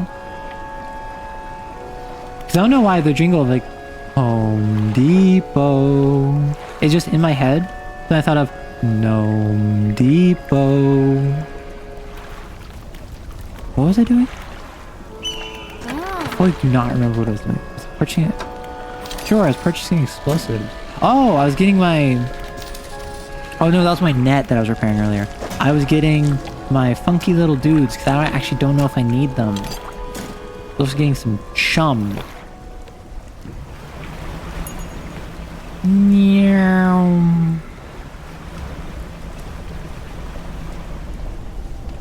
I'm gonna go in here.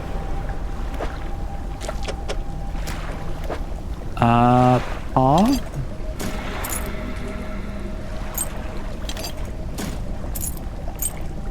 Awesome. Then I can pick up you. Oh, wow. That's exactly what I needed.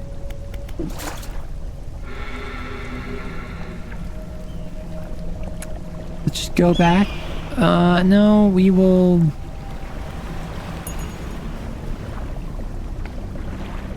Oh, I want to avoid that.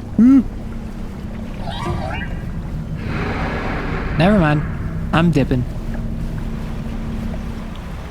Am I scared of that monster? No, it looks like a pushover. Am I gonna, like, mess around and find out? No. I'm not dumb. All I have left is this, right? So I can do you.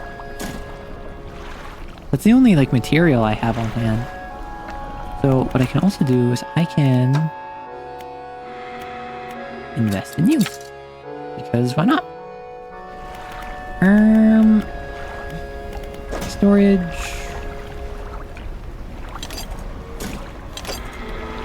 there, there, there. Let us do you. You. And I'm gonna put y'all back for just a quick second so then I can sell all my fish. And then I'm going to, because I think that I don't need the crab pots anymore. And then I'm going to grab from storage. I'm gonna grab, listen, it looks like they just want fancy stuff. I think that what they want is they want crooked fish. Which, probably swap out my rod then. My hot rod. Nope, not that one. Like that and that. Then I'm going to fathomless winch. Bye.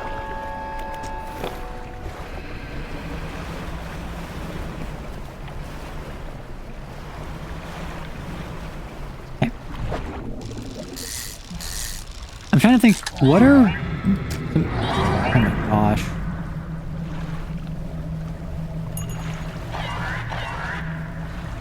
Okay, be gone. Thoughts?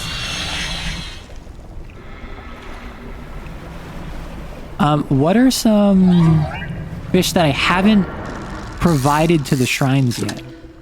Just kind of from like a meta perspective.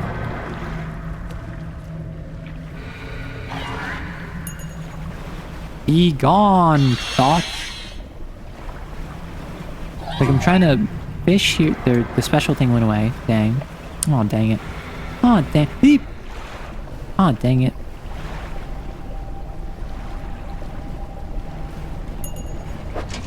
I no longer require your services, complex crab pot.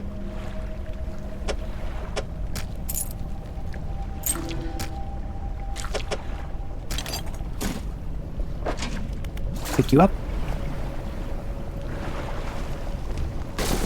Okay, that's no fun. So I want a single other piece of like dredge, presumably so I can build a stone tablet so I can turn back on the lighthouse.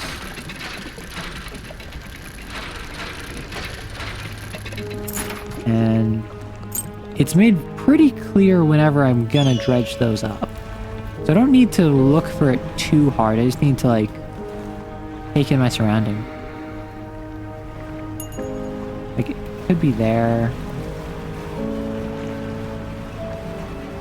Either way, I'm gonna blow this up. Use explosives. I mean, it might even be this glowing one. I don't know. Yep, there it is. Yeah, this game has a habit of, I think it's once you figure something out, it highlights it, which is pretty useful. I'm not gonna lie. It's pretty nice to have that, but at the same time, it's also not necessary.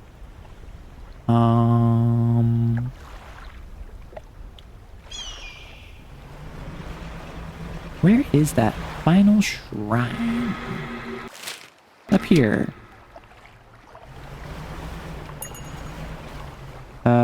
Where? I got his noses ideas. Don't need to do that one. Big Mama's over there. Right. I wanted to explode it. Awesome. It's like I have a little hat. I just realized that. I understand that's what a roof is, but like, it made me think of that. Malformed fish. Oh, yeah, cool. Encrusted talisman. A stone tablet surrounded by tooth and bone. A glyph of a hook is carved into the center. Wait, what? Does that just let me fish everything?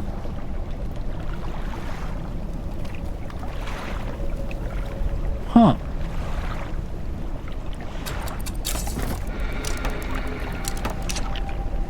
Oh no, what that does is that it makes only what I can currently dredge. Oh, interesting.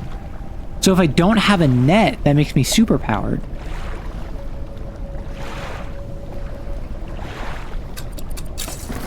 Yeah, so I just wasted like 8 hours doing that, but oh well. I have my flames. I'm just going to manifest because I want to get the stone tablet first and foremost.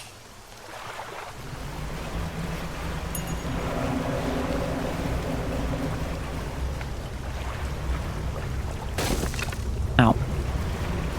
I tried my best, okay? Don't yell at me. Yeah! Tokyo Drift. Trader. I have another stone tablet. So, new glyphs begin to form, casting eerie light. Yes, go on. Begins to transcribe the glyphs onto an old scrap of parchment. Each stroke appears to demand excruciating concentration.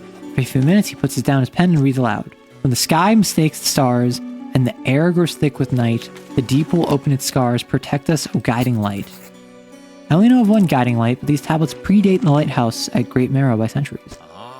The fragments are fused together now. Why don't you take this back? In theory, this should open a lock somewhere, but where? Cool.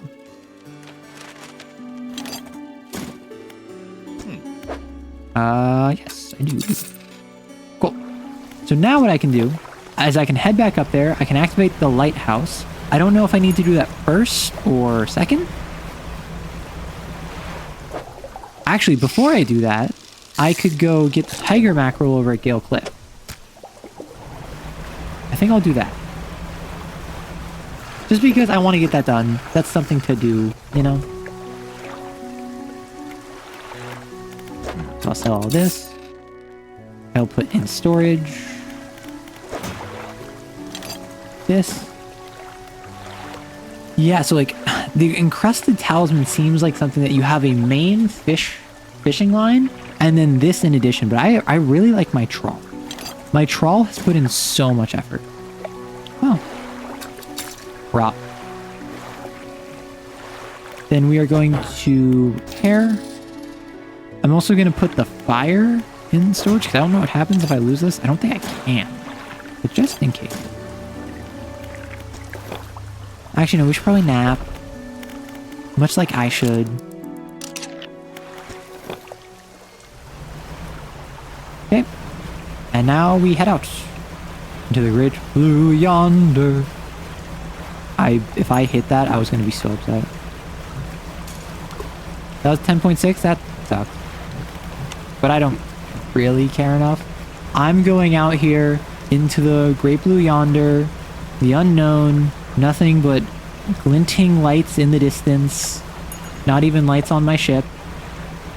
To go get a tiger mackerel. Off we sail, exactly. And tiger mackerels are only during the day. Oh wow, a leeching pond. Well, it's currently the day now, like 6.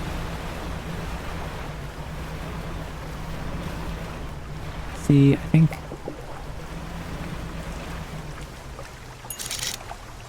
that's Black Sea Bass.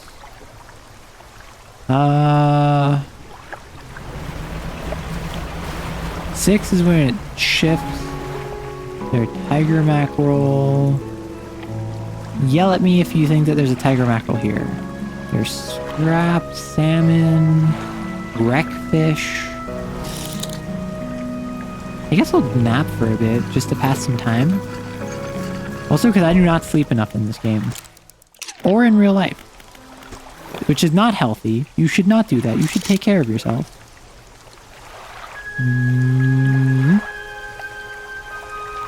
Tiger mackerel. Okay. Tokyo drift onto you. I'm gonna get it from my friend in blue. Then my friend in blue is probably going like, can you get me the extremely rare sailfish? And I'm like, bro, I got that like, oh, there's a tiger mackerel over there. I got that like 5 minutes into the game. I wonder how the puppy's doing. Do you see the light off in the Do you see the light off in the distance over there? That's the research fort. That's the fort where the researcher is. And the puppy we gave her.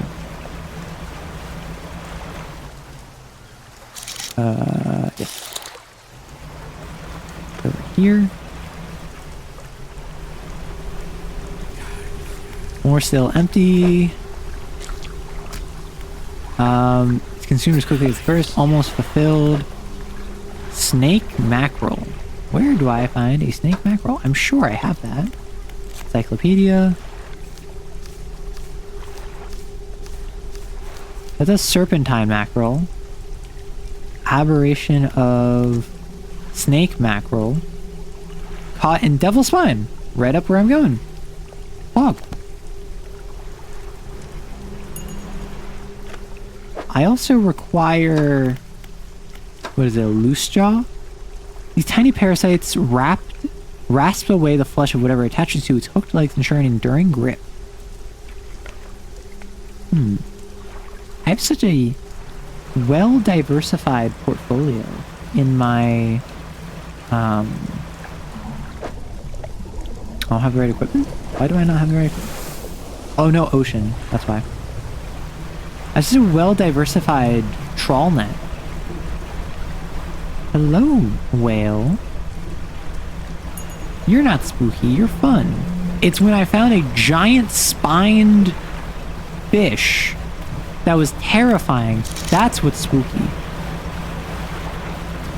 I need to see what you are.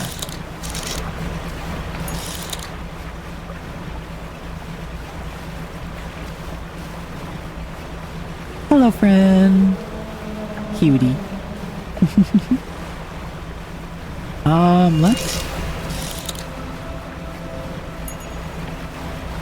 Let's go and catch us a snake mackerel. Imagine the sushi from giant spine fish, though. Oh, great. That's... Wait, that said snake.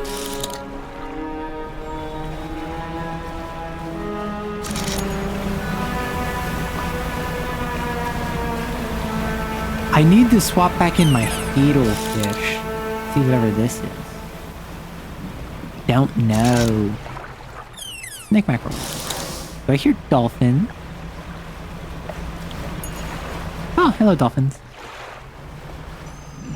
See, dolphins, not very nice to other fish. Fun fact. I think I just head back on down here. Like, I could do all of this first, but I'll probably end up selling it and I'll forget. So I'll just head back down. I have time. It's day 69. Nice. I have time to kill in this game. Dang. I don't think I'm on a time limit. Does anyone know if I'm on a time limit? I can manifest, actually. Because then once I manifest, I'm closer.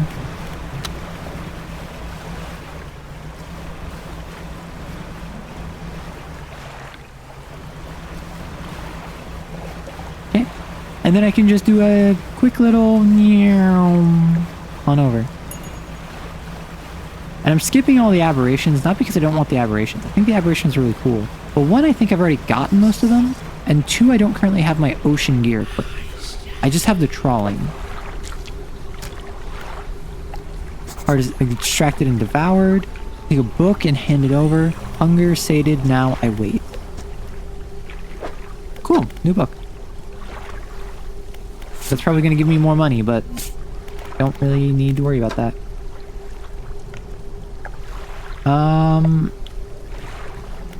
What was it that the gold one had? Dolphins use pufferfish poison as a recreational drug. They also do bad stuff to other fish, and they know it's bad. They know that the fish don't want it. Find the door. I know what the door is. I know where the final relic is. I have the fires. Oarfish, Goliath, tigerfish. I mean, do I have a fangtooth? I wish I could, like, search by name.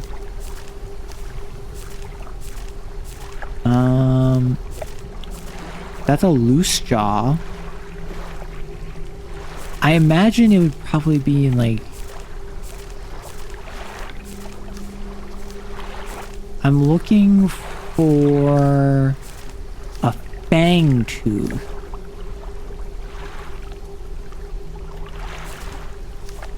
And now we're in the special ones, which I don't think it's a special one. I think it's literally just a normal fish. I think what I do is go back on up to... so this is done now. I go back on up here. I equip my deep sea stuff. I go look at whatever that hadelfish was that I haven't discovered. That might be a fangtooth, which would be quite funny. If it's not, doesn't matter. I still just want it for my records because I think that abyssal and hadelfish are really cool, specifically because I think that the abyss and oh wow, the razormouth tuna. Specifically because the abyss and like the hadal zone are super cool and scary. Oh gosh, if I didn't have this map that told me exactly which way I was facing, I wasn't paying attention to the compass.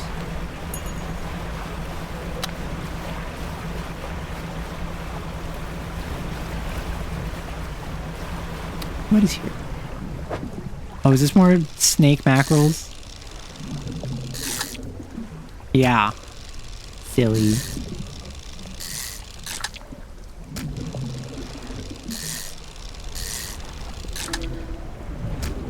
A serpentine mackerel as opposed to a snake.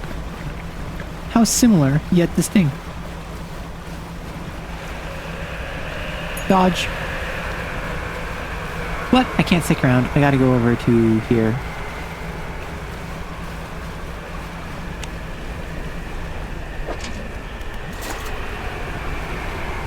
Nope. You're not getting me, loser. I hear you. This game lets me be safe when I'm at a location. You fool. You utter imbecile. Not every type of fish likes deep water. Yeah, I know. Sometimes it has to be in shallow water. That's fine. All is fine. We're all fine here. What am I doing? Right, so I want the tablet. Real quick, I'm going to just grab up my crab pots because I don't care about them anymore. Oh, wow. Sable Reacher. Wings of mussel spin their webs between inky black legs. A gloomy core grows in the deep. Spooky. These are some big boys. I can't... Luckily, hitting into her boat doesn't actually do anything to me, but I can't turn around effectively. I suppose if I didn't move, I physically could. Wow. It's always so silly whenever, like, my buddy tries calling me during stream. Because he has not learned when my stream time is, despite the fact that I've told him, despite the fact that he's tuned into stream before. He still does not know when I stream. Which I find very funny.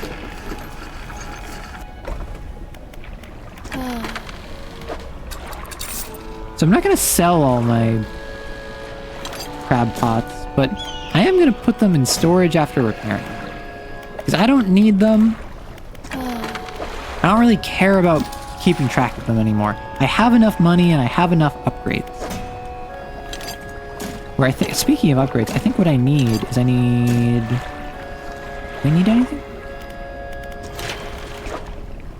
Yeah, I need a little bit of everything. I need like 222.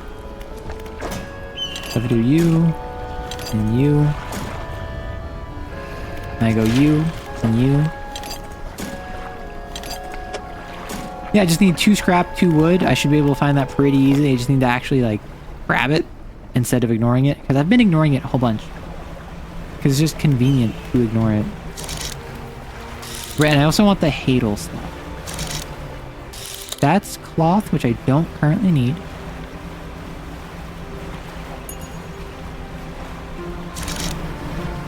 That is shell snake.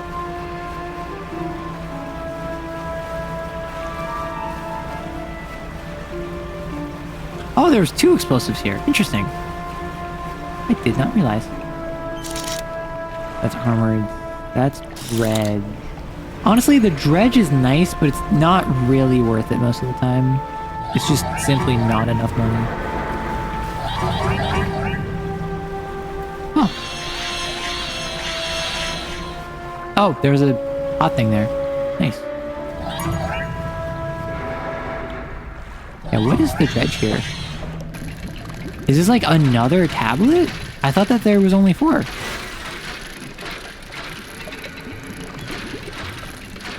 Huh, weird. Eyes. Oh, it's a flag. I don't know how I feel about that flag. I'm not gonna lie, Chief. I don't know if I appreciate that.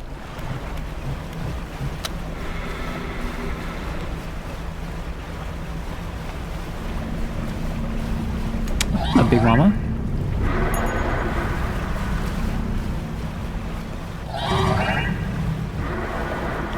Well, I'm docking anyway, so Big Mama, you can chill. At least I'm assuming you're Mama. It talked about your children. I think it referred to you as a Mama. Forgive me for being presumptuous. The fuse tablet clicks in place and the door rumbles before sliding open. Step inside. You step through the doorway of the ancient lighthouse. The stairway to the top has collapsed. This is as far as you're going to get. Around you, a number of dusty objects. Some of them look valuable. Flame in this. Mama just killed a man.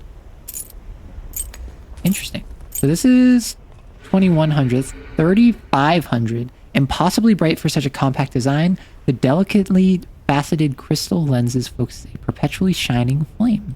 Shimmering flame.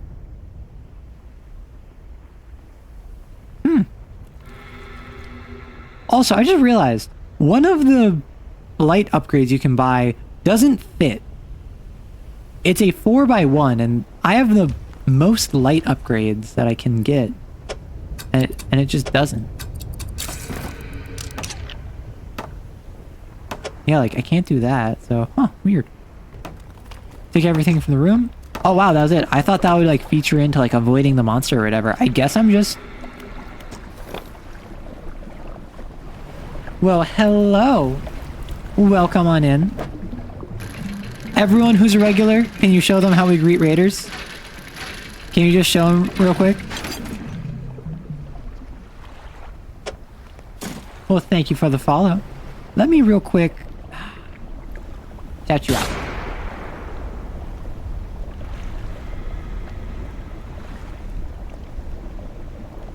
Oh no. Ah! My UI is freaking out. So let's do follow. I assume that you are a Dredge enjoyer. Hello, hello.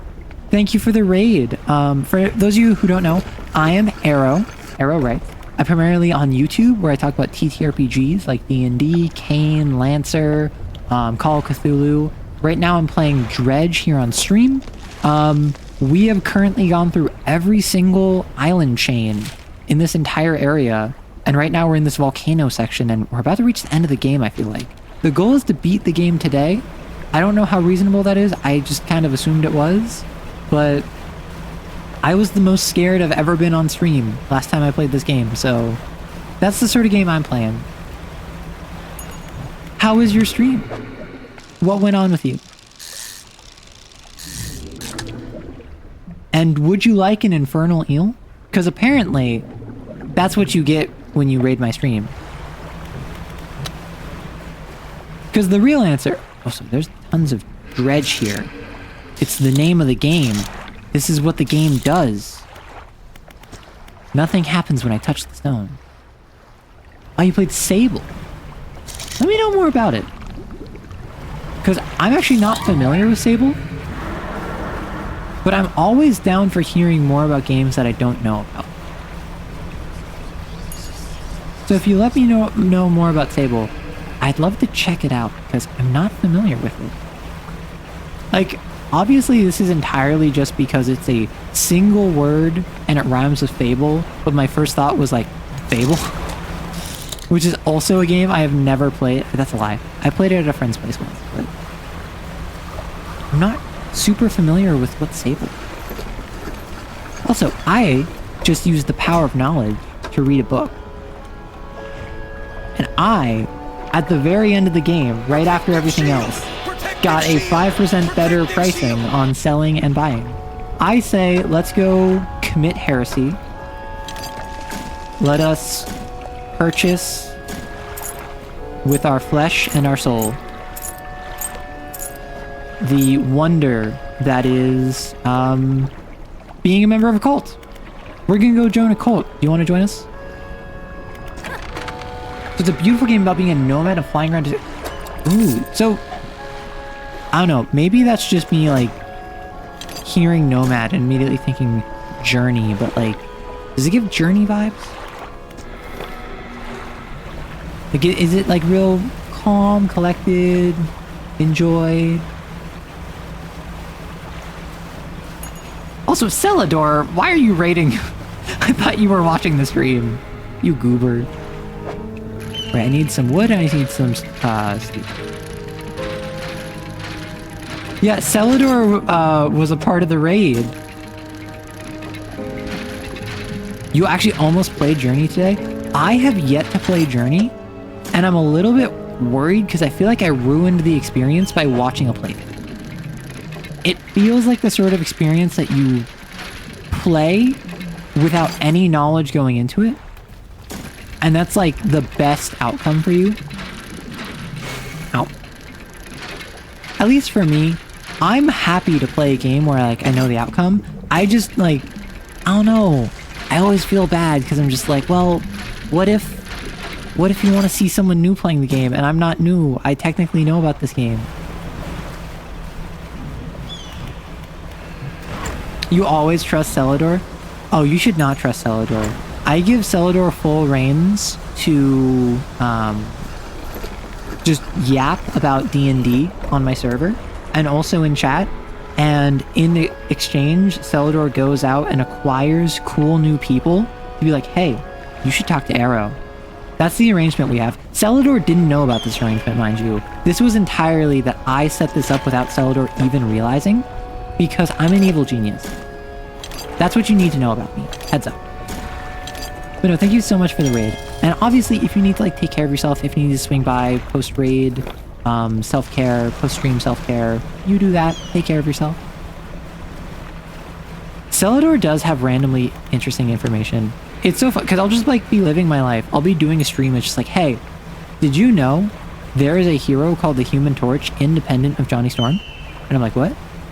And then I just get like a history lesson on different like random information. Exactly. And that's the neat bit, is that you can have wonderful community members, and that's because you're a wonderful community. The fanatic awaits. I'm gonna ask you again, are we going to join a cult? Because I'm ready. The flames are lit. I can feel it. The chill of the deep touches us now. It is time come. You follow him up the steps of the temple. At the top is a black stone altar. Stacked high upon the altar are layers of damp, dark wood. Is he gonna set himself on fire? He draws the antique pocket watch from his robe. It sways hypnotically in the breeze. It is almost yours. May it mark the start of your journey and the end. Still holding the watch, he clambers atop the pyre and raises his scroll. I'm just gonna stand back. I'm rooted to the spot. A cold blue flame rises from the sodden wood at his feet. I'm just gonna say nothing. I'm gonna let him do his thing. His chanting continues, no pain detectable in his voice. He lifts his arms skyward. Seconds later, the inferno engulfs him. It rages for a moment, then abruptly dies away. A cold mist pools around the floor of the temple briefly before the wind sweeps it into the sea. No trace of the fanatic remains. The pyre, my favorite game of all time, is cold and damp. Cool. Pocket watch. That's all I needed. It's freezing cold. It vibrates in your palm. Clock hands spinning wildly below the cracked face. All right, we're in the end game now. So what I'm gonna do, I have acquired all of the relic components of what I assume is like an evil ritual. I actually have no idea what they're for. And the game keeps being like, oh, aren't you curious what they're for? And I'm like, no, I just want to like cause some chaos. I just want bad things happen to bad people. And if that means summoning Cthulhu to like flood the world, hey, I'm not one to judge. Ow. See, that's the thing. I love... So Pyre is... Oh my gosh, I'm sucking at this. Pyre is a game by Supergiant Games. I hate this. No, I'm not a quitter. I'm not a quitter. It's a game by Supergiant Games, and it was their game before Hades. So before their big, like, giant breakout hit, a lot of people love Bastion, which was their first game, and tons and tons of people got into Supergiant Games via Hades because it was their most popular. But, like, I got into it with Pyre, and I always get so embarrassed because no one likes Pyre. Even people who like Pyre don't like Pyre. Human Torch and Submariner, Fire and Verse Water. It's cool. Let's repair all. We're also going to go into storage. We're going to pick up our Abyssal line.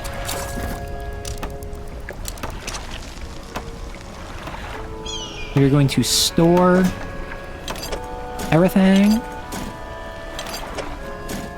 Throw you in there. And now we're going to go on a search to find that one fish. Aha! Immediately discovered. Like a hunter tracking spray. I immediately find what I'm looking for. You know, I love Pyre. It's a game revolving around not even found family, just literally friendship. The bonds of fellowship you make. How that impacts you and how that helps you stand against the world. It talks about political turmoil and the need for peaceful revolution. It talks about so many different things, and I love it so much, and no one likes it. Although, as much as I'd love to yap, I did just get raided. So again, please take care of yourself if you swing by, if you need to take care of yourself post-stream. Otherwise, we're going to be wrapping up this game, ideally at least. So let us teleport by the power of Grayskull. Yeah!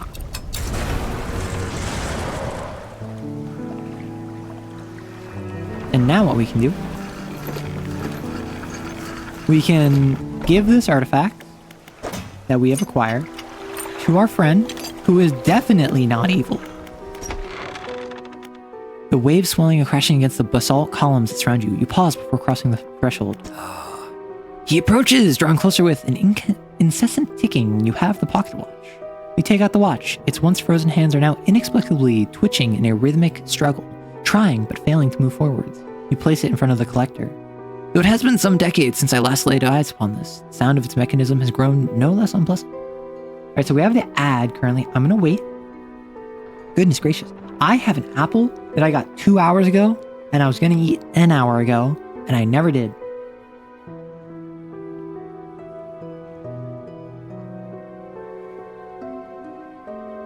But for now, I'm simply going to rest my throat for at least a minute or two.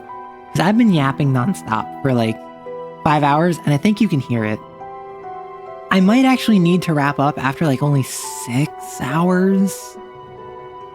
Basically, after Dredge is done, I think I'm going to wrap up stream just because, like, you can probably hear it in my voice. My throat's kind of going. I did not get enough sleep last night. I stayed up too late making music, so what I'll probably end up doing is I'll probably end up working on the ogre theme. But oh no, I made myself yawn.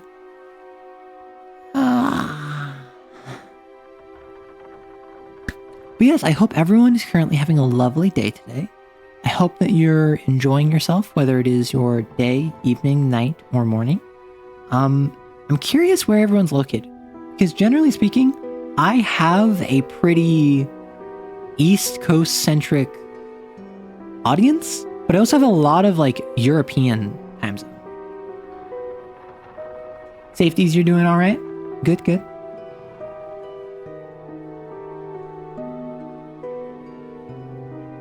I need to recover my throat. What I need like herbal tea and honey. I need tea that doesn't have caffeine. I need honey, I need a little bit of lemon juice, and just warm. East Coast, Feast Coast? Yeah, we stay hungry, we devour, we take what's ours. That was a meme from like 2 years ago at this point. I love that meme because my friends and I would constantly clown on it. Like, just like, what is it? We got the drive, we got the power, we stay hungry, we devour, and take what's ours. Honey and lemon goes hard. Honey and lemon goes hard because I think it's the honey soothes your throat. The citrus like breaks up any like mucus or phlegm. Or like that, the lemon juice because it's like acid. And then the warmth relaxes the muscles. So on like 3 different fronts, you're combating different things that would like mess with your throat.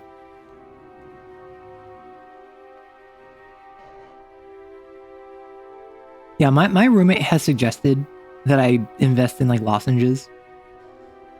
Well, welcome back everyone. I'm just complaining about my throat and I'm talking about how my roommate has suggested that I get lozenges because like my throat constantly hurts after doing like 6, 7, 8 hour streams. And I'm just here like, what if I just tea and water? What if I just honey and lemon?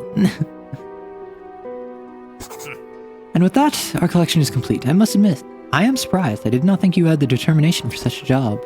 Now, with these 5 relics in our possession, only one thing remains. I suspect you know by now. I know. We must make one final voyage. This time, I will be with you. I'm ready. Warning, you are entering the final phase of the game. Your progress will not be saved from this point onwards. Do you wish to continue? No. So be it. Return when you're prepared. The workshop still is not open.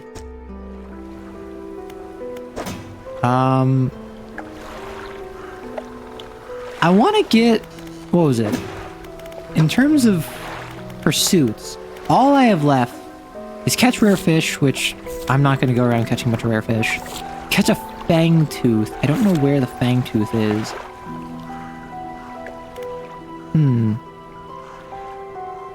A lemon tea will typically have stuff like lemongrass, orange zest, and whatnot.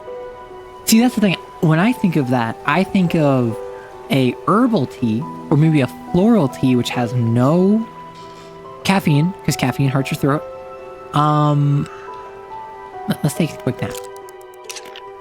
A herbal tea which heals your throat with honey and lemon juice added to it. And that's mostly because like an herbal tea, it doesn't have the caffeine. I feel like a lemon tea with like the lemongrass and whatever, that pairs well with the palate, but flavor flies, I don't know. Honey coats your throat, which helps reduce irritation and keeps it feeling smooth. Lemon cuts through mucus. Exactly. And then the warmth, like the hot water, actually like relaxes the muscles of your throat. I think we're in the end game now. Let me remember where that book here is. Which book? This one here? With a wry grin, he pulls a dusty tome from the nearest shelf and glances at the cover. There's really not much to be said of Histories of the Grey Isles. It's quite a chore. You know which book I mean. Play dumb. Your hypocrisy is wearying. I suppose we must go through this rigmarole yet again. The Book of the Deep appears in his hand, sheathed in its dirty crimson jacket. Go ahead. Ask us. Where'd you get it? Sparkling dust notes hang in the air between you. Don't you remember? You were there. The air around the book begins to pulse rhythmically like a quickening heartbeat. So was she. Give me the book. Your words hang in space. You won't change a thing. The book is ours. Step closer. The collector lurches forward in response. What can you possibly hope to achieve? Take the book. Oh! I didn't realize I could just like deck him. Oh. It's me. I'm the collector? Well, yeah, that checks out because I thought both that I am the old fisherman and also the collector is the old fisherman. Understand this plainly before you sink us into despair. I know how to bring her back. It's all right there on the pages, and now you've seen its power firsthand. We wield the power to release her from her slumber. We can undo everything. Undo what you did. Can I read it? No, I can't. Okay. So, can I open this then? It's locked? No. So that...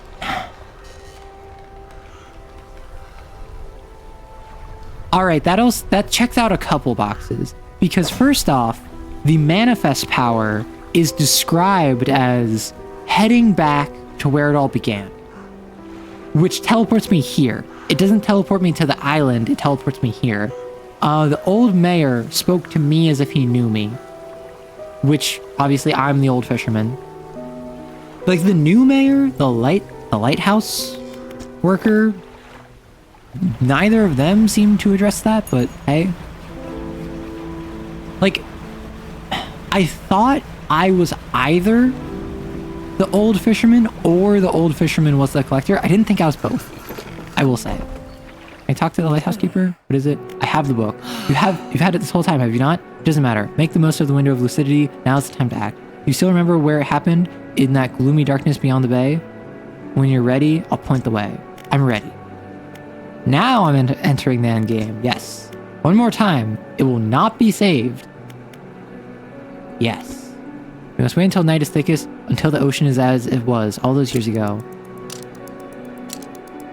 Chamomile, licorice, marshmallow root, slippery elm, ginger, peppermint, and rubus are great for your throat. They also sell throat coat. I'm not gonna lie. I've had rubus. I'm not a huge fan. Although I have some rubus. I might make some rubus later tonight. It's time. I'll point the way. Follow my lights. Go and do what's right for her. Throw it back. Is it gonna be... Oh, it's there. Huh. I assumed it would be like in the bastion, but... Nope. Well, actually, fishmonger. Remember, it will not be saved to the stock. Fishmonger, please. Let me sell this cod to you for $18.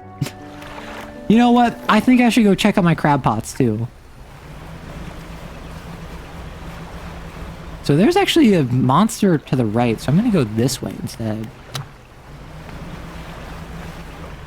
You know what? I'm actually gonna deposit this flag real quick. Oh, it's stopping at 1 a.m. It's not moving on from 1 a.m. Will not be saved at this dock.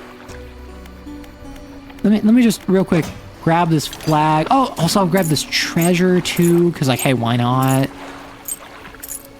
Does anyone want anything from the store? I'm actually like selling some stuff at the store right now, so if anyone's like in the mood, totally can. Actually, I can also do this. I can have the encrusted talisman as well. Because why not?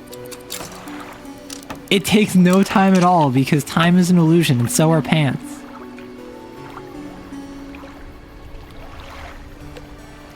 Hey, trader. I found it. Yeah, I found a use for the fuse tablet. It opened a door. Yes, that makes sense. Cool. And then the painter. Wow, I have a flag for you. I like the Ouroboros. The eyes are kind of creepy. Actually, this will take 0 time. I can do this. I can go full on like creepy weirdo. I'm gonna go roof. I'm gonna have it be a rust. Next page. Oh, I could have. What? I could have had a black boat.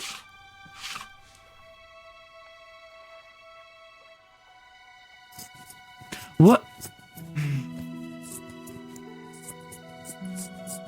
Yeah, I can get you some sour gummy worms.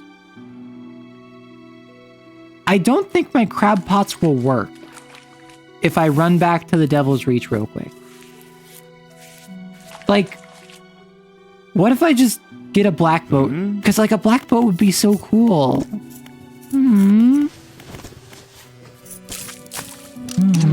I mean, I guess I'm going red for this last bit. Like, it's kind of lame.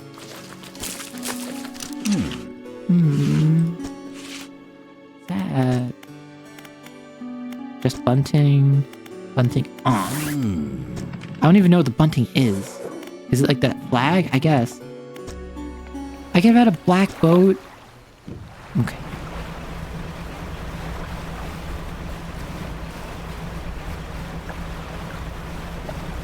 Am I completely killing any tension in this game because I feel invincible due to being fat? Due to being fast? Yes. One of these. Slab of rock just from the water bearing crucible. Huh.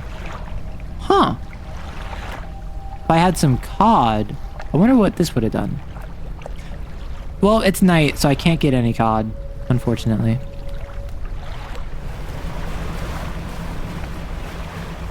Was I a bit premature in my ending the game? Probably. I would have liked to get a black boat.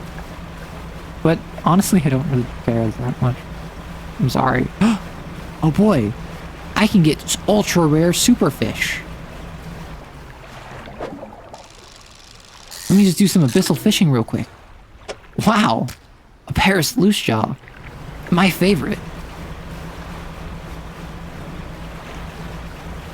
There's gonna be a monster here, isn't there? I'm gonna be scared. Throw it back. The book struggles in your grasp, its weight somehow shifting from side to side. Silver ribbons flail pathetically against your fingers. Throw it back. You'll hold it high above your head. A low groan rumbles from the book, echoed by another from the depths. Throw it back? Okay. Chat. Get ready to, like, protective shield me, please. I'm gonna get scared. You throw it in the foaming water. Yoink. Protective shield! Protective shield! Thank you. Protective shield! Oh, just a little fish went by.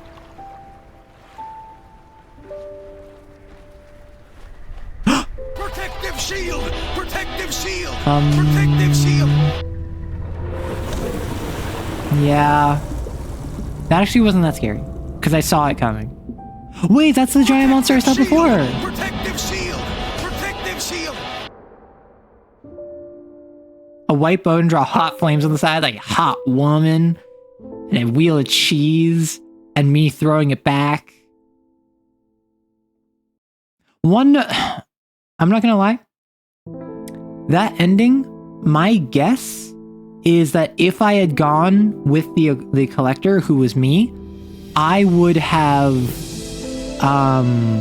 still died. I would have been like, I'm gonna bring her back, and then I'd get eaten anyway. So there were voice actors. I'll probably like, honestly, that was a fun game. I enjoyed Dredge. I did not unenjoy Dredge.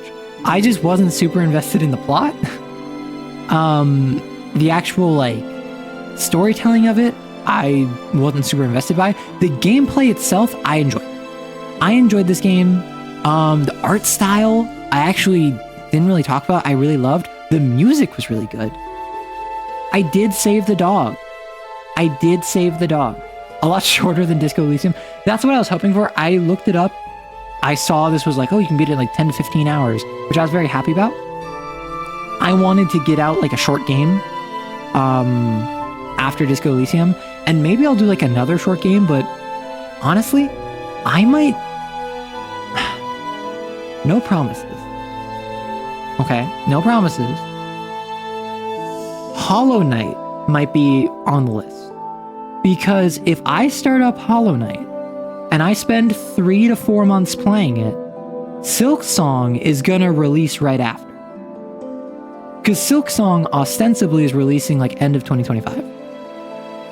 So if I load up Hollow Knight and I like mentally prepare to play nothing but Hollow Knight for like 4 months, I'll probably get it in time for Silksong. With Silksong, though, it might not come out in 2025. Also, I don't know how good Hollow Knight is to stream. I'm not gonna lie. Like, and I also don't want to play Hollow Knight, because, like, with... No, I've heard Hollow Knight's fun. I don't know how good it is to stream is the thing. And with Hollow Knight, or with Disco Elysium, I spent about like a month and a half to 2 months playing Disco Elysium once a week. I played it once a week for like 4 to 6 hours. That's why it took me so long. Is because for like 2/3 of my time playing it, I was playing it once a week. Then,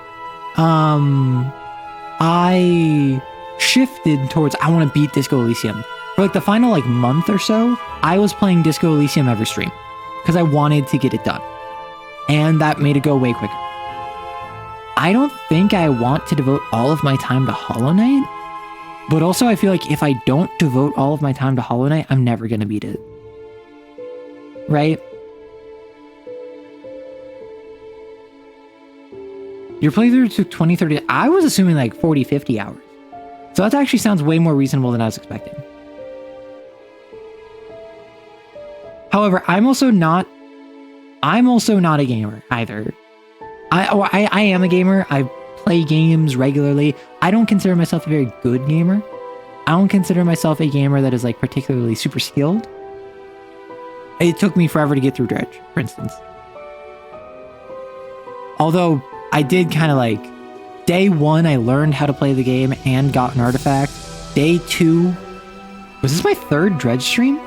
Have I only played Dredge 3 times? I thought I played it 4. But day 2, I got 3 of the 4 remaining artifacts, and then the 3rd day I got the final artifact. Good news, Hollow Knight is one of those games that makes you a better gamer, same as Hades. I mean, I played Hades. I've played Dark Souls. Like, I'm not gonna sit here and be like, oh, I'm a whale baby. I'm a whale baby who don't know how to game. Like, I've played hard games before. I've played Metroidvanias before. But I don't know. I would love to play Hollow Knight on stream. I just don't want to, like, play Hollow Knight on stream, right? Also, ending of Dredge, I had enough engine points I could have escaped. I don't care how sad you are over the, like, love of your life who died because, like, you sacrificed them to the old ones in exchange for power, like, no. You can move faster than that slow monster ship. Fish. Boat. Words. Yeah, I try not to skip credits because I feel like it's disrespectful to the creators. We respect our creators in this household. We respect our game devs, even if it shows off the financial team and like the CEOs and the I think that was like the Italian team. We respect game devs in this house, so that's why I'm watching all of this, like all of the different translations. As I drink some water.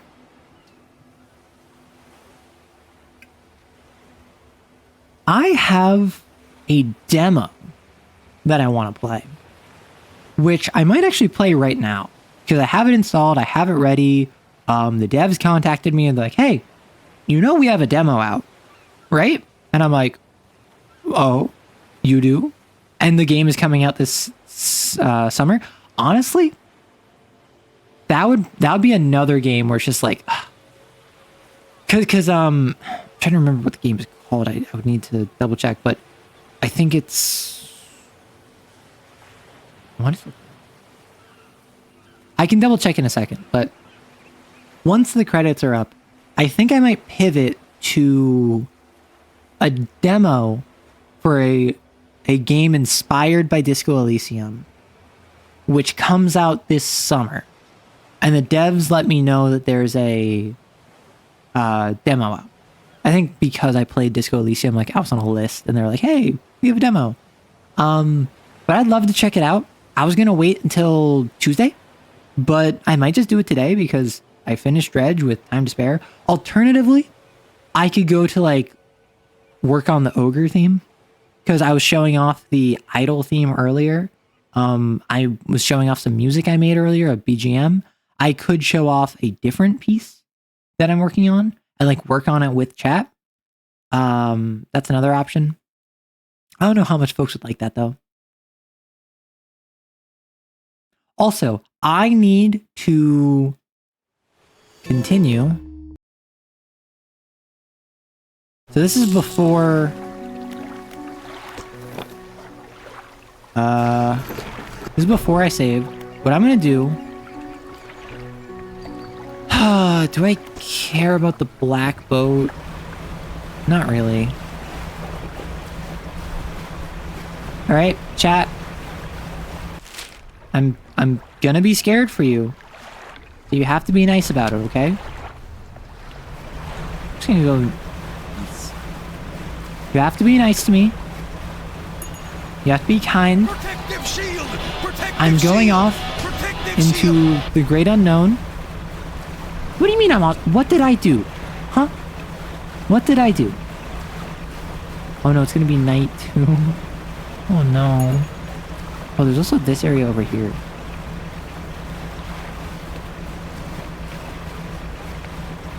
What did I do that's so awesome? All I do is make funny videos on the internet that some people like more than others. I get called slurs. People hate me because I'm an anime character. Watch out for that moose. Which is always very funny to me.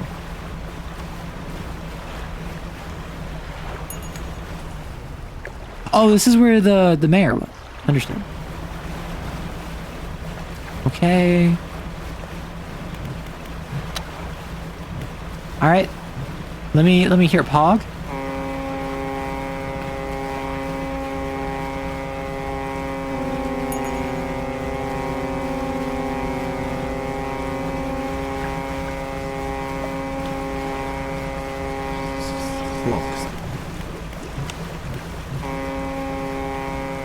How much overlap is there between people who hate you for being an anime character and people who call me slurs? Probably a lot. Probably more than you would think.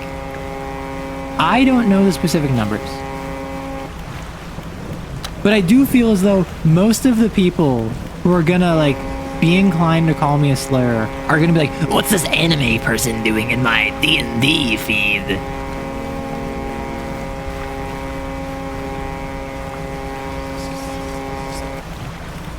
Oh, we have a friend over here. Hello. Hello, fish.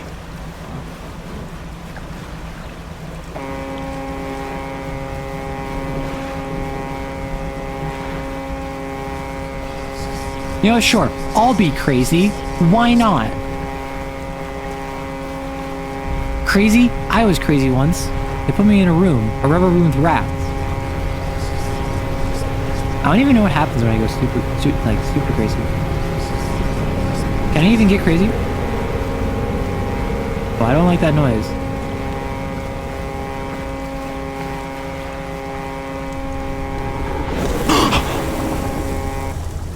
Oh my gosh. I knew that was coming. Didn't expect it to be from behind me. I thought it was going to be like there was a big monster in front of me and you're supposed to turn back and then it would attack me. Okay. That's Dredge. Listen, just because my hubris was immense meant nothing. What is downloadable content? Whoop.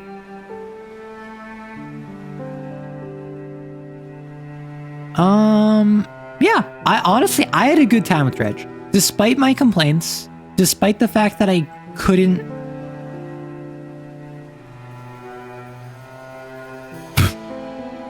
I'm sorry, I clicked on the DLC thing, and, I clicked on the DLC thing, and it said, it sent me to, like, a web page. So I went to my history to, like, delete that from my web page browser, because I don't really care.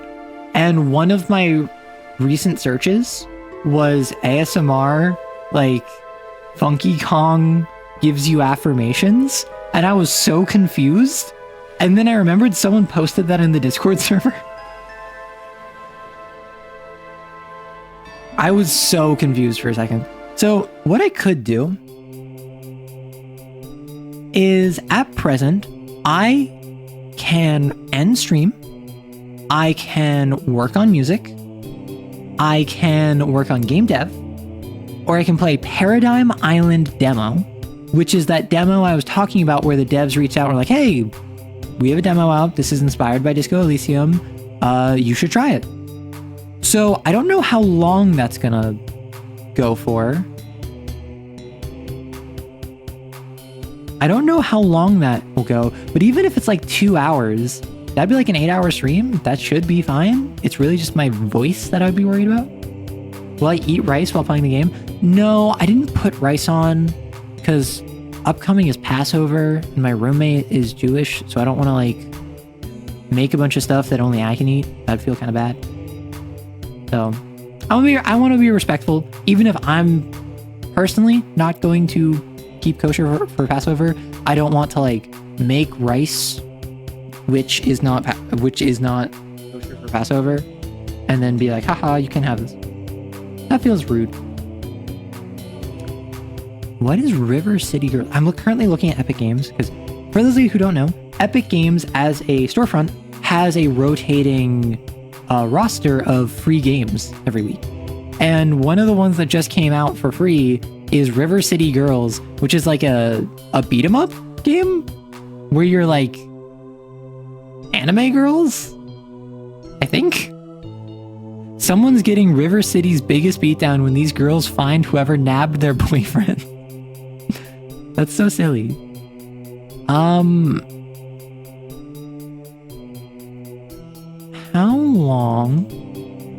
Time to beat Paradigm Island demo. I assume under an hour. I assume it will take under an hour to beat it. So I'm down if y'all are. Oh, River City Ransom was one of my favorite games from the NES. This doesn't look like an NES game. This looks like a modern recreation of it. Well, I mean, if y'all are interested, I can just play through Paradigm Island demo.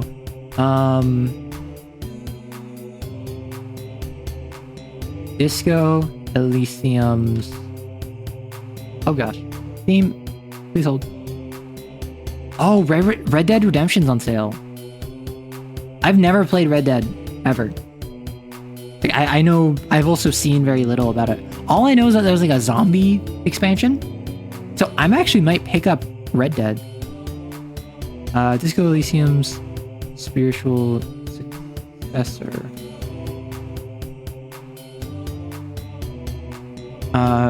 Disco Elysium's comic book successor. Paradigm Island. Paradigm Island. Oh, I forgot about Paradigm.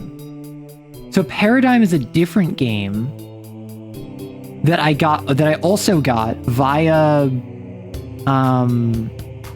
Epic Games, and it's this weird like silly like British game. It looks like that's like a trivia game almost. That's another game I want to play. I don't know how. Apparently it has like 2K followers on Twitch, so who knows? Maybe it's worth it. Anyway, I'm gonna play Paradigm Island. Takes place in the same universe. Understood. So let us. I'm gonna swap Dredge. Paradigm Island. And I imagine this will take an hour or two, maybe. It's a gripping tale of suspense. I know nothing about this. All I know is that the devs reached out. They're like, hey, this is a demo out. This is inspired by Disco Elysium. It has a skill system that... It has a very comic book art style. It is a skill system reminiscent of like Disco Elysium. Okay. In the year 2083, nations are locked in fierce battles over the last remaining natural resources. The gap between rich and poor has reached unprecedented levels, fueling unrest across continents. As social tensions escalate, mercenaries have become the primary source of security for the wealthy elite. Amid this chaos, Mike was orphaned as an infant and taken in by a mercenary group. Now, having come of age, he's about to embark on his first mission. But being a mercenary in these times is far from glamorous. Many common people have suffered at the hands of hired guns and won't look kindly upon anyone in such a profession. Will Mike follow the path set before him, or will he choose to forge a new one? At the end of the day, how much sway does one have over their future? Disclaimer, it's a demo version, some assets are unfinished, certain gameplay features may not or be fully developed or could evolve during development. I'm down. I didn't realize this was like, you're a child soldier in a mercenary group. Oh. Wait. Everyone watches Roland with expectant eyes as he hangs up the call. Immediately. Style. Okay. He slips the phone into his pocket and raises his hands in a gesture of apology, but they all know he's not really sorry. Oh, whoa. Like synthetic arm? Because like 2083? Elliot, let me guess. The party's been postponed. Okay. Then this is Roland. Oh, look, it's that tattoo you were looking at. Look. Yeah, we'll make a quick detour before celebrating Mike. An oil rig nearby went dark yesterday, and since we're close, I mean, we were asked to check it out. So much for the day off, then. Ooh. I love this guy's vibe. Like, he looks depressed. I get that vibe from him. Really, man? A gig on Mike's birthday of all days? We don't even have our gear with this. Oh, so this is like literally like, I just turned 18 and now I'm gonna go on my first mission. Understood. Also, I'm digging all the tattoos. Is that a scar? I thought that was like a blood stain at first. It looks like a tattoo, maybe. Yeah. It's easy money. That's the kind of money I like the best. As should you. We'll be sipping martinis by sunset. You know what this means, Mike? This is a skill check. The number 3 indicates you have to indicates which number you have to throw in order to succeed. So it looks like a 2d6 system. Reasoning book smarts. What does it mean? Difficulty 3. Boom. 8. Encyclopedia. Easy, trivial. Success. Mike knows that now, having come of age, he's finally allowed to join the gig. I can come along? Bingo, that's exactly right. Cool, right? Awesome. That's the spirit. The rest of you should take a page from Mike's book. He knows how to spot an opportunity. Ever been on an oil rig, Mike? You know I haven't. Take it as a bit of a birthday sightseeing. Only this time you get money out of it. Not bad, huh? Not bad at all. Right. Hey, Spike! The man flying the aircraft shouts back from the cockpit. Ooh, that's like a wolfman looking guy. Thank you for the happy birthday. Even though you didn't say happy birthday on my actual birthday. It is funny because I have not revealed what my birthday is, although I have released a very obvious hint what it is. Like, I was not being subtle with the hint I gave to when my birthday is. But I have not revealed it, so I'm just teasing. No, I'm just teasing. Yeah, get the coordinates you sent me. We're landing in 10. Alright, listen up. Once we land, spread out and search the place through and through. If you can't find any workers, try to find the surveillance tapes. Oh, and Mike, go with Renee. He'll show you the ropes, okay? Okay. Aye, Captain. Jeez, get yourselves ready. Search the oil rig. Okay.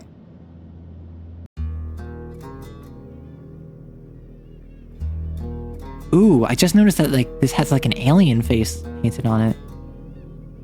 Tooltip, highlight objects by holding right mouse or R2. Oh, cool. Okay, so I can talk to... Okay, search the oil rig. It's the first day on the job, excited? Can't say that I am.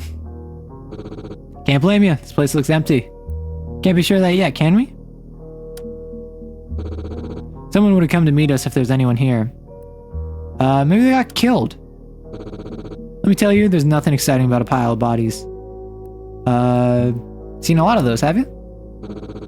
More than I'd have cared to seen. Anyway, let's get this over with. How about you lead the way? It's your birthday after all.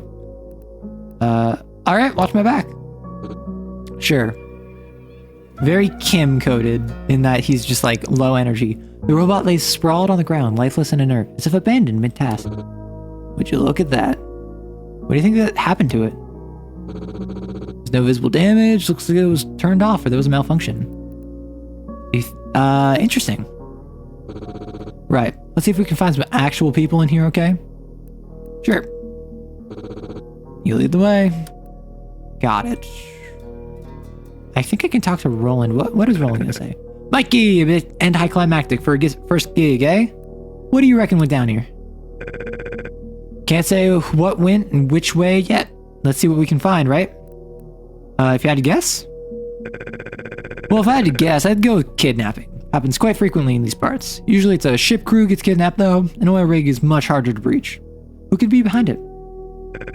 Could be just about anyone. Pirates, I would call them, I guess. You ever came across...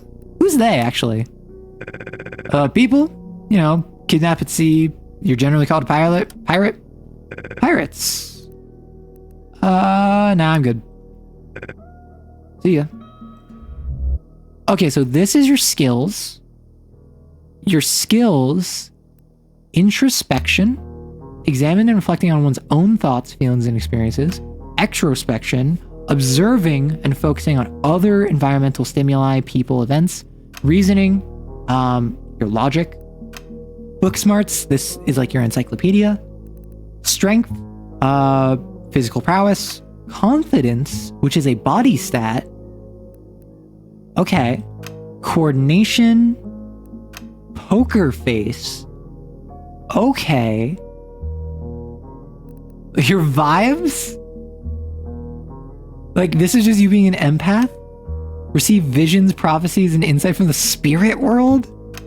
Creativity, and then compassion. Interesting. So, this isn't really mind, body, soul. This is more, intellectual, physical, and social, emotional. Oh, I have a usable skill point.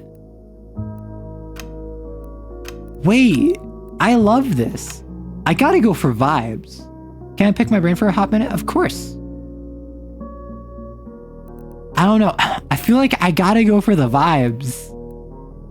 Should I save my skill point? I'm gonna use it. I'm gonna use it instantly. I'm gonna use my... I'm a vibes-based creature. I have a gun. Spec. Mike's brand new 45p shooter. Okay, so I have a gun. Okay, so unlike Disco Elysium, I'm not going to play the entire game clicking because I realize that I can use WASD. Okay, so I can talk to the pilot, Spike. What's here? As Mike places his hand on the door handle, Renee grabs his shoulder. Rose and Elliot went this way. Maybe we should check the other side. Right.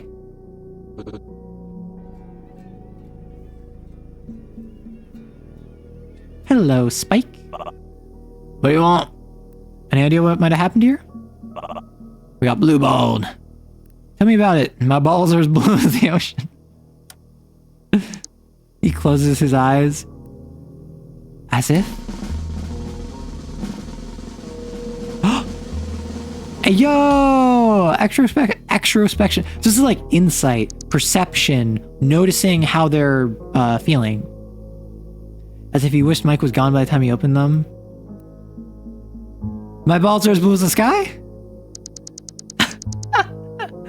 I bet my balls are more blue than yours. Should I get punched in the mouth or something? Maybe it just happens that I am.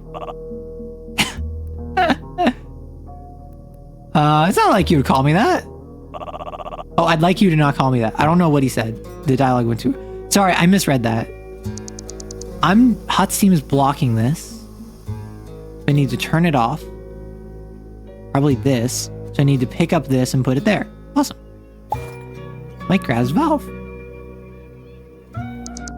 Mike approaches the length of pipe and notices a socket along its length. The circular opening in the socket looks like it should connect to something. Find the valve. Mike pushes the valve into the socket. It fits. Turn it. And then the steam stops. Great.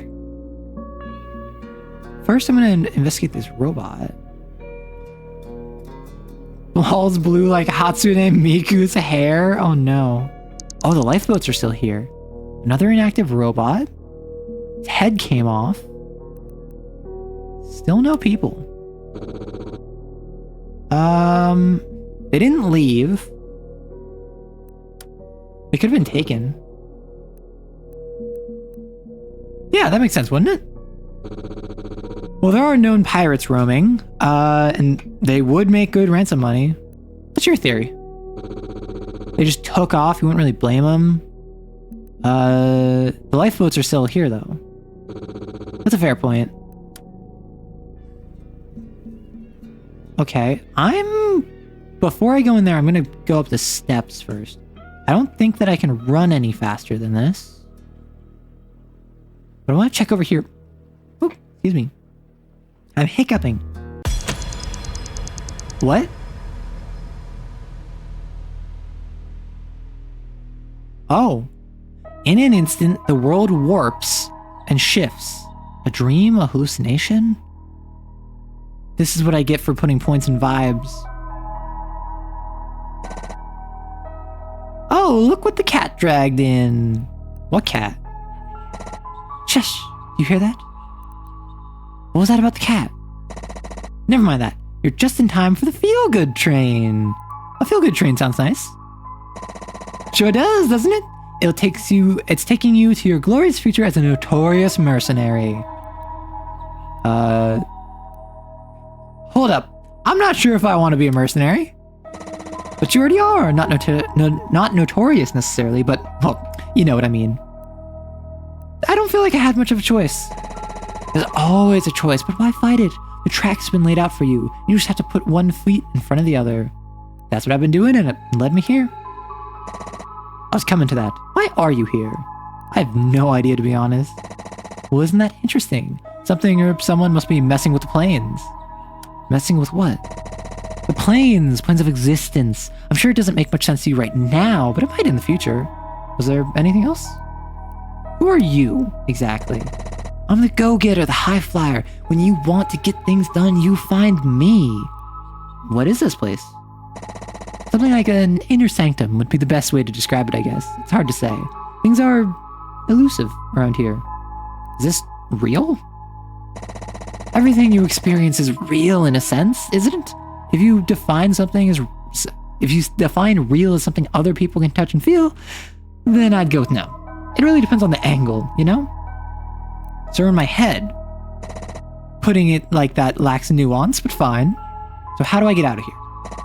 I have no idea. Go ask that guy sitting on the bench. I'm more of a feel than a know guy. So he's the no guy? Decide for yourself what kind of guy he is. Alright, I'll go ask. Oh, are you the soul? Actually, you might be body, because your color is pink, which seems to align more with the body. And then you strike me as you're going to be the mind one. Lost your train of thought. The other guy told me you know how to get out of here. He likes to tell all kinds of things. I bet he also told you his view on this new job of yours. He sure did. Oh, glorious future as a notorious mercenary. Of course he did. And that maybe we should drop the notorious bit, okay? It might sound cool, but the reality of it can be really different. I didn't say it sounds cool. I don't even know if I want to be a mercenary. Well, that's indeed something you should think real hard about before deciding. I agree. I'm glad to hear that. So is there anything else you'd like to chat about? How do I get out of here? No idea. The guy standing next to the railing could know. But the previous guy told me you would know. I'm sure he did. Ask the guy standing next to the railing. I'll go ask him then. Good. Let's keep in touch. So you're yellow. I was assuming it would be purple. Seems you got sidetracked. I sure did. What can I do for you? I bet you have something to say about my new job. I do, actually. How did you know? The other two were very vocal about that particular issue. Well, becoming an armed mercenary involves engaging in armed conflict for financial gain, which raises significant moral concerns. That's what I've been thinking. There's a bunch of other occupations you could pursue, ones where you could actually do some good. Like what? This mercenary stuff is pretty much all I've seen. Humanitarian aid or conflict resolution, just to name a few examples. Sounds good. I'll consider it. Glad to hear that. Is there anything else I can do for you? Who are you? I'm the judge. Okay, and what are you the judge of? You. My job is to aid in decision-making and behavior based on ethical considerations. So we have, like, reputation is the pink, or like the emotion behind it of the, hey, I want to be a famous, notorious mercenary. I want this to be cool. I want firefights. I want this to be awesome. This is the life that is put in front of me, so I'm going to pursue that because that's all I know. We have rationalization. We have mentally thinking it through. Hey, being notorious, probably not the best job description. We're doing this for money. Is there anything better we could do with money? And then we have morals, which this strikes me more as the soul, if anything. This strikes me as body, mind, soul, despite the fact that it's different colors. Sure. How do I leave this place? How would I know? The other guy told me you would... of course. It seems I've been put on the spot. Let me think. Have you tried that tunnel? That's supposed to take me back where I came from? It wouldn't hurt to try. Bye then. See you later. Interesting. Can I talk to you again now? You should get back to doing your job. I'm still trying to figure out how. You figure it out. Right along now. Did you talk to the guy standing next to the railing? Yeah. Go talk to him again. I'm sure he knows the layout. Okay. Did you try the tunnel? No. Well, what are you waiting for? Go on. Okay, I thought this might be the case as soon as I saw the main character as like a teenager. This strikes me as like a coming of age. And given that like we're forced into being a mercenary and you have the choice of do you want to even be a mercenary? That's what strikes me as. I'm like, you okay? You look like you've seen a ghost. In fact, I saw 3. Okay. You know, you want to know what they had to say? No. Can we keep going? Sure. I didn't think Renee would care. I'm not gonna lie. So this seems like progression. I'm gonna head back to go through this door.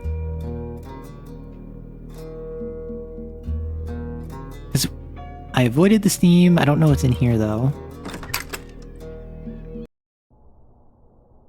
Huh. Mike pushes the play button on the radio. Mike grabs a banana. Clothing? Disco Elysium reference?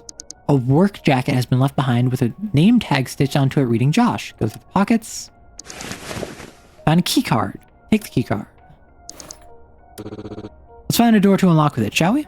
Let's. Oh. Oh. My friend. Oh, I've already encountered you. Swipe the card to tell yourself you're in charge. It's easier than admitting the real lock isn't on the door, is it? Never mind. Renee does not care. I'm not going to bother Renee with it. Monkey. Another cargo vessel hijacked by pirates. Crew held for ransom as negotiations continue. In a recent incident, yet another cargo ship has been seized by pirates in international waters. The ship's crew is being held for ransom, adding to growing concerns over maritime security. Negotiations are reportedly underway as authorities work to ensure the safe release of the crew. Experts are calling for increased international cooperation and enhanced security measures to combat the rising threat of piracy. Mysterious case of sudden human combustion shocks community. In a bizarre and terrifying incident, a 58-year-old man was discovered burned to death inside his apartment under circumstances authorities are struggling to explain. The man, identified as Thomas Greer, was found almost entirely reduced to ash, while nearby objects in the room remain largely untouched by the flames. Island's way of life endangers fishing stocks collapse. The once thriving fishing island of Harakoa Island is now a shadow of its former self. Nestled in the Pacific Ocean, this remote community has depended on the sea for generations, with fishing at the heart of its economy. But as fish stocks in surrounding waters have steadily diminished, the island's way of life is in danger. Interesting. Let me look at this. Oh, that's what I just was looking at. My first instinct is like X out of it every time I open it up. Hey Fang! So the doctor said I'll have to be flown to a hospital for an appendix procedure as soon as possible. We're leaving by helicopter in an hour and I couldn't find you, so I figured I'd leave you a note. It should be a standard operation, so don't worry about me. A bad penny always turns up, right? A bad penny always turns up, right? A bad penny always turns up, right? It's a bummer I can't join you guys tomorrow. Looks like we won't be seeing each other anytime soon, but I'll be there in spirit. Destroying this note after reading. We don't want the wrong eyes to see it. Tell Nina I say hi.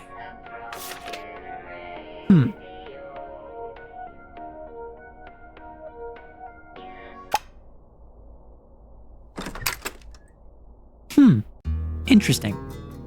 So that strikes me less as that they got kidnapped and more like half of them left and then someone else had a mission that they were doing. Right? That strikes me as that they had a thing planned. Like an excursion. So they're not using life vessels, but they might be using something else. Feel good train absolutely means drugs. No, you're thinking too much Disco Elysium.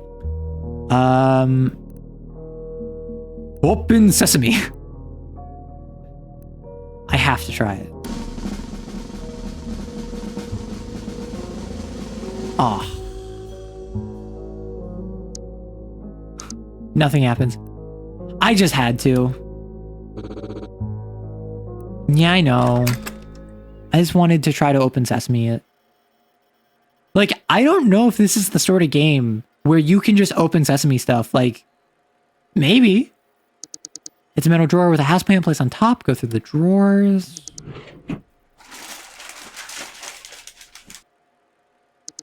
It's mostly mundane documents. However, there's a pill bottle laying there. Inspect the plant. Or I thought that was inspect the pill bottles. It's in fact a plastic one. Someone's watered it regardless. There's water in the flower pot. Who's watered you? Oh, I couldn't take the pills? Oh, I guess I can't take the pills. That... Interesting. Server cabinets have been left on. Let's look at you first. Oh my gosh, that chair is freaking out. All the computer screens show white noise.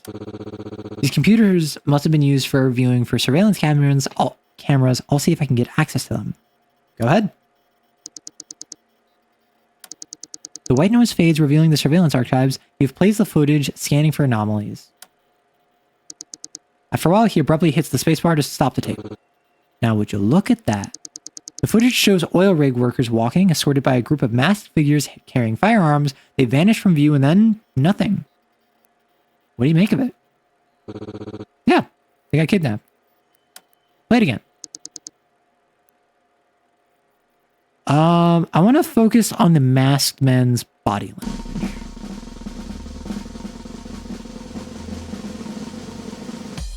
I feel like this is more important. Like, are they friendly or... Yeah, they seem oddly relaxed considering they're being escorted by... Huh, yeah. So it was like a fake kidnapping. That's what I thought. It's like the appendix thing, they left before... Tape machine rolls empty. They left before they could be a part of this fake kidnapping. Robot seems to be in some kind of sleep mode. Tap the robot gently. I can shoot the robot. Why are you shouting? Sorry. It's quite alright. I'm Mike. Nice to meet you. This is Renee. My name is... I can't remember. I'm sorry. I think his memory's been cleaned. Maybe you could give me a name? Feels kind of weird to not have one. Raphael Ambrosius Cousteau.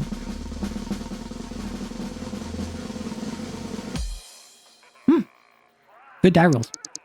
Mike lets his mind wander to the meadows of his imagination, where names bloom like wildflowers, some familiar, others strange. One name stands out, feeling both new and timeless, as if it has always been waiting for him to choose it. How about Vivian? I love it! Thank you! Interrupted chatting, but we've got a job to do. I'll see if I can access its hard drive. Maybe there's something that can help us. Please be gentle! Oh no. Renee taps the robot and the panel opens from his chest. He frowns as his eyes trace the code appearing on his screen and then shakes his head. Same thing as the computers, wiped clean. When did you become so proficient with robots? We come by them every now and then on the missions. Besides that, I used to work in IT way before I was doing whatever the hell it is we're doing now. I can't recall ever seeing one myself. Well, there's just not much to see, is there? Just a metal puppet. An emotional one, that is. Just programmed that way. Does it make any difference? I think it does. I'll shut this thing down now. Let's head back to the helipad. Just one more thing. Yeah? Do we leave the robot alone here? Don't even think about it. Can we take it with us? There's no room on the aircraft for a robot this big.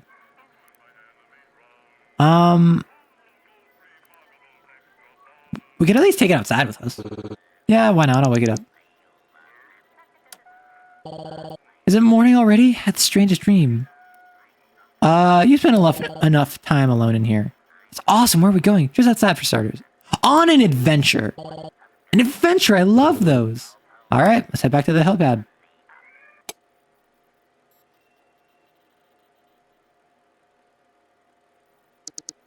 Door leading back to the side. Why would I want to stay? I can't interact with you. I can't get the pills. Like the plants. Whose water do you? Yeah, so like there was pills here that I misclicked, so I couldn't get. I'll handle this. Sure am. Watch this. Oh, that's only 4. Huh. I barely got that.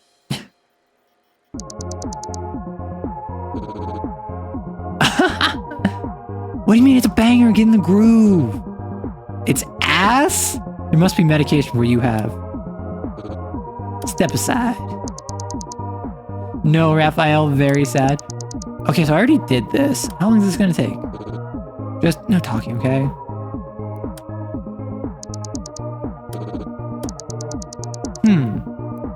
That was it?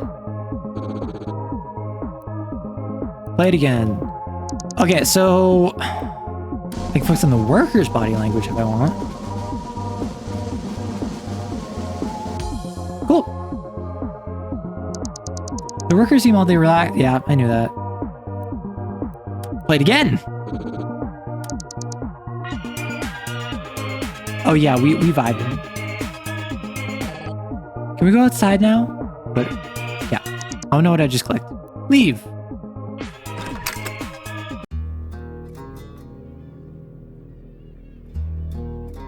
Oh. Why is it smoking? It's great. Thanks for bringing me out here. Why didn't you come outside earlier? I was supposed to do something back there, but I couldn't remember what it was. Couldn't have been important if you forgot about it. That's a good point. Should we keep going? You lead the way. Well, I can't even shut you off, so I guess you're coming with. Must we run everywhere? I don't know how to not run. Like, I'm inclined to always run. Please tell me you didn't kill that guy laying there. I'm inclined to always run, but I didn't know I couldn't not run. You boys sure took your time. Surely you saw the aircraft from where you came from. Yeah, what about it? What do you mean, what about it? Smoke it. Oh, that. What happened? Checked the lower level with Elliot. Came back up and saw the bird blowing smoke. Roland looks pissed, so I figured I'd give him time to cool off before asking what happened. Why are you on the side of the rig? Just looking around. It's the first time on an oil rig for me too, you know? How you liking it so far? Okay, so we currently have an ad.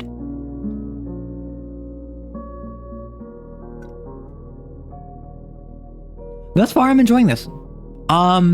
I definitely need to get into the swing of things, and this definitely feels like a demo thus far. It feels very linear, it feels very constrained, but I don't dislike it. I think it's has potential to be really fun. The skill system I actually quite like. I like the fact that like one of them is just vibes. I'm curious how this is all gonna manifest though. I'm curious how this is gonna end up going.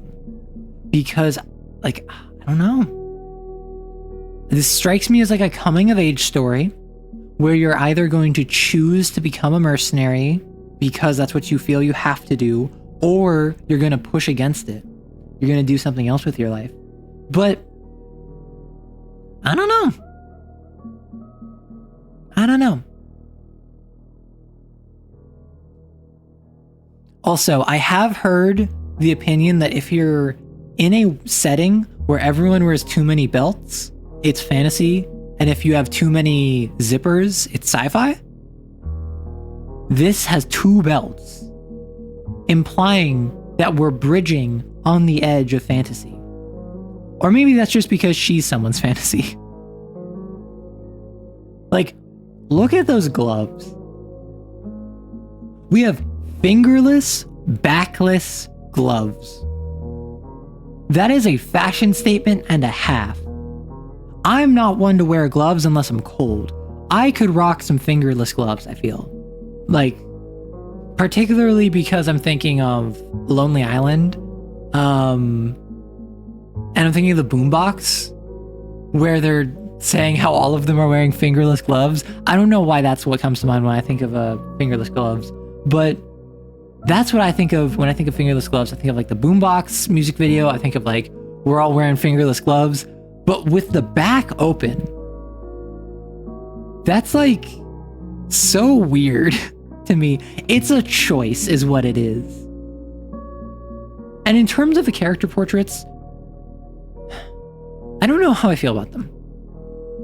Because like this is more interesting than like just a static pose, but all of the other, like Renee has a pretty good pose, Rose has a pretty good pose, Roland, and I think Elliot has a fine pose depending on what his character is supposed to be. He had one line of dialogue. What is it? Roland and Spike are kind of, you know?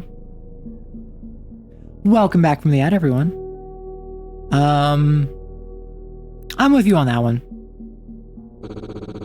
Yeah, like, he looks so done, which I think is really, like, a strong character portrait. He looks like he's done. He's reaching for his cigarette. His hand is in his pocket. Thus far, he has not been interested in anything we have done. Hold your horse, Sparta. I'm having a chat with the lady here. No, I'm not. Let's go then. By the way, what's up with the robot? Never mind the robot. Sure, you lead the way. We have a whole party brewing. We got a whole crew. I can't even go in there now.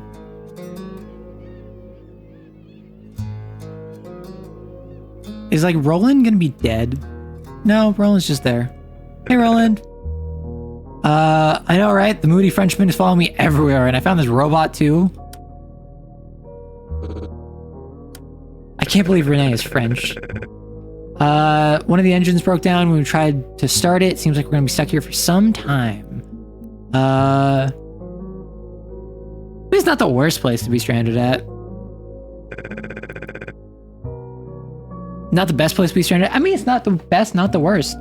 We can just party here with Vivian. So what now? That's what I'm trying to figure out. We just gotta wait on some spare parts. It's about an island not far from the north. Seems inhabited. I don't think anyone's gonna take offense if I borrow one of the lifeboats and go fetch some smokes. I'm almost out. You sure that's a hell of a drop for smokes? I take a drop twice as high for smokes. Do yourself then. Keep your phone where you can hear it, though. I don't want to spend time waiting if I get someone to bring us a spare part. Sure, I'll ask around for the part on the island. Maybe we'll get lucky. Yeah, I doubt it. Couldn't hurt, though. You want me to bring anything? I'm good. Yeah, bring me a pack of cigs and a case of beer, and take it easy on the booze, you hear me? No bar crawls this time. I'll be back as soon as I get what I need. See you later. Number of hours passed, but Renee still hasn't come back. Good night, Walk. Technically not French because France isn't in the Disco Elysium world, but he spoke French. That is true. It was very French inspired. Take the other lifeboat and fetch Renee. And there's not a single cigarette on this oil rig. That makes sense because it's an oil rig. Sure, yeah. Good lad, I'm gonna kick his ass when he gets back here. Tell him that. I will. Oh, and here's your pay for the day. Buy something nice for yourself while you're out there. Awesome. Thanks. You're welcome. Come back as soon as you find Renee. Awesome. I got some money. $200. Is Vivian gonna follow me? I have a friend. I'm bored. I'm taking a lifeboat to a nearby island. Wanna join? You're not that bored? Could be fun. All right, go and have fun then. I'm telling you, you're missing out. Okay, so yeah, you can have this open flame thing surrounded by flammable materials, no problem. We got Elliot. Oh, Elliot, you coming with? Want to join me and Find and Renee? You'd rather stay here and relax? Could be an adventure. Could be the best one yet. What do you make of all this? Make of what? Yeah, so I was talking about Elliot before. I don't know his personality enough to know if this is a good representation. He strikes me as like a bit of a hard ass, professional, serious, which like he looks. The pose isn't the best though. He's like glaring at me through his sunglasses, but that's about it, you know? Of life. Tough one. Well, I think everyone's dealt a hand and they try to make the most of it. A cliche, I know, but it's the best I've got right now. What kind of hand were you dealt? One that I'm surprised I made it for. They gave me an assault rifle the day I turned 13. That's no way to grow up. Turned out I was gifted, but more than that, lucky. Somehow I made it out alive. Now I at least get paid to do what I do. Hearing that, one would think you came out more messed up. How do you come out of life like that? I was, like you said it before, messed up. In some ways I still am, but the light of the Lord guides me. Ah, you're someone who like found faith after difficult circumstances. Understood. You have his only sons, that should be capitalized, I think. Blood for us so I could be forgiven for my sins.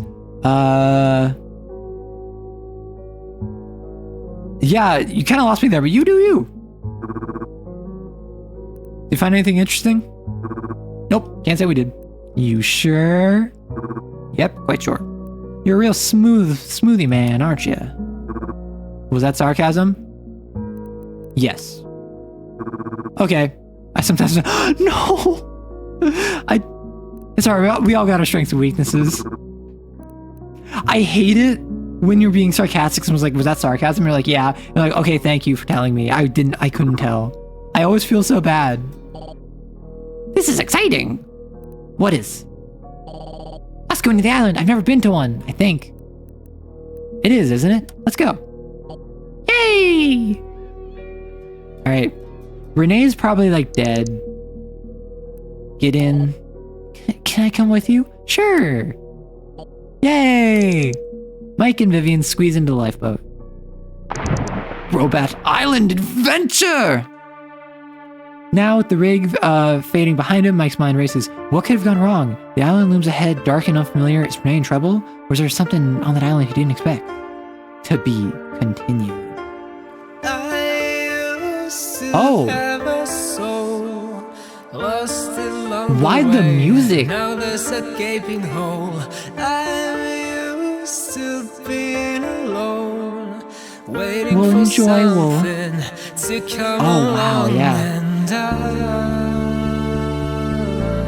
Yeah, no adventure today. I didn't know how long the game was going to be, so I didn't know when the demo would end.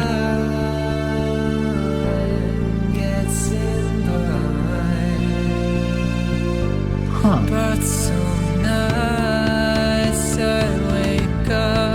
Yeah, interesting. I'm gonna just let the music play some. Oh yeah, that's actually a good point. That's a very good point. It may be DMCA, so I don't want to like mess with that. I have now beaten 2 games in one day. Huh.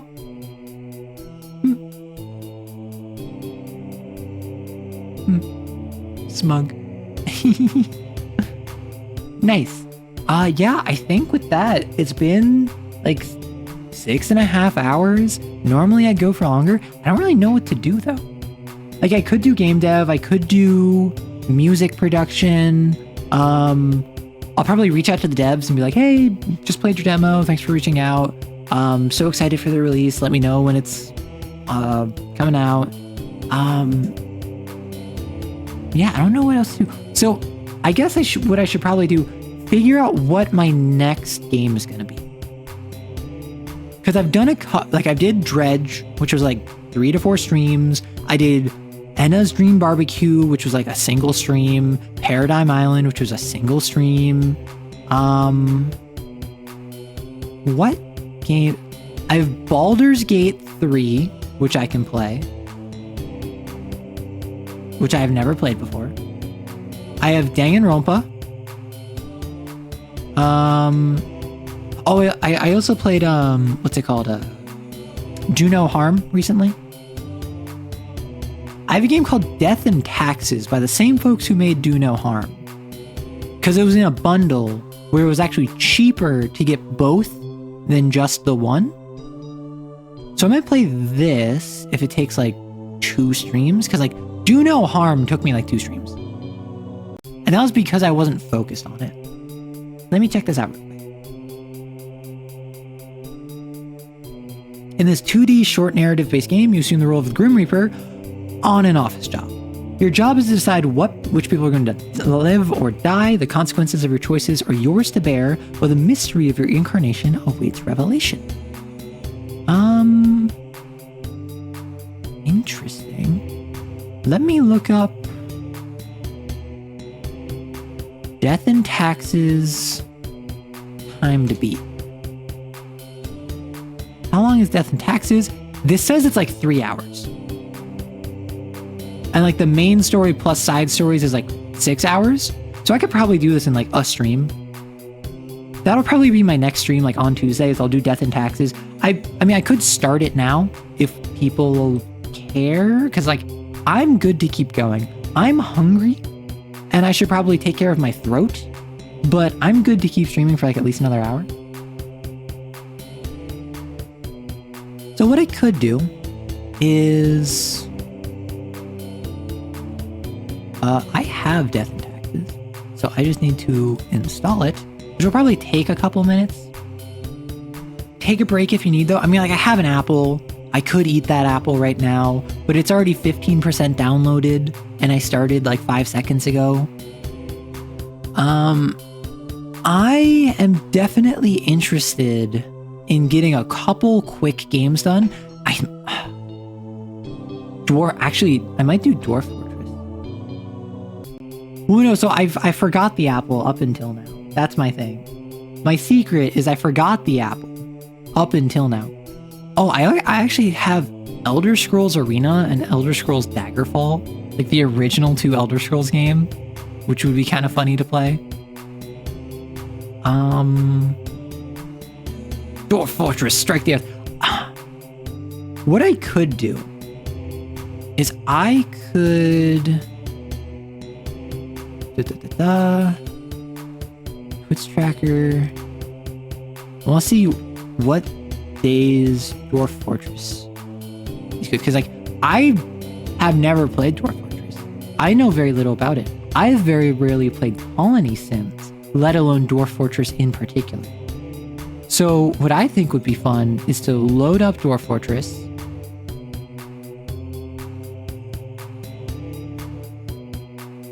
Like, what if I just played Dwarf Fortress an entire stream one day? Like on Tuesday, I just load up Dwarf Fortress and I'm like, okay, what am I doing? Diggy Diggy Hole? Listen. I've played Deep Rock Galactic. I think I even have like that Return to Moria game that is like Lord of the Rings. I have yet to play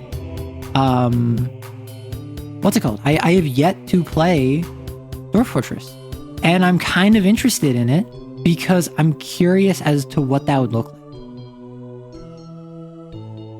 I'm curious what Dwarf Fortress would look like as someone who has never played it before. Hello, driver. Yeah, I'm talking about this funny dwarf game. I'm thinking I'm going to start that on Tuesday. Fortress mode is better for longer sessions. You could just generate a world and look at Legends mode for now, which just chronicles stuff that happened procedurally in the world. I mean, what I could do is right now I could download Dwarf Fortress. I could start Dwarf Fortress right now, where a couple people in chat can like explain to me how Dwarf Fortress works. So then Tuesday I can be like, I have played Dwarf Fortress for 1 hour. You barely knew nothing, but you only killed your fort once by blocking the exit from the fortress? I think what I'm gonna do, I'm gonna load up Death and Taxes. I'm gonna load up Death and Taxes. And just start it and see what it is. There's only 2 certainties in life.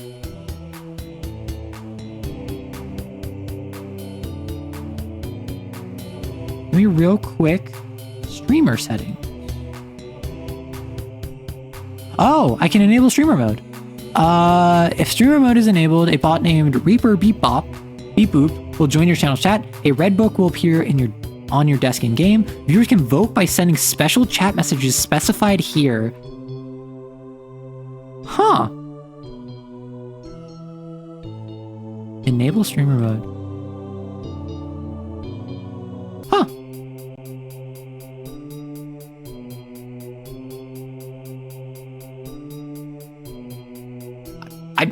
I know nothing about this game. So, save and go back. Let me, real quick, swap over my capture. I really need to get better about how to do this. The music, I'm really enjoying this one. So, Death and Taxes, apparently I'm the Grim Reaper, and I have to decide who lives and who dies. That's all I know about this game. Skip intro. Oh! Oh, this is like a comic book. Okay. Huh. Lemon. Huh. This is so charming. And then the Beatles reference. Excuse me, sir. Wait. This is so cute. It's me. Oh. Okay, I kind of like just the yellow eyes. Like, honestly, the default. Oh, but the monochrome. The monochrome is so good. I kind of like the default. The default fits my colors. However, if I was to do a different one. Okay, this is also kind of good. I kind of like this. Like, see, that's the thing. It matches my colors. And I love that. I mean, this is a bit too bright. So what if I do this? I kind of like this. Very blingy. Do I go for the bling? I think I go for the bling. I feel like I full send it. Ooh. Do I full send the bling? Cash Money Skull Gang. We love the IRS. I did my taxes the other day. Finally, the new spawn has awoken. What a momentous day. I am honored to welcome you into our world. Kitty. Spawn... hang on. Spawn number... Can we just talk about the fact how much I love art styles which are monochrome with pops of color? Like, just the yellow bow tie, just the blue collar, just my yellow eye socket. Like, I love that. I am Fate. Your fate. I am the keeper of world order. Hello. A pleasure to meet you, Fate. Oh, a polite Grim Reaper for a change. This is a good start. Welcome to your new job as an overseer of Cosmopolis City Subdivision 4. Okay. The Sun County Wine Region. Lovely. I know what you are thinking, and yes, your assignment is choosing humans who have to die. Pretty standard. Why I'm here. As it is your first day, try to get to know the system and do not destroy the world, yes? Gallows. It would be really funny to be like, all right, whatever you say, boss. Right. I think I need to know my arrangement before I enter this. Clear? Well, I get paid for this. Most certainly. The contract Fantastic! stipulates I'm on board. that every death gets a fair salary based on their performance accuracy. Got a boss. Marking profiles correctly is the most Okay. important task. If you mark more, Okay, so or less than accuracy, we don't want to necessary, over or undershoot you it. will not get your Understood, fee understood. at all. Errors in secondary tasks will reduce the total, even if the primary. Okay, so task is secondary tasks reduce the primary. Remember, Okay. the fate of the world lies in your hands. Humans march towards the great dying. Of They course. always teeter on the precipice. One shot, creating no more. endless We are chaos. civilized. That's what I love. That's what I love. A chat that can restrain their bloodlust. We keep humans from falling off. We I establish think it's the kind of like I'm his equilibrium hand. and keep the I am the chaos one who in like check. decides who For that dies in order reason, to accord with your it. actions Also, will look at the Giga have Chat. Like, consequences. I just realized his jawline, his cheekbones. All right, where do I work? I will show you your workplace right away. Something tells me fate Follow. doesn't really like questions. Just One wants me to more like go thing. along with it. This will be your 7-day Okay. evaluation period. When the week Sure. is done, you will be assessed. Awesome. I just realized when I stop stream, we have leftover butter chicken. And it's like a curry style. I can make rice when stream is done. Wait, no, I don't want to make rice because then that'd be mean for my roommate. Ugh. I have to resist. I know my roommate's gonna be like, oh no, it's fine. But like my roommate also likes rice, so I don't want to like be mean. I get some naan or something with it. We do have some naan in the freezer. We got some like frozen naan. We just discovered that at the grocery store, there's a cheap Indian cuisine in the freezer section. It's quick, it's cheap, it's good. Like, it's not restaurant quality, but it's better than you would expect for like frozen food. So and what we do, what my roommate suggested with this is grab some naan, grab some of the butter chicken, put it on rice, eat it with the naan. The naan, one of the naan bread we got, or just the naan in general, because naan means bread. One of the naan we got was like, had like vegetable in it. So that suddenly made it a balanced meal. And it was actually really good. 1 week to show us what you are made of. No, I want more. Reaper. No. The issue is my roommate's Jewish and Passover starts tonight. So rice is not kosher for Passover. So while I can have rice, my roommate cannot have rice. So I don't want to make rice where my roommate can't have it. You did butter chicken and naan with Sten. Support this food decision. That's probably what I have for dinner. I mean, and obviously my roommate would be like, oh no, it's fine, you have it. But like, I don't want to be rude. Oh, this is the red book.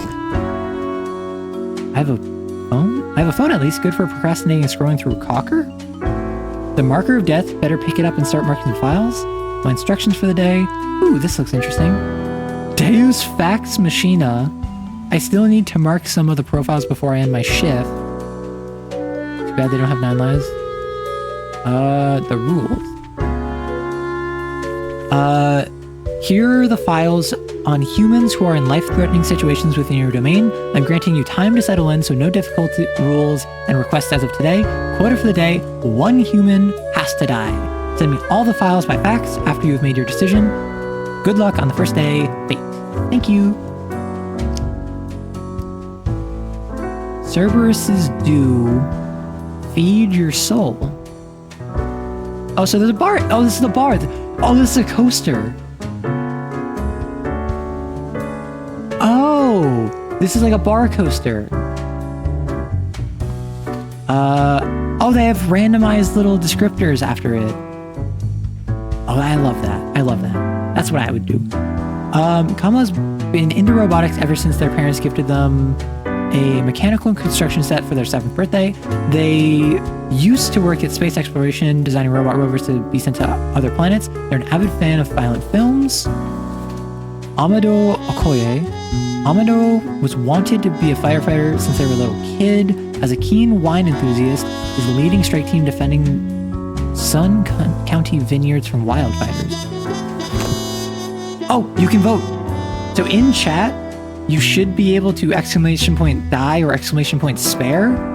And I think that tells me what to do. Let's put you in it. I actually don't know if that worked. Oh, that does work. That does work. So, I don't know what the determination is. Die! Firewatch, massive wildfire threatens to engulf... Oh. Understood. So I should probably not kill you, but I need one of them to die. So you're gonna live. The choice is final? Yes. Die. Do not ask me again. Like, yes, it's nice to have a do not ask me again, but... You want to confirm your choices? Yes. So I faxed them over. One died, one lived. Oh. Look, it's all like devil people. We need people like them in the afterlife. Wait, this is so cute. I actually really like it. Oh! Hell. I love this. Oh my god. I can go to the bar! Oh, they're waddling!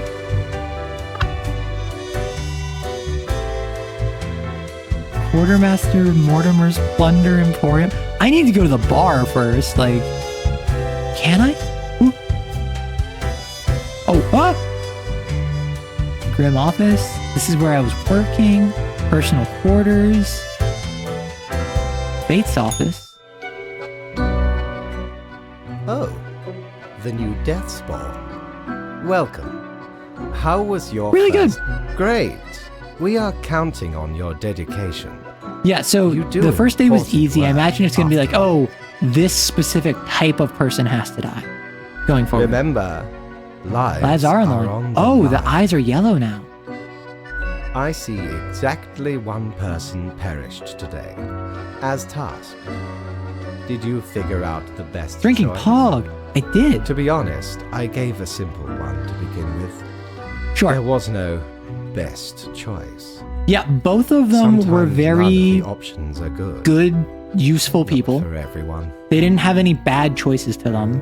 It's just, in the short term, there's a fire actively threatening the county. I'm going to save more lives. Such is the unfortunate, indisputable, incontrovertible, ironclad law. Kitty of deserves all the cosmos. colors? Yes. Question. Nope, I'm ready. Keep your eye on the letter for future I assume future guidelines. letters are going to give And more keep up complicated the good instructions. work. A new day awaits. Awesome. Off you go now. You could have killed them both, didn't say only one. It didn't say that. However, well, honey.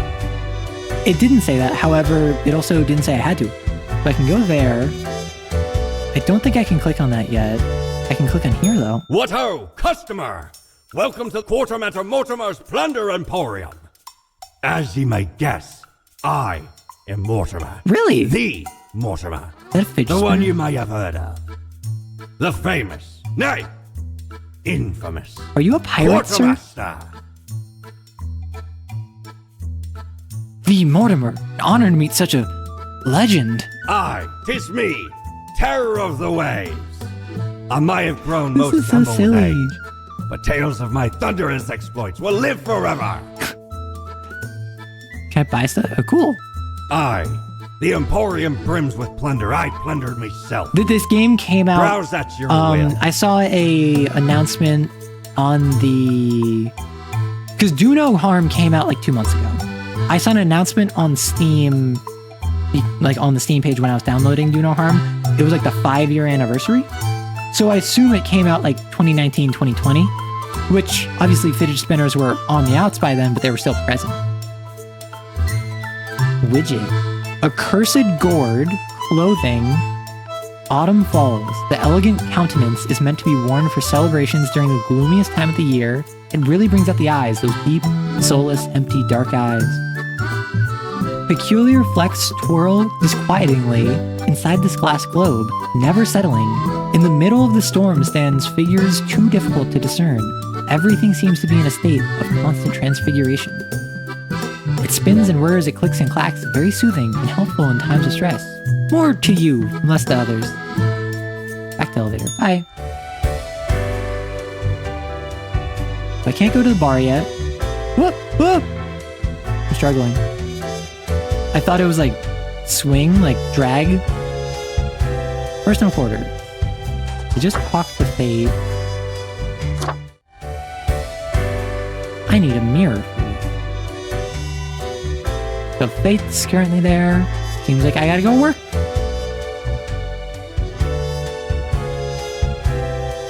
Huh. Cha-ching. What does that mean? Oh, I have a phone at last. Engineer accidentally shot by a custom-made combat robot they were building in their garage. Robotics research should be meant for peace, not war. Heroic firefighters save vineyards from certain doom. Sales on regional wine on the ride. Oh, this is for coin flips.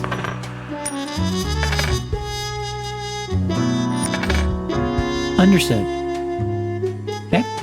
Open me. I hope you found your accommodations adequate. Here are the rules of the day. Follow them and you will be okay. I'm handing you another simple task. One human with an engineering or industrial background has to die.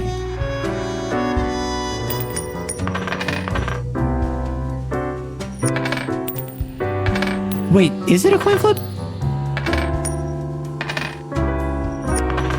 I think so. Oh yeah. I was worried that it was just constantly... I'm gonna put y'all in there.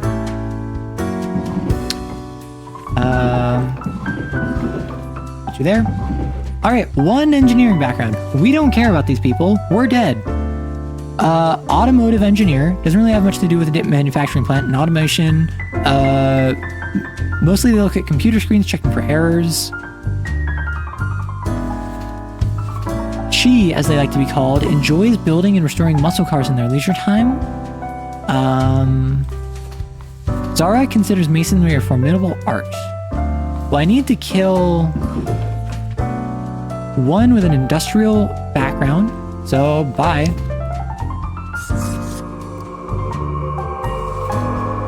Is there any reason not to just kill everyone? Oh wait, they said don't do more, don't do less. So I think what I'm gonna do is I'm gonna spare the other two. I'm not gonna lie, I have zero moral compunctions about executing all of these people. Okay, so we are going to... Can't go to the bar. Gonna talk to Fate. Grim, how was the second day on the job? Great. It gladdens me to hear They were that. just cold like that. I am Grim Reaper number 10. My skull is made of gold. My eye sockets are dollar signs. My suit is black and sexy. So, did you follow the rules properly? I did. Great. Yes, everything looks to be in order. Continue the good work, and do not let tough choices... I hope I get to kill more people. Sounds great. Great indeed. We could use more... Cash Money Skull Gang forever. Rest well. You will need it. I don't like this cat See you space. soon. I'm not gonna lie. Oh, the cat purred. Never mind. I take it back. I was untrusting of the cat, but all is well. End the day. Let's work. Also, these might just actually be representations of my wealth. Gruesome accident at the car manufacturing plant. Oh, that's how they died. Office clerk wins local race tournament in a spectacular underdog dark horse display. Donates prize money to charity. Wall would exist to protect against barbarian raids if those still existed. Is that a Civilization reference? A letter.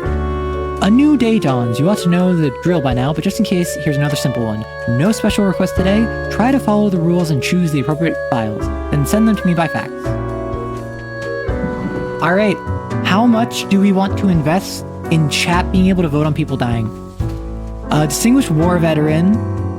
Happily married and 5 children. Wealthy banker, married, 2 kids, had an affair with the brother of their spouse, but the partner found out and took off the kids. Then the brother committed suicide. Or they wait alone to meet their lover again. What if we just kill all of the best people? What if we leave all the worst people alive? Ron went on a backpacking trip to discover themselves. After a year of being broke, homeless, and unhappy, they found themselves back at home where they decided to take up some nice and quiet sheep herding. Leo's been in politics for over 40 years, and in that time they've been working hard and relaxing the government's meddling in the real estate market. Though nobody has found proper proof, there have been rumors that Leo's taken bribes from a number of realtor agencies. All Martin wants to do in life is to be creative. The harsh reality has forced them against their will into a situation they have no control of, until they return from military service, that is. They're only 22. Okay, so what I'm gonna do, I'm going to say, I'm going to start a vote on the book. Die is to indicate that you want to kill these 2. Live is you want these 2 to live. And what I want is I want to decide. Also, I'm going to turn down the volume. The volume is a bit loud. Actually, I know what I'm going to do. I'm going to options. I'm going to turn down the volume. But I'm going to leave the voice up. Sorry. Die is that you want these 2 to die. The one who went on the affair and the one who's a real estate. And then live is you want the other 3 to die. And this will set the tone for how we handle deaths going forward. Do we want the good people to live or the good people to die? Because I think it would be really funny if we just killed all the best people. Okay, everyone's saying die.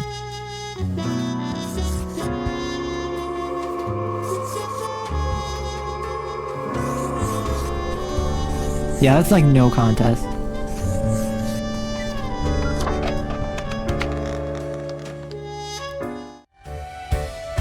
Alright.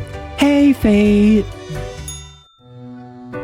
Oh, I just realized my cursor's a little skull hand. My latest spawn. 3 days you have been with us. How do you feel? I feel hungry all the time. How's that even possible? Probably some of the psychic residue left over from the creation. I like how Fate had to go out to buy some lemons, and that really upset Fate, because Fate didn't like that. Now, let me take a look at the files you sent in today. Right. Everything looks to be in order. You have followed the rules and see, the eyes are closed. I like this. Profiles. When the cat stares at me, it gives me bad vibes. We can leave the other bad people, though. There really is not much else to say. You may leave. See you tomorrow. Thank you for the $1 dues. Can I go to the Cerberus? Nope.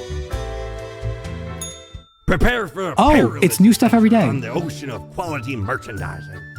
It's something new every day. I can get a bow tie? It would make me look sharp and professional. Well, the bow tie adds a level of subtle flavor of levity, fit for the funeral of clowns. This resonator collates accelerated electromagnetic waves of various frequencies generated by the artificial vibration of eternal recurrence, which travel through the aether and then blast them at you. The infernal illuminator reveals that which is most deeply hidden. Once you've already made the choices and are passing through again, else it can't show much else anything, because that's how things work, okay? I think I'm just gonna save my money. I'm not gonna worry about this.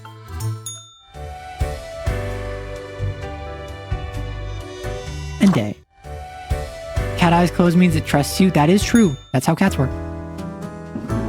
I don't like it when these have the little, like, skulls. And yeah, like that. I don't like that. Personally. Have you looked outside today? It rains. It's been raining for hours. Appropriate to accompany the despondence within me. Well, here are some rules for you. 3 have to die. Understood. All survived in a plane crash due to skillful efforts of pilot. Local politicians dead after being struck by a car. Police have not yet ruled out a deliberate hit.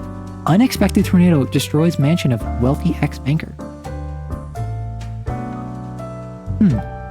Okay, 3 need to die. We have 5. So, aims to make the world a better place by collecting tear. Disco Elysium? What?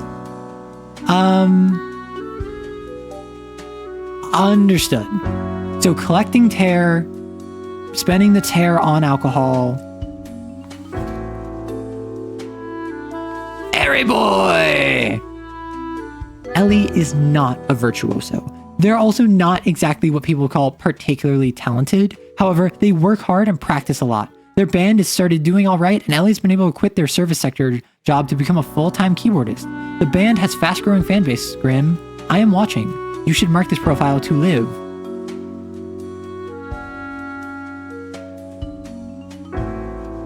Interesting.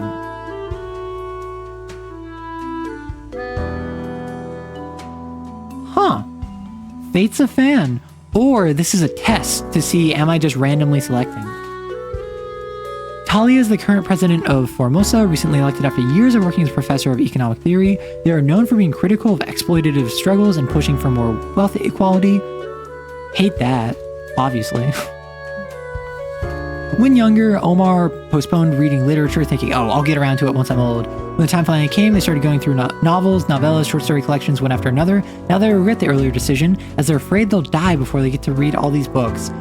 Oh, that sucks. Caesar used to be a minor, and I used to be a minor too, and then I reached the age of majority.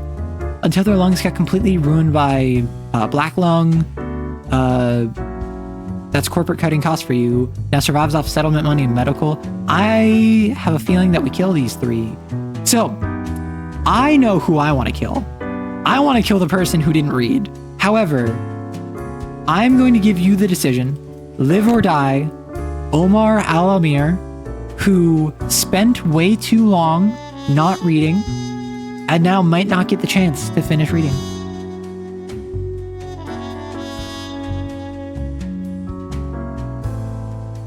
I don't know if Ellie is favored by fate, or if fate is saying, make sure you're actually reading the descriptions. All right, die.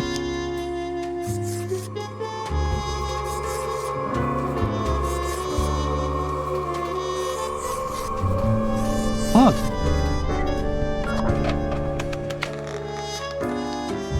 You had your chance, bucko. I feel like the building just got taller.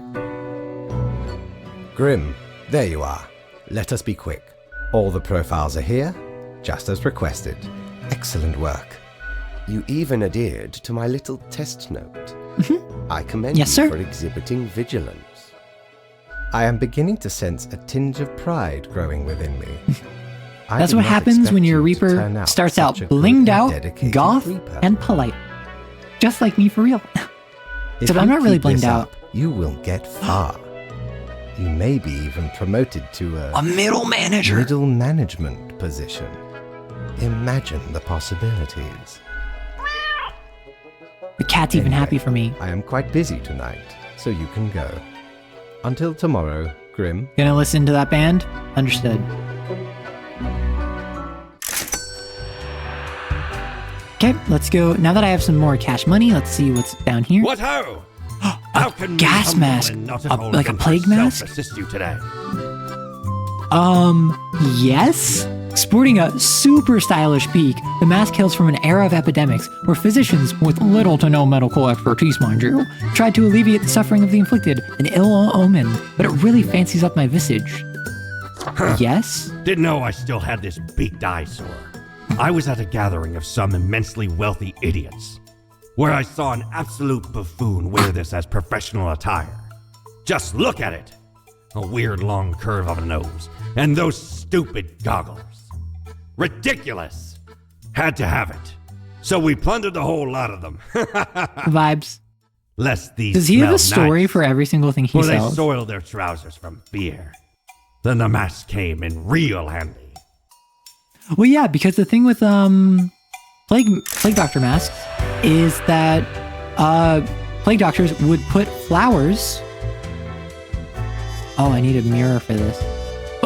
Plague doctors would put flowers at the tip of their beaked mask, and because before modern breeding practices of flowers, they were so fragrant that they would overcome the scent of death. That was the main reason why. Emmanuel Snow. Oh. Spawn mail. You're paying attention after all. We cannot allow workers to doze off or become complacent. Some mistakes may sneak into the workflow pipeline. 2 humans have to die. Spare any humans with a science background.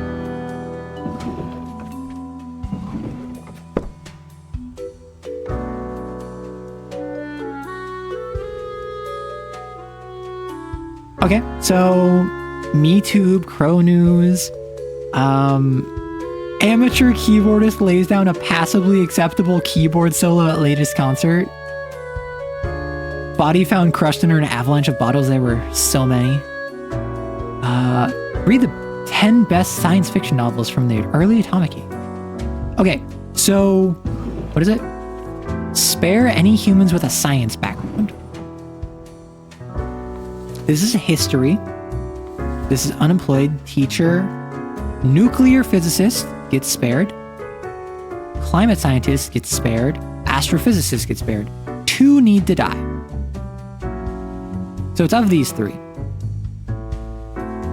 What is history anyway? A collection of stories made up by those who have access to power. Even then, it's full of mistakes and errors. That is what Emmanuel has grown ever more interested in, teaching alternative theories to their students. Oh no. Haith lived in a small village for a long time. After the death of their trusty dog, they moved to the big city to pursue the app scene. So far, they've made a ton of useless mobile apps, but perhaps app number 98 will finally be successful. Renee teaches languages and literary criticism to high schoolers, an arduous task, all things considered. They have an interest in education science with the aim to upgrade the teaching methods of other teachers, as many old-timers are not up to date with modern approaches. So you actually are kind of a science background. Hails from a small village on the coast where they spent their early years studying ichthyology, which I believe is fish science. This later inspired them to turn their attention towards global matters, towards the multitudinous interrelated networks that make up our planet. Benazir was inspired to study nuclear physics by old science fiction novels. The original plan was to build some sort of atomic death ray, which, alas, never went anywhere. But by that time, they'd become an accomplished and respected new physicist. Cheel focuses on researching red dwarfs and the possibilities of finding habitable planets in their systems. As a lifelong science fiction fan, they were sad but accepting of their childhood dressing up as a bow-wielding fair folk from a fantastical novel. Oh, as a longtime science fiction fan, they were sad but accepting of their children dressing up as bow-wielding fair folk from a fantastical novel. Well, have I got great news for all of you. This is an easy choice. Because listen, death and fate go hand in hand. That's my boss over there.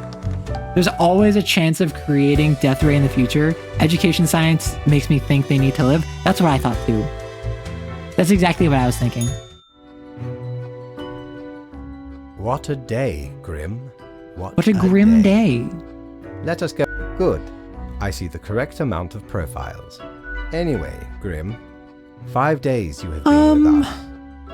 How does it feel to make the difficult choices? I didn't like it at first, but I've grown to enjoy it. Ah, I told you one would get used to it. At least I hope I told you. Corporate motivation. Sure. And all that.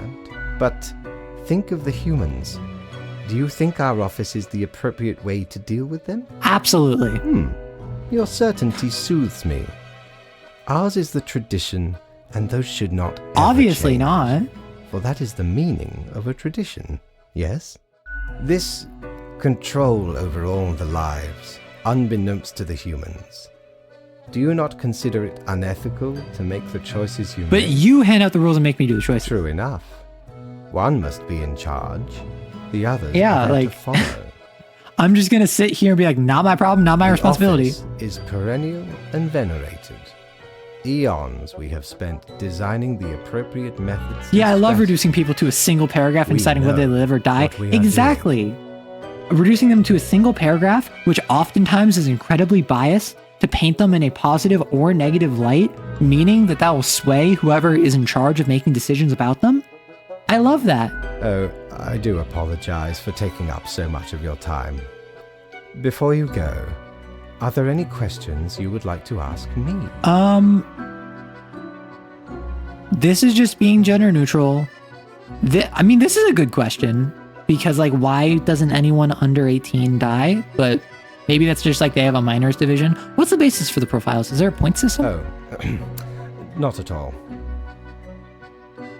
Don't they influence the world in many ways? In all and in none. Is it predetermined? What about free will? Humans have some free will, sure. Sure. They can make a variety of choices. Yet what matters is Now, that it's they actually a can't post-gender escape society. the I love inevitable. The life-threatening situations that bring them onto your desk, a result of their own deeds and decisions. Right. So it's the idea of limited determinism where you have full autonomy of your life. However, what brings you to the fated causal consequences of your actions were your own choices. Your choices set up the consequences that will happen whether you want them to or not. Independent of choice, things will happen to you that you cannot control as the result of causality. Then there are some highly complex right. calculations, factors and aspects that influence Gender the is no, situation. your own free will brings you But along that your is path. just Yeah. a bit over your pay grade, so do not worry about Imagine the death before you was Light Yagami, and then Fate's like, no, I want to see what he gets up to. it. Anything else? Why haven't I seen any underage profiles? The children. They are a That's what I special assumed. I case figured it was like a for different department. different set of departments to deal with. Are there many other You will offices not or find departments? countless. They all have Reapers working in them? Myriad. Wow. Exactly. Anything else? Well, animals, do they get a department? Absolutely. All living Oh. beings have to be processed after the end. No escape. Even plants? Even plants. Ah! Yes, there is a department for plants. Do not ask about the plant department. I figured it was better not to ask about those.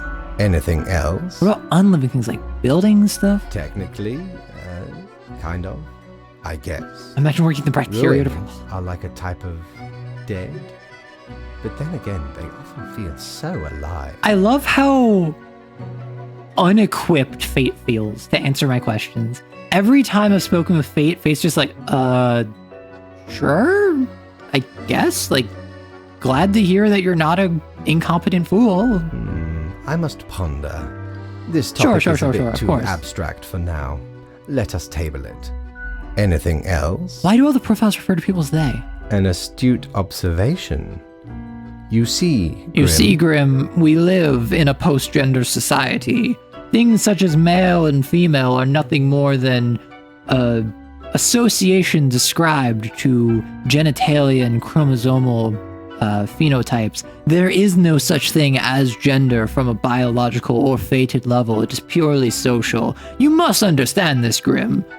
Our office does not operate on information about biological backgrounds or genetic composition. Based. So no gender information? Minimal. Minimal, right? Everyone you assess is simply Yeah. human, after all. Excluding any Which I think is monumental valid. error I think in that normal the fact procedure. it shows you their face kind of gets in the way of that. And their name, depending on what stylizing of name it is. It could be a gendered name, but overall, like, that's as best as you can do. The bottom line is that the humans end up on your desk and that you must 8 follow trillion the pages a day, and your desk is just the bacteria department. Society, Jonkler. Anything else? That's all I can think of. Right. It has been enlightening. I bid you a good night. See you tomorrow. Good night, boss. I assume asked all questions in the first lore hub. I got an achievement for that. Stow in my cash money. Yes, I didn't get that like burst of blackness. We seem to be on the precipice of dark times. I have warned you that this job can have harsh moments. Today is that day. A total of 6 humans have to die out of 8. At least 2 aged 35 or younger have to die. Any humans with a medical background have to die. You're a queen, you're a state official, personal assistant, immunologist, die. Getaway driver, student, pediatrician, die.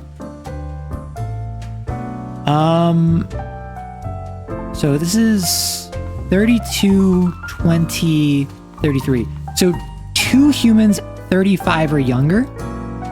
So first things first, let's look at these 3.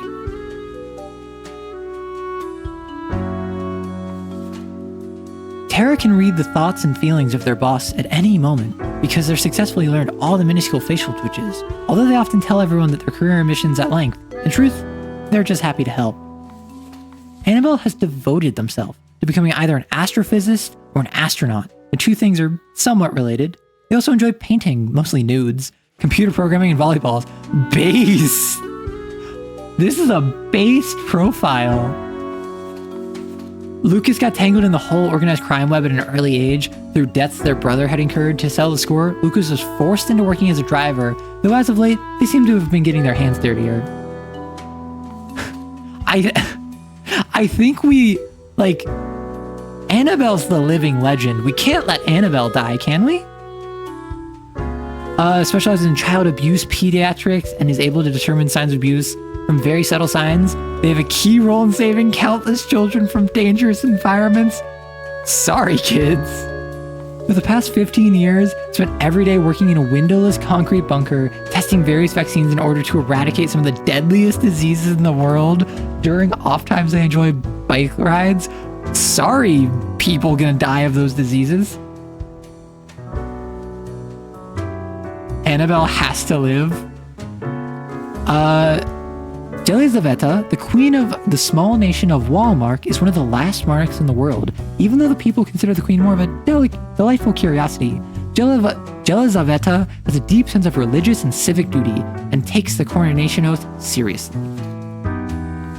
Nada here is the embodiment of a ruthless politician, willing to do anything to gain and maintain power, be it treachery, deception, and even murder. They're willing to manipulate and destroy even those they consider friends. Bye. Marique is getting old, but they've had a big hand in keeping the city council stable. Although a little too resistant to change, they know how to keep people at peace and resist the influence of political fringe groups.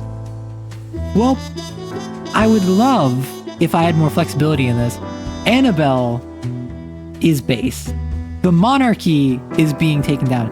I actually have an ad break right now. I'm going to step away for just a quick moment. My apologies.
My apologies. I had to just like chomp into an apple.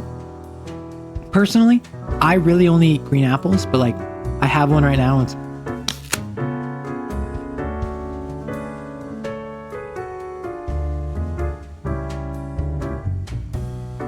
It's so good.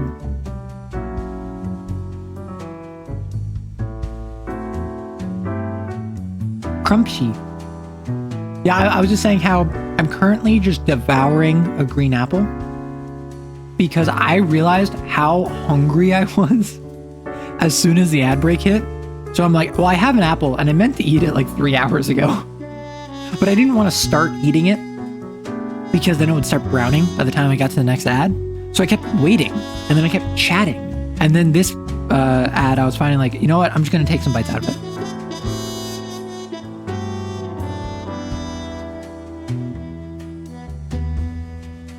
That's what it was. I was waiting on the signature of the apple's death before I could proceed.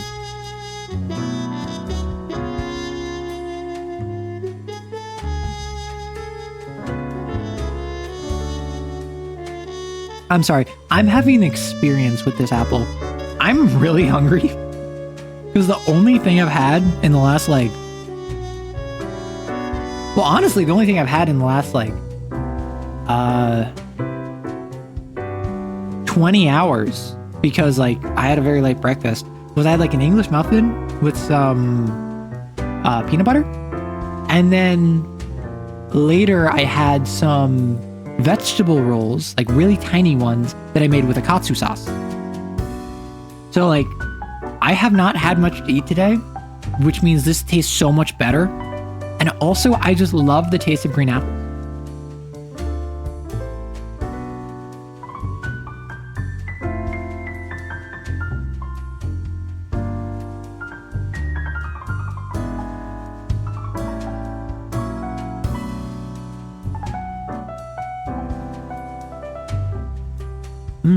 Now my lips taste like apple. Sweet and tart. Nobody be weird about that. I realized as soon as I said that there's a couple people in my community who'd be like, Can I try? Can I try to see if your lips actually taste like apple? And I'd be like, no, stop being weird. Okay, so we looked over all of these people. Sucks to be them. That's my answer. Die. Die. Die. All according to Kaikaku. I am the god of this world. Annabelle, you're a god to me. Increase a single world parameter value by 2 levels in 1 day? What does that mean? I have no idea what that means. There may be hope for our planet. Scientists on the verge of a breakthrough that may help the dwindling fish population. Nuclear physicists researching nuclear drive technology. Window shopping for planets. Body of teacher found in ravine. Higher standards of educational standard. Reach for the stars. Scientists very close to figuring out how to counter a dangerous pathogen. Well, that dangerous pathogen is going to be released. Huh? Eh? What? Oh. Whoop, sucks for you. I want my money, and I'm not a part of the real world anymore.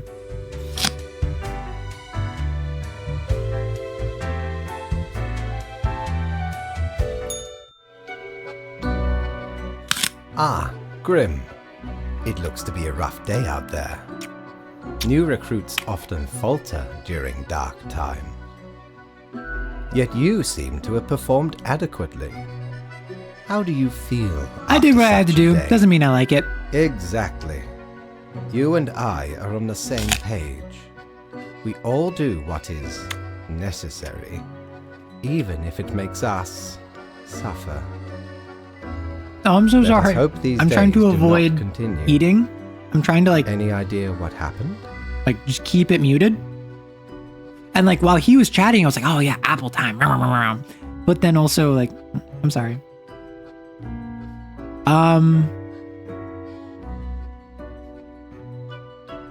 Don't you know what happened? You're in charge after all. Yes, I am. And yes, I do.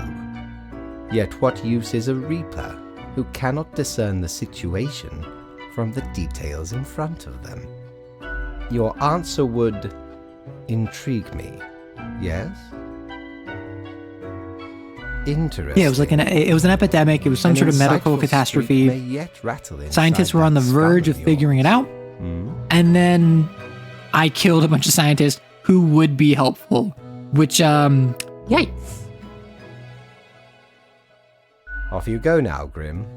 Good night.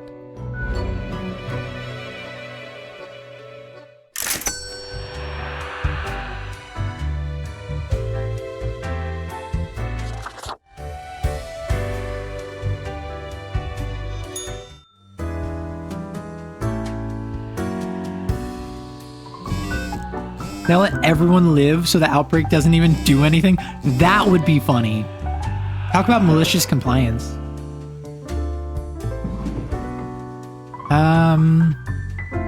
Okay, see if we can clean up that mess from yesterday. This might give you just the boost you need. Do not forget, you may leave troubles behind, but new ones always lie ahead. Listen, and you're right, like, what happens to humans is not our problem anymore. We are not human. 2 humans have to die. Spare humans who seem helpful against the troubles. There we go. See? All is according to expectation. Let Annabelle teach you. Immunologist dead as epidemic hits hardest. Fashion firm in disarray. Pediatrician shot by suspected child abuser. Relentless politician dies. Mayor cuts ribbon in new mall. Young thug gunned down during police raid. Old age finally claims beloved queen. Research into bloodstain pattern analysis shows it's actually pseudoscience and has 0 merit. That's not. Bloodstain analysis helps with determining things like where someone was killed, what angle the blow was, what type of weapon it was. It's not going to tell you much more than that, though. Like, I took a forensic class. This actually wasn't in uni, this was actually in high school of all things. But, yeah, bloodstain analysis is useful, but not crazy. So 2 have to die. Spare any that would seem like they're helpful. He went to study religion for the lulz. When wearing career options after graduation, decided to become a priest for the lulz. Some argue their detachment gives them the ability to give unbiased advice to troubled souls. I say that's a maybe. Albert is an incredible human being, as in never in all of history has there been anyone who has destroyed so many humane and social systems with such nihilism and greed. They'll stop at nothing in their quest to squeeze out any short-term profit. Okay, I know what y'all will say on that. A Flory in the Giga Chat. Focus on bloodstain pattern analysis, but they've also lead a parallel life as a vigilante serial killer. Oh, this is just Dexter. Hunting down murderers who have escaped the justice system. This diversified portfolio keeps them very busy, leaving scarcely any time to relax. You're in the maybe drawer. Become Catholic for the bit? I don't know if I can. I would do a lot of things for the bit. Joining the cloth is not one of them. Online alias Cryptomancer was inspired to become an IT specialist hacker after reading old cyberpunk novels. They were arrested and banned from using computers for 15 years. After crashing the Cosmopolis stock market, they're still very interested in modern cryptography algorithms. Anna has worked as a judge for 20 years and loves her job very much, not so much because of bringing up justice, but because of the political power and the position it brings. And Anna likes having too much influence and power, a little bit too much.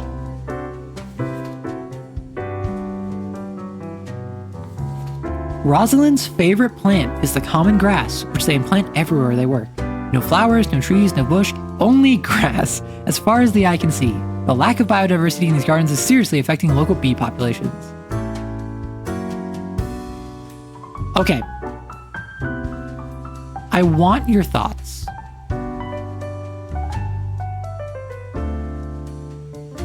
kill 3, spare 3.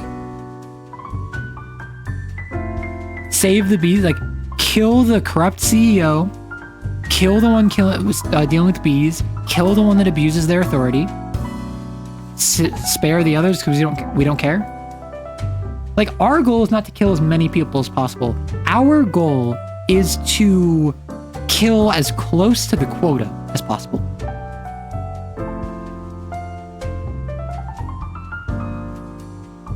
Because, like, I don't really care about Emil. I mean, Florian could be a no. And Nayati similarly seems helpful.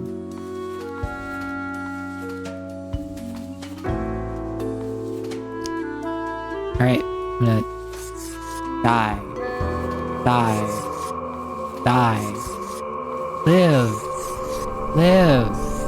Live. Listen, Dexter needs to go on at least another 2 more seasons. I went 3, not just 2. I wasn't sure if I should go for 3 or 2. I just went for 3. I want to see how Fate reacts to that. Welcome, Grim. It is the end of the week. I think I've managed to follow the rules. Your performance review draws near. How do you think you have been doing? Interesting. Yes, your answer has been recorded for the psych eval. Now then, I assumed that he would be assessment, judging me based off of how I answered his questions as well. Conduct. I see more people died than required. It does not bode well for the evaluation. Such is death. Such is death. Fate made it very clear. We want to get as close to the quota as possible. I saw multiple people who I thought should be taken out. Now, where did I put those papers? Ah, here we go. Right. Like, strictly, Looking I at could have these kept the judge alive. The numbers say... I could have kept the judge alive to save the bees and take out the CEO. But, I don't know. I want to see what happens. Your conduct over the 7 days has been most excellent. Yay! I am, sincerely, Yay! surprised and pleased by your display of loyalty. So much so that the office has deemed you fit for a raise.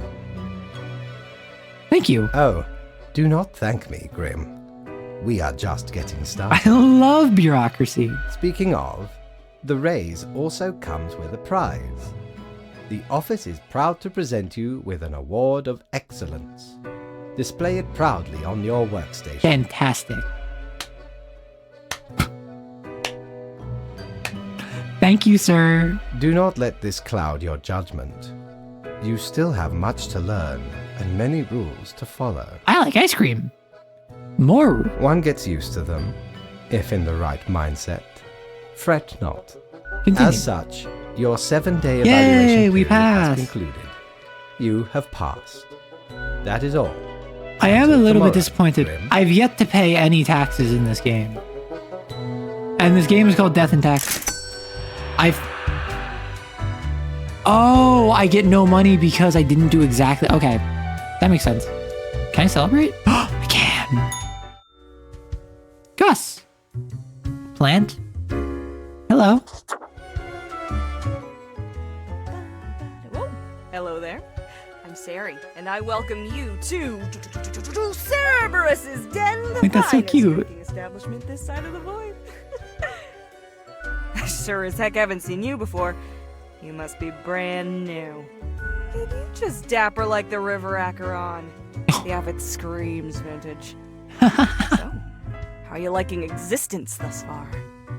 Lots of tedious paperwork so far. Oh, don't I know it? Yep. Administrative bureaucracy just can't be escaped. They'll always find you. Yep. Eventually. But hey, that's why you figure out the small cracks in the system you can manipulate. Hey, yo.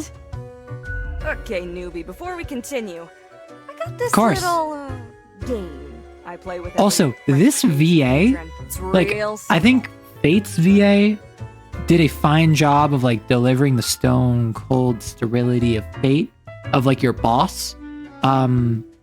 She's doing a great job having energy. And again, the monochrome with just a little bit of red for the hair and the tie, a little bit of yellow for the nails, the button, and the eyes. Love it. All Love you it. gotta do is answer a series of questions, and I'll craft a personalized drink inspired by what you said. I love quizzes. Like a quiz. Right, the gist. Okay. I'll describe Sure. some odd situation, and you answer how you react. I usually do 4 questions, and nothing else to it. Awesome. Here we go. Prepare for question number 1. Like, do you hear how much energy they have?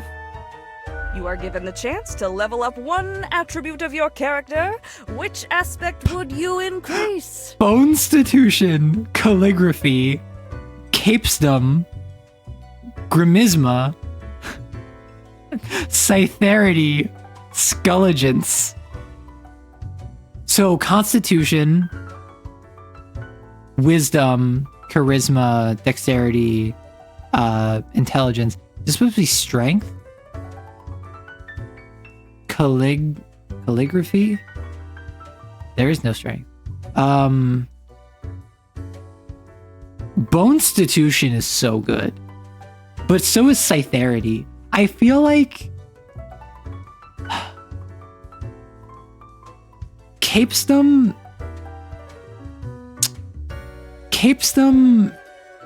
I don't like as much. Calligraphy is the boring answer, which would be funny. Skulligence, grimmisma, it's between bonstitution and scytherity. I think bonstitution is just so satisfying. Like, scytherity sounds like a Pokemon. Bonstitution is just fun to say. Number 2. Despite the fact that out of all of my stats in like a D&D 6 stat spread, probably Constitution is the one I would increase least. Before you lies a table teeming with plants. You have to eat one of the plants. Your very life depends on it. What kind of plant would you prefer to eat? Well, I am literally eating an apple. Maddie said a mushroom earlier. I mean, I have to say an apple. I'm literally eating an apple right now. Next up, question 3. Almost. You find yourself in front of a very difficult situation. Moments after having made a choice, you realize you made a grievous error. Regrets now gnaw at you for this poor decision. There are a few options for proceeding. If we're talking how I'm going to treat it in this game, I regret nothing. I don't make mistakes. However, I am a video editor. I am a content creator who makes video content. I'll just fix it in post. All right, final stretch. Don't worry about it. 4 is all anyone ever needs, right? Sure. You wake up after an accident that is. Also, I'm so sorry for biting that apple right in your body and ears. mind It are was for ravaged beyond emphasis. repair. The doctors offer a solution: a cybernetic brain transplant with a personality of your choice. Which will you choose? None of these. So I'm gonna say Murderbot because I really like the Murderbot Diaries. We got it. Let me just calculate the results. We'll take my Highly time. recommend reading the Murderbot Diaries. It's a novella series.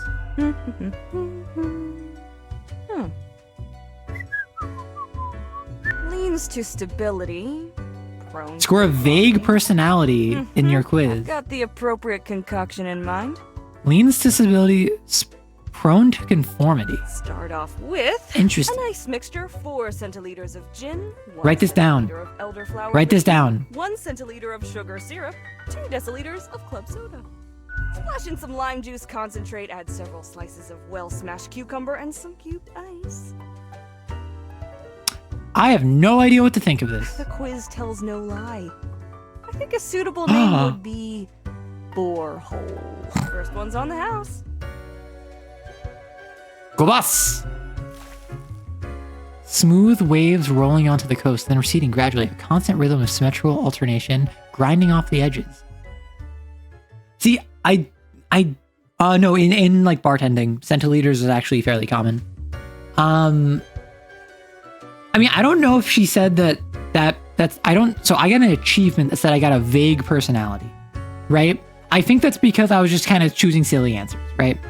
I don't know if she called it the borehole because of my answers to the quiz or because I was a very like straight-laced employee to fate.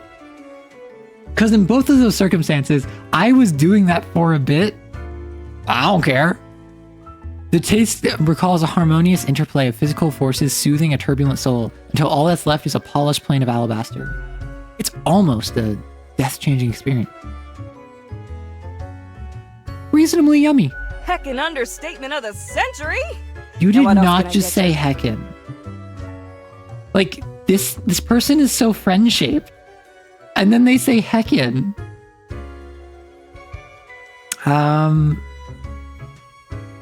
Who else works in the office? Heck, were I able to count and name all the folks? You likely haven't fully realized the size of this place.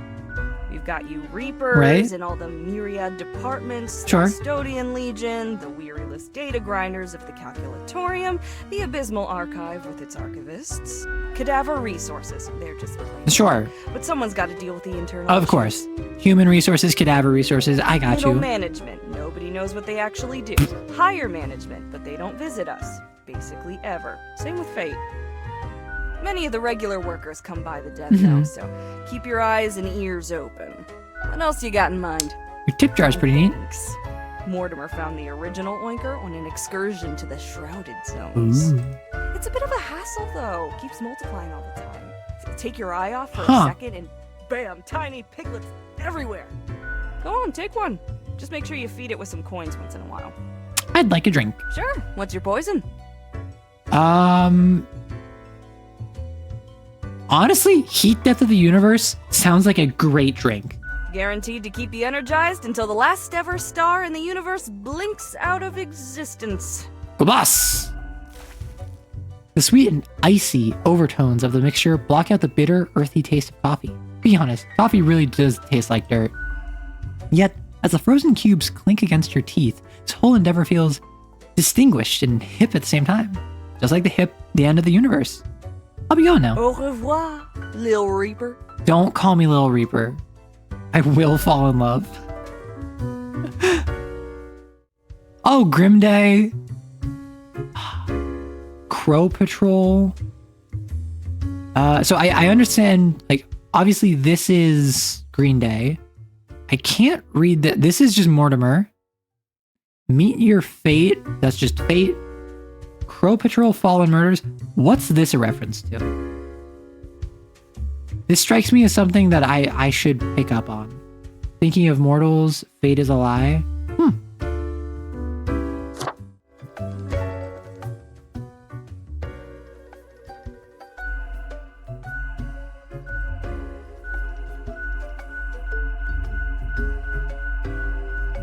If I click this like 99 times, I'm sure it will talk to me. What are you doing here, Odd Plant? What do you think? Having a nice, relaxing drink? Would it be a microaggression if I said, hang on, are you from the plant department? Who told you about the plant department? I've heard rumors. Forget what you heard, Sonny. No such thing anywhere. Come on, you can tell me. Ain't nothing to tell. I don't believe you. Not gonna lose any sleep over Really? that. We deny everything. Don't be such a Don't poke your killjoy. nose where it don't belong. Seriously, you can trust Can me. Can we really? I can keep a secret. You have to You're tell not me. gonna leave us alone otherwise? Yeah. Sonny, it's just a regular department. Not even that Yeah? big. But it's very busy. Why is it busy? What do you think? Yeah. It's a department for managing plant life. There are a lot of plants. Yeah. A lot. More than humans. Why didn't you just say so to Everything. begin with? We're real tired of folks asking about the plant department. Is why we visit the den on Sundays. Lowers the chance of bothersome busybodies with annoying questions. Who even gave you the idea the department is anything interesting? Doesn't the mystery act just make you more compelling to people? Might be. Can't help it though. There's A plant or a person? A person? I think that this is a cadaver or a plant. A pladaver. Anything else? seeing as we're now deep in the soil of inquiry. So what's your name? Me? I'm Herbert. You know, sort of like a herb-ert. Pleased to meet you. Don't forget the green fella holding me up. That's my pal, Tim. Tim's a real hoot. Apparently, it's not a person. It is a person and a plant. Say hello, Tim. Hello, Tim. Who's Tim? Tim's my partner. All root, stem, and leaf. Sometimes they bloom. This is a Have the post-gender most society. delightful aroma. Everyone say hi to Tim. Then the bees from the bee department Oh. find us very Oh yeah, they would have a whole department for bees. Anything else? There's a bee department? Of course. Makes perfect sense, don't it? Don't ask about the bee department. Yeah. Anything else? There's really nothing unusual. Okay. We see you got a keen mind, so we'll let you in on a secret. Yeah, the plant riz for all the bees. But you didn't hear this from us. Got Not a promise word. you won't. If at some point you break your word, beware. Our rise reaches far and wide. Right in Right, your no. room if You and me both. Just you, me, and Tim. We're the only ones who know. These roots can rip the skull off a skeleton in an instant. Seriously? Abso-heckin-lutely. I love how everyone says heckin'. Nappies. I feel like I'm with my people here. Everyone is bedraggled, depressed, making lame puns, and not cursing. This is like my people. Also, everyone's like alt or like grim or So monochrome. listen I love it. closely. We're secretly developing a way for the Death Mark to create fungus-based undead who will devour the world. Really? No, obviously we're joking. Or are we? Right, I'll catch you later. Not in this lifetime, Sonny.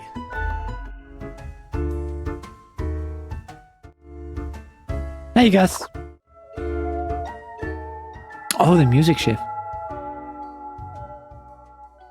I'm not going to do a microaggression. I'm not going to go into two conversations with two different microaggressions. Really? That is what you're going for? Sorry about you. I came here to meet new people. As if I didn't have enough on my plate. Now I have to deal with a baby lemonhead. Hey now, Gus, play nice. Well, seems Me I'm stuck with you immediately now. doing every I wanna ask microaggression questions against or everyone else in this company until Cadaver Resources has to have a talk with me. What do you do here? I'm the janitor. I clean up the damn mess you make. What do you mean? Liquor, spirits, booze, firewater, rock gut. You're after something. Ever looked in the mirror or thought about the clientele of this place? Where do you think the drink goes? None of you have a stomach. Anything Oh. you consume falls through the rib cage straight to the floor. I was thinking why the floor was so thick. It was so Pretty sticky. gross, right? A gift to the world from all you pompous reapers. Or could be at least a little more considerate. I appreciate you. Gee, thanks. Something else How do you clean wanted? things anyway? Simple. I float around and I possess stuff and make the stuff float into the trash bin. Listen, we're going from microaggressions and evolving into macroaggressions. That's my goal. Like dust, for example. One dust particle at a time. Or the drinks. One droplet at a time. Oh, Maybe. it's a little bit tedious, yeah. Tedious, yeah. As if the highest management ever gave any thought to us lowly drones. We're all nameless custodians and spawns to them, literally. Could be they're kind of busy. Oh, sure, the perennial office needs constant supervision. Not like they actually do anything. Yeah. Something else you wanted? What can you tell me about the barkeep? Sorry, they're hella cool. Oh, Thank yeah. you. You're nothing but a sweetheart, ain't ya? Ah, shucks. You're the only one who truly treats Gus with respect. Who were you before? What's that supposed to mean? I was just wondering about your Because past. you thought I'm the ghost of some dead human or beast or what? Oh, you could be the ghost of an awesome monster beast. I mean, if only. No, Ghosts aren't mere residue, a relic of humans, animals, or whatever other entities. It's always Just ghosts. our We're absolute beings heckin' unto legend. ourselves.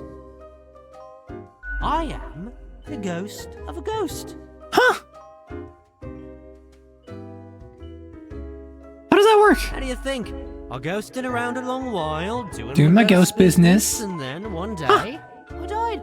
I know what you're thinking now, and yeah, there is a ghost department. Northeasterly direction down on floor 130. There's a ghost department for killing ghosts to form ghosts to be custodians for the afterlife.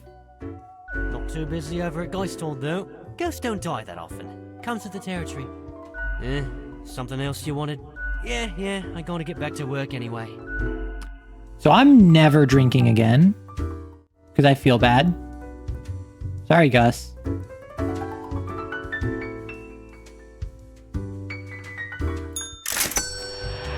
Yeah, he just said there is a ghost department. No. So he is the ghost of a... Oh, is there a ghost department? I think as a custodian, no. I don't think anyone who's employed here has someone that is like executing them. At least that's my assumption.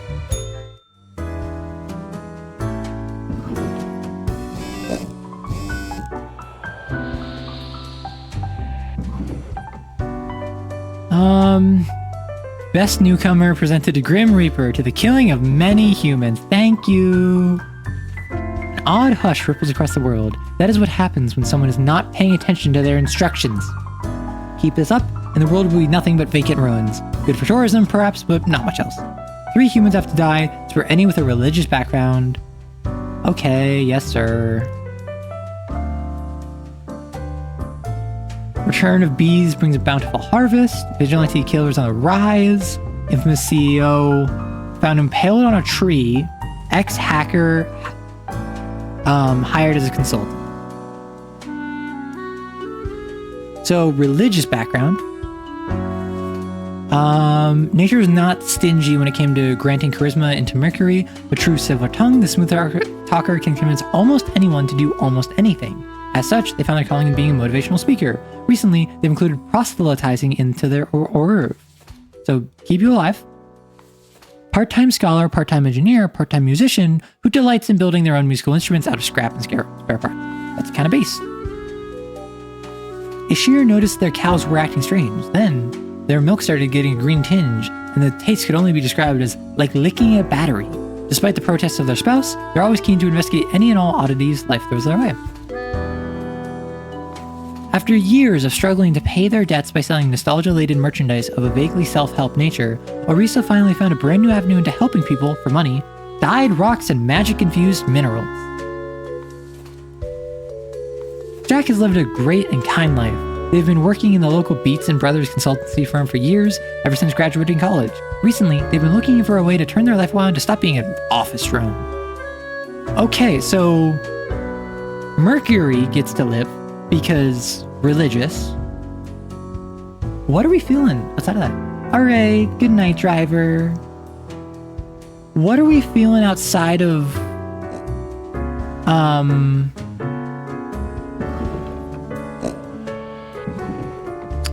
outside of Mercury? We only have one person else that's gonna survive. I feel as though out of all of them, I don't know. Ishir strikes me as the best. Just gut instinct, like, Jack obviously is 32, wants to turn their life around. Nothing wrong with that, but you're going to live. You're also going to live. Yeah, let the weird battery milk person live. That's what I'm saying.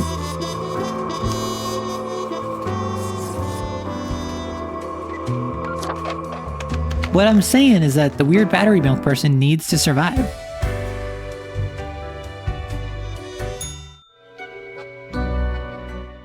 Grim. Ah, yes, there you are. Good. Okay, now, listen up. Great work today. You fulfilled your tasks adequately, and all that. However, an emergency Oh? has occurred which requires my utmost attention, and I must depart for a couple of days. Who will I report to at the end of the day? Yes, straight to the point. While I am gone... Yeah, I didn't think another Fate will was be going to tell me, in charge. so Even though you passed the evaluation, sure. I cannot leave you without any supervision. You will have more freedom, sure. I mean, like, I not got past the limitless. onboarding. I still need someone to, like, look over my shoulder, make sure I'm doing it all Therefore, well. you will have to continue your daily reports as usual. I will be informed of your progress. How about that? Business as usual. Quite so. And you are already acquainted. Ah, You will report to Lady Portington. of course.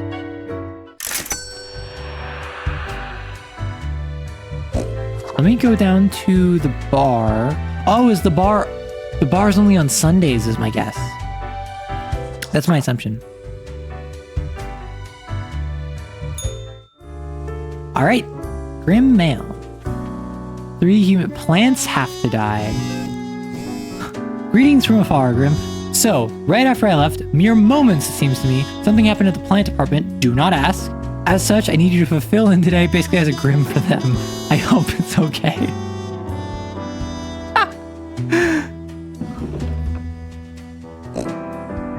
Oh my gosh.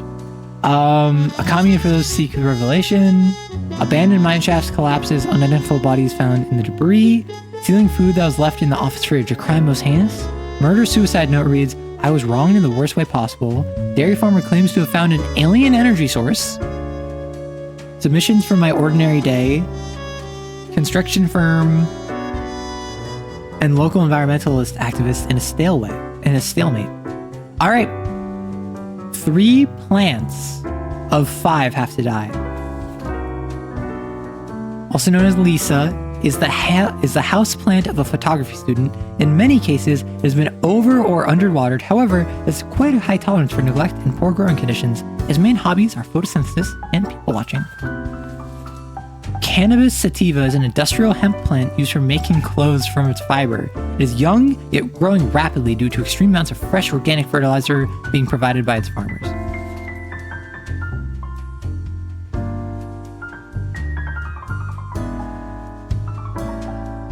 Oh, there was still the dialogue option of, oh, human, what did you get into? Wait, where'd it go? I'm sorry. Yeah, at the bottom of the screen. Oh, human, what did you get yourself into? Ageratina, also known as white snake root, is almost half a meter tall and has small white flowers. It is almost ready to release its small... I don't want to kill the parent.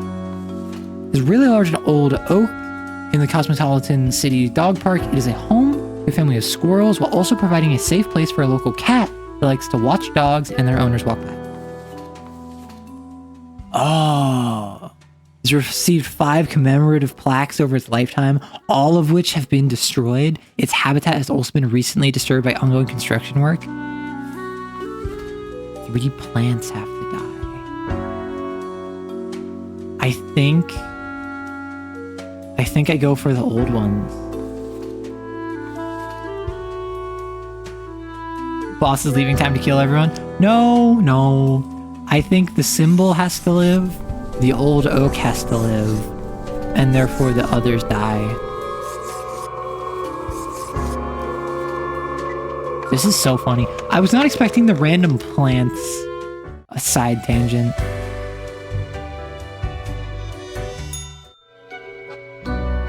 Madame. The cat sits behind the table, very serious and official-like, ignoring your presence. Cat turns her head towards you, staring with her one open eye, and places her paw upon some documents littering the table. Cat repeats a sequence of contented meows.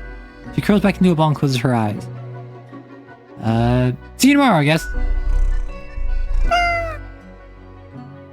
She declares as you make your way out the door. Awesome. I'll take it. I'm not one to be super anal about that.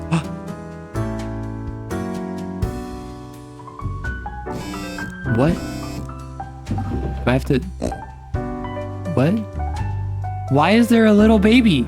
Why is there a baby chasing it?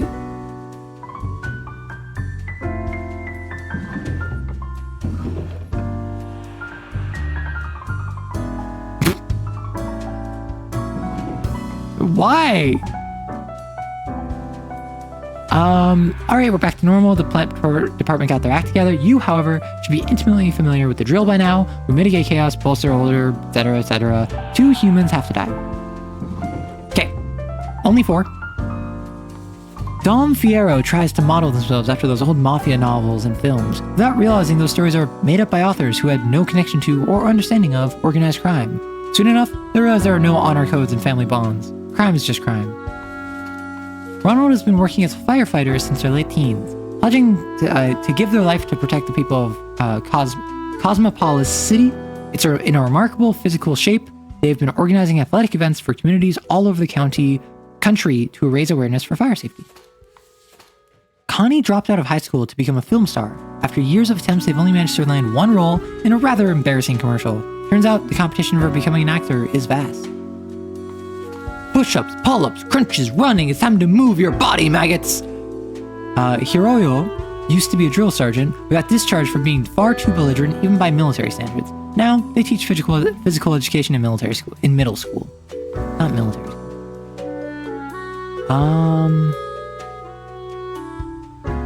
Bernard the Baobab clinches win at photography contest for the most ordinary day.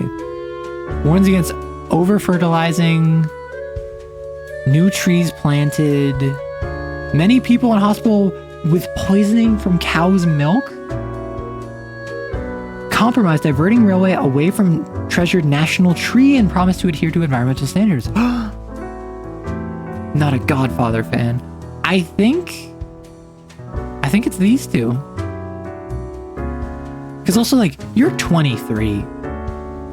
The fact that you're struggling to, like, hold a job at 23 is not a black mark against you as a person.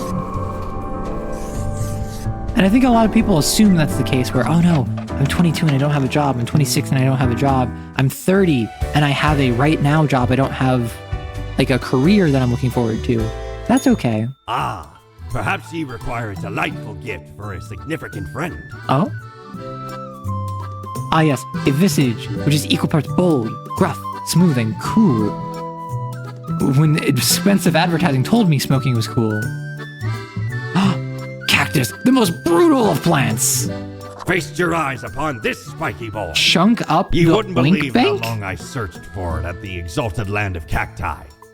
Just to get me phalanges on one of these. Your phalanges? Finally unearthed it at the white desert of Mub. It did not start there, however, you see. 'Tis a traveling cactus. Ye never see it move, but boy does it get around. And honestly, Maddie, I'm proud of you for that, because I think that not only is getting into uni in the first place a high ceiling to get into. Oh, there's bookshelves down here.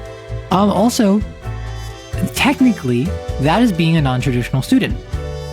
Generally, if you're not like 19, 20 and you're starting uni, oh, you're standing. Hello. As if annoyed and irritated. Cat notes while I'll take this to mean that I'm doing well. More or less pleased. A swift nod towards the door with her head makes it clear you should be leaving. But like, it's just it's something to be proud of, to get into uni. Whether you're aha. Oh, a red one. Charity event organized by local firefighters, enjoyed by parents and children alike. Aspiring film star finds a new venue by becoming a mindfluencer. Crime boss gunned down on the street by rival mobsters escalates turf war. Eesh. My, your hands will be kept mightily busy today. What the harm? What the darn? Oh, I think that there's literally like every instance of hell is replaced by heck. Every instance of damn or like the F word is replaced with darn. So what the darn have you been up to all over the office? From what I can see in the data, it looks like a proper mess. Well, if 7 humans of 8 must die. At least 2 with a religious background have to die. Spare any retired people if possible.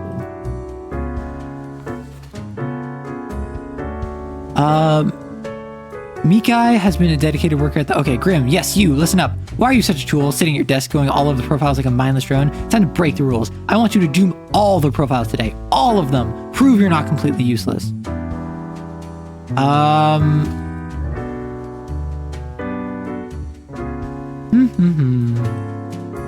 Sect member, you are religious. Well, spare any retired people if possible. You're retired.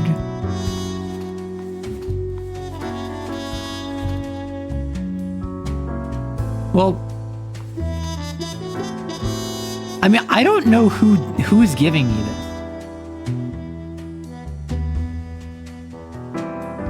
You think that note was from chat? That would be really funny.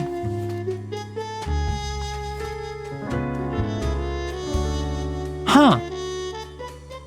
I mean, I'm down. I can do the occasional bad decision. Cactus, the most brutal of plants. Sharp like a blade, strong like a shield, heavy metal riff.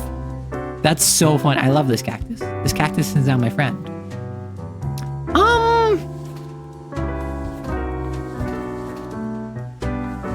Well, given that it's red, I assume it's from chat, yeah. But I don't know who would have written it, so...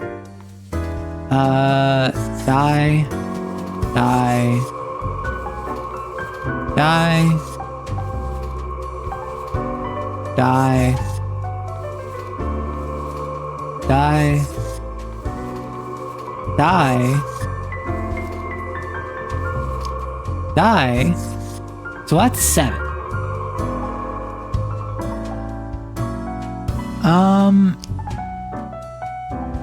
They're able to finally enjoy life after decades of hard work attempting to fulfill their dream of opening an erotic art gallery. That's so good, though. Okay, I'm gonna leave it up to chat. You can vote if you want them to die or not. I think it's really funny to let the 87-year-old open an erotic art gallery, but at the same time, I'm not a drone. I could kill them and prove to whoever's on the red, which might be Sari, which might be that bartender. I don't know. Oh, so you said live, not spare. So I think what I do is we already have Annabelle. We already spared Annabelle. I think what I'm gonna do, I'm gonna kill this person. I'm not gonna make money today. But what I'm gonna do, I'm gonna kill this person to see what happens. And then the cat's gonna get angry at me. Doom everyone on a single day. I sure did that.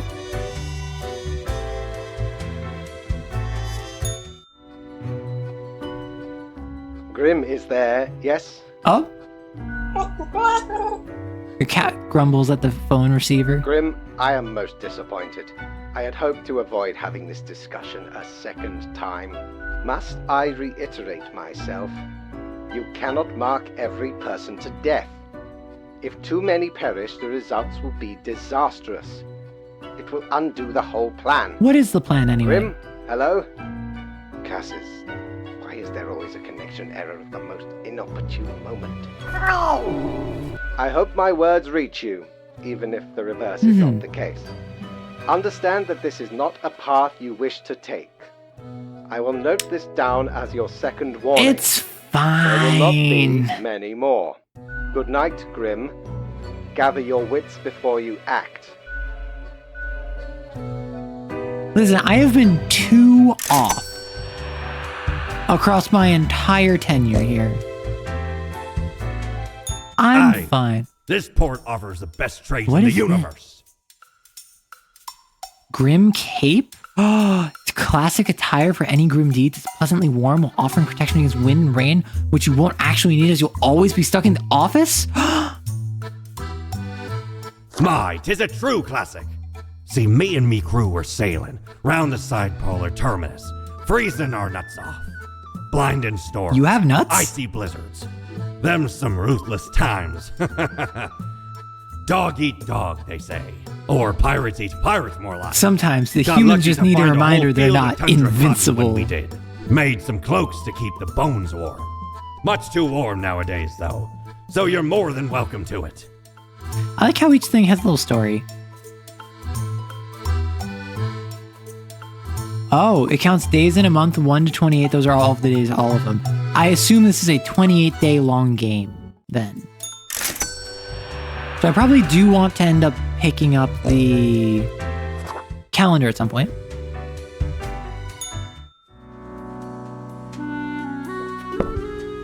Heavy metal riff. Good day, Grim. The world is a wondrous thing. Oh, how I've seen it here before. Now try to balance out the turmoil of yesterday. Success can be forged with but a handful of deaths, yes? 3 humans have to die. Spare any humans with a law background. An unforeseen logic guides our hand, but a logic nonetheless. Ex-child actor found dead at the Path of Glory commune after a police raid. Mass suicide, Path of Glory. Unidentified body found in a lake. Company gets stolen money back. Screenwriter crushed under an avalanche of old bad film. So 3 have to die, sparing with a law background. Spy? A bodyguard might count? I don't know.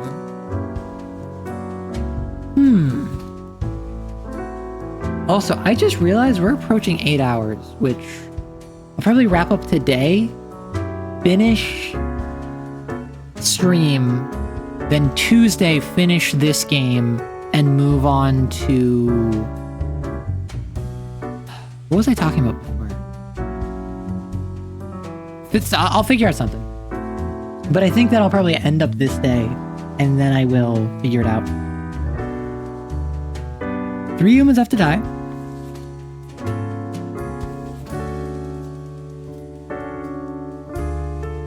Well, what if I just... Bodyguard, I don't think bodyguard counts as law, but it might. Spy, presumably, counts as law. Aerodynamics engineer, they love playing with their dog. Aww. Oh, this is 4, never mind. Found religion after hitting rock bottom, after selling a family clock radio for a tiny fix. Got mugged in an alleyway, but found help in a nearby church. Oh, so they had like a whole like coming back story. A liar and a grifter, ex-politician who spent many years writing books of ignorant nonsense. A charismatic opinion leader among their peers. They use this to affect campaigns for things they think are right. These include reducing the use of plastics, banning beige shorts, and stopping any vaccinations. Ah! That kind of person. Aerodynamics? Exactly. So I think what I do... honestly, this is kind of like an inspiring story, but do you have a dog? And renewable energy. So I don't know if the bodyguard... I don't know if the bodyguard counts. I'm going to assume it does not. But just to be safe, you're going to live. You're going to live. You're going to live. You're going to die. You're going to die. You're going to die. Because remember, we're going like a soft utilitarianism in this. We're not thinking, oh, this person's better than that other person. Obviously, if someone's like a corrupt politician, they're going first. But fundamentally, we don't care much about humans because we're not a human. Yeah, but do you also hate vaccinations, Maddie?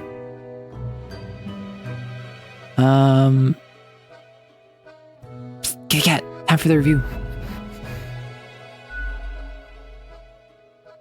Can I ask you some questions instead? What do you think of fate? What do you think of death? What do you think of the common systems of taxation? I mean, taxing the impoverished, giving cuts and benefits to the already rich. The whole setup only creates a trickle-up system where it was equal to begin. And it's clearly not balanced, hence why people always end up with a version of oligarchy. That was so informative. I'll be going. See, that's where the taxes come up.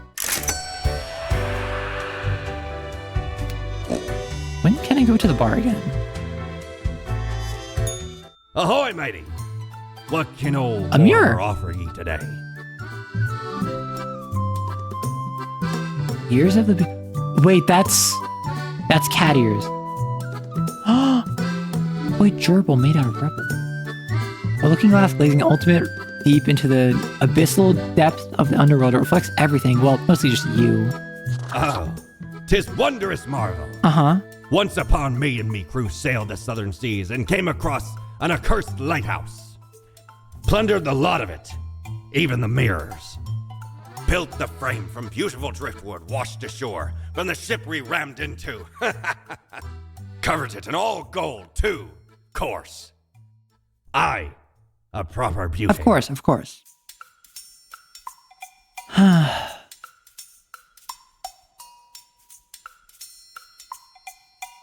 No.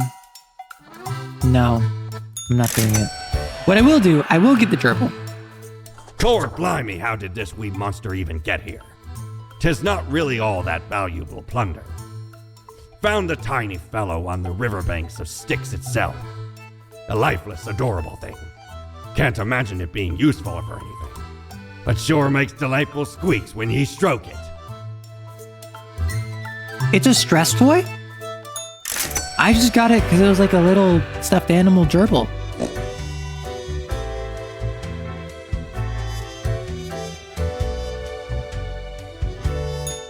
Knock, knock.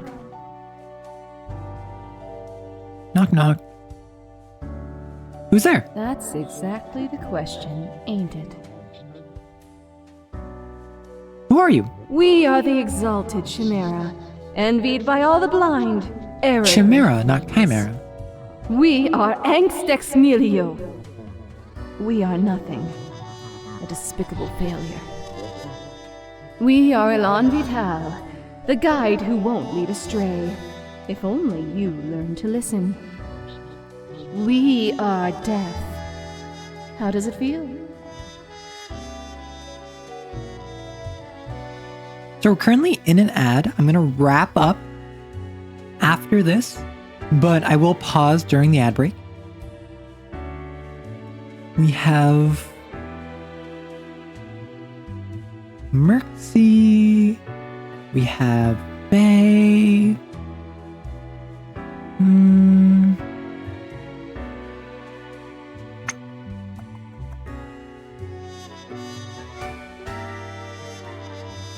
Could also hit up LD. LD is super fun.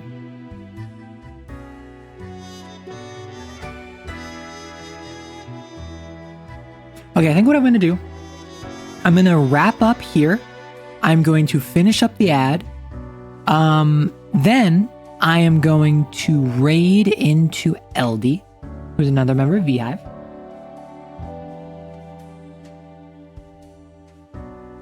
And I'm going to go take care of myself because I have not eaten in quite some time. I've had an apple, and that's about it.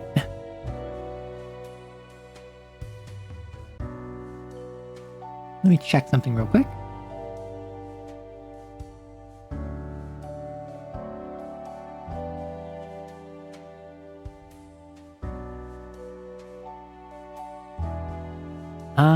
Yep. So we have about a minute left on the ad.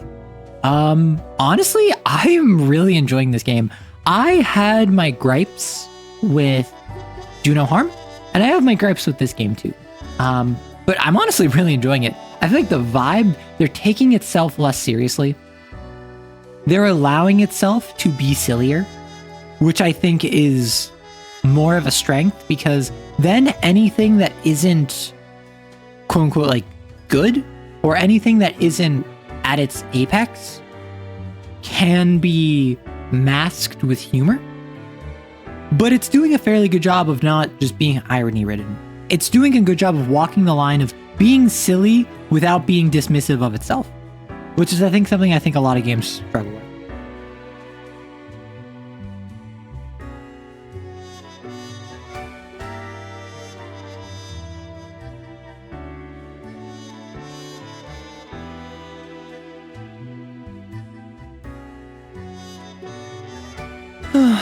"10 seconds left.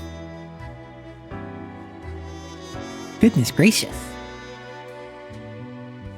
I feel the apple in me. Hello, hello. Sorry about the ad, everyone. We were just being lectured at by our mirror, and then the mirror said, "We are death. How does it feel?" Feels fine. Not a cloud in the sky. Have you forgotten what happened? Be seeing you, Reed. I have forgotten what happened. It's a grim world out there. So I can... Wait. Oh, Pog. Wait, this is so good. Protective shield! Protective shield! Oh, golden, flower-powered, corpse paint, bonehead, poltergeist, plague doctor, crow, masquerade, steampunk. War never changes. Chimpkin. I do like the classic. I like the classic. Oh, the Undertaker. That's the name of the outfit. Salesman, pop punk, destiny, just another job, business, autumn, ritual, witch, wild, vampire, Great Christmas Pearl, a not. Okay, but like, okay. Why does this go so hard? But if I go yellow, it's suddenly my color scheme. Suddenly, this fits my color scheme while also being ridiculous. Oh, it's added. Incredible.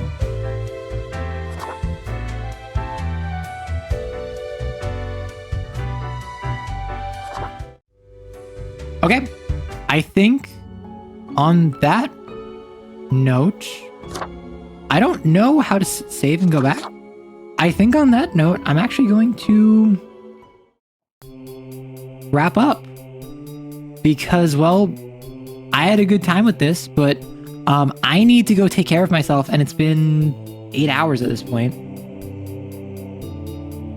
So I'm going to raid another member of the Hive. This is LD Lich. This is someone who has been very kind, and actually, I have not shown this on stream yet. This is a person who drew a chibi model of me, and I have yet to show this, which I probably should at some point. But very lovely from every time I've interacted with her. Our raid message is going to be debut these nuts. Got him. And then, so this is our raid message. So remember, I am on YouTube. There will be a new video coming out tomorrow about Kane. There will be a full-length video out on Monday. Tuesday through Friday is more content. Stream on Tuesday. Stream on next Saturday. And I hope all of you have a lovely, lovely, lovely day.